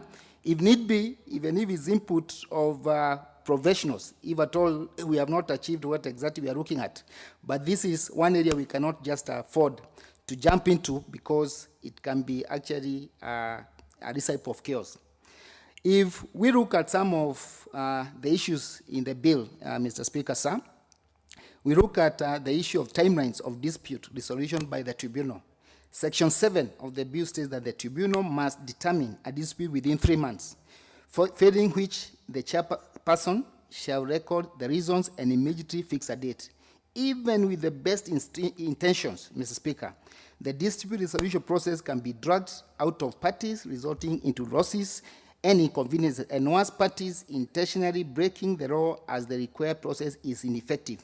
Suggestion is to provide a maximum of 45 days within which disputes must be resolved with the following time frame. An applicant to lodge a dispute together with supporting evidence on day 1, a respondent to provide its response within 14 days, and tribunal to make a determination within 14 days. This totals to 35 days and therefore leaves a buffer of additional 10 days within the maximum prescribed 45 days. On the same note, on the issue of timeline of dispute resolution by tribunal, because this is very key and very important, considering for the developers who have put up these units, let's all take into consideration they have put in money, and some of them probably they are paying mortgages. So the sooner these disputes are resolved, the better for the parties concerned. As I was saying in section 45, There is no defined timeline for provision of a variation under Section 45 of the bill, which can lengthen the process to the disadvantage of both the landlord and the tenant. And, Mr. Speaker, sir, given the Kenya's leadership in digital platform, I suggest, we should encourage the integration of digital interface whereby all tribunal applications and determinations will be available on a digital portal. This will assist in promoting strict timelines kept by the tribunal and promote the availability of data on market rentals, which is itself would promote efficiencies in the tribunal. Mr. Speaker, sir, on the issue of let's have equity of risk, if you look at section 25, subclause 1C, it states that a landlord can terminate a lease without reference to a tribunal if a tenant has defaulted for 3 consecutive months. We suggest that the period after which a landlord can terminate a lease without reference to the tribunal should be linked to the period of security deposit held by the landlord. So, for example, if a landlord holds 3 months security deposit, then the landlord needs to wait for a 3-month period of rent default prior to terminating the lease. On the same note, Mr. Speaker, sir, if we look at Section 59 and Section 60 of the bill, whereby it requires the landlord to keep a unit for 60 days in case of a tenant's death or abandonment, this places undue burden, hardship on a landlord for events outside its control. I suggest a period of 30 days in case of death of a tenant and 15 days in case of abandonment of goods by a tenant. Let's note, landlords are paying facilities on their property which are due even when there is no tenant. This provision disadvantages the landlord who may have a ready tenant but was out because of time. If we look at another key concern which we need to look at still on the equity of risk, that is Section 3, subclause 1, which states the bill will not apply to residential premises whose monthly rent does not exceed such amount as the Cabinet Secretary may prescribe. Mr. Speaker, sir, it is currently not clear whether the Act will not apply to informal settlements, as it is unknown what the rent floor will be. Hence, extensive stakeholder consultation is required in determining this rent floor, and the same should be adjusted in line with the market forces at a minimum of every 5 years. Mr. Speaker, sir, some of these issues which I've just pointed out or mentioned on, we're in the process of coming up with various amendments.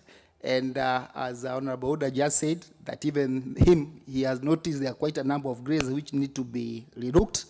I actually would request probably we join forces with other people personally, probably who have felt or found areas which need to be streamlined. And I believe if we do so, we end up coming up with a very clean document which will be good for all of us. Thank you very much, Mr. Speaker, sir. Thank you. The Honorable Kirao, you have raised very fundamental concerns, and which I believe go to the root of coming up with this particular bill. I think your last comment goes to that probably you should link up with the Honorable Undo and approach the leader of majority so that we come up with a law that will be protecting capital in this country, and at the same time protecting the underprivileged who cannot afford to put up their own shelters in this country.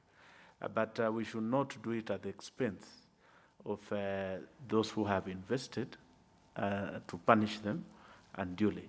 So I think this is an area that needs some polishing, and you have spoken well to it. And I urge you and the Honorable Undo that to be useful to this country in that regard, so that we can polish up those areas and come up with a law that will be useful to all of us in this area.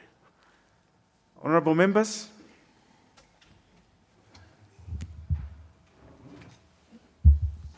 The time being 7 p.m., this House stands adjourned